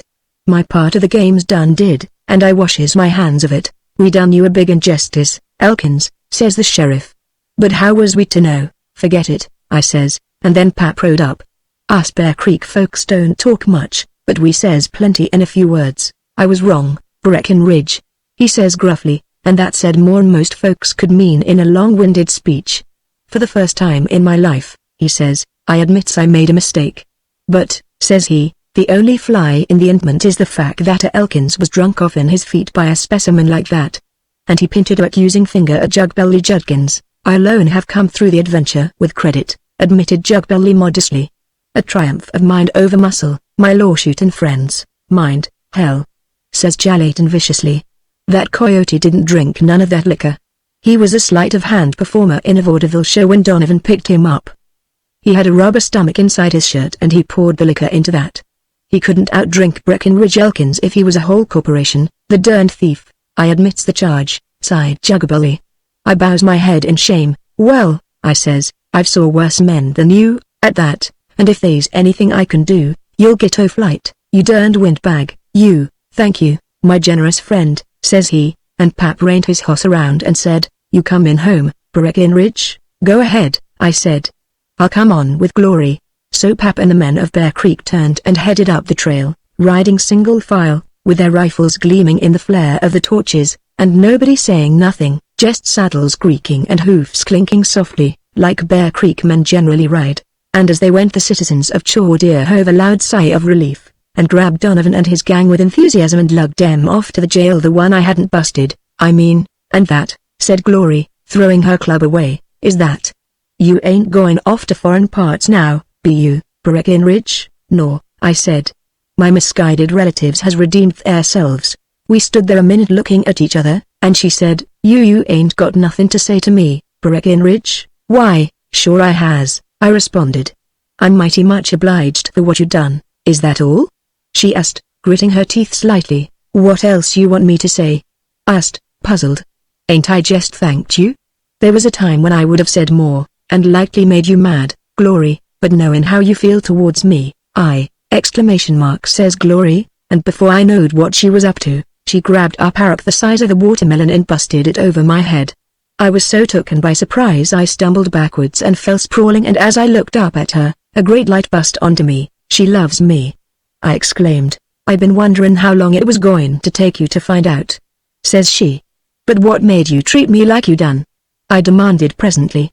I thought you plumb hated me. You ought to have knowed better, says she, snuggling in my arms. You made me mad that time you licked Pap and them fool brothers of mine. I didn't mean most of them things I said. But you got mad and said some things which made me madder, and after that I was too proud to act any way but like I done. I never loved nobody but you. But I wouldn't admit it as long as you was at the top of the ladder, strutting around with money in your pocket, and going with purty gals, and everybody eager to be friends with you. I was loving you then so's it nearly busted me, but I wouldn't let on. I wouldn't humble myself to no blamed man. But you seen how quick I come to you when you needed a friend, you big lunkhead. Then I'm glad all this happened, I says. It made me see things straight. I never loved no other gal but you. I was just trying to fidget you and make you jealous when I was going with them other gals. I thought I'd lost you, and was just trying to get the next best. I know that now, and I admits it. I never seen a gal which could come within 100 miles of you in looks and nerve and everything. I'm glad you've come to your senses, Breckenridge, says she. I swung up on Cat Kid and lifted her up before me, and the sky was just getting pink and the birds was beginning to cut loose as we started up the road towards Bear Creek.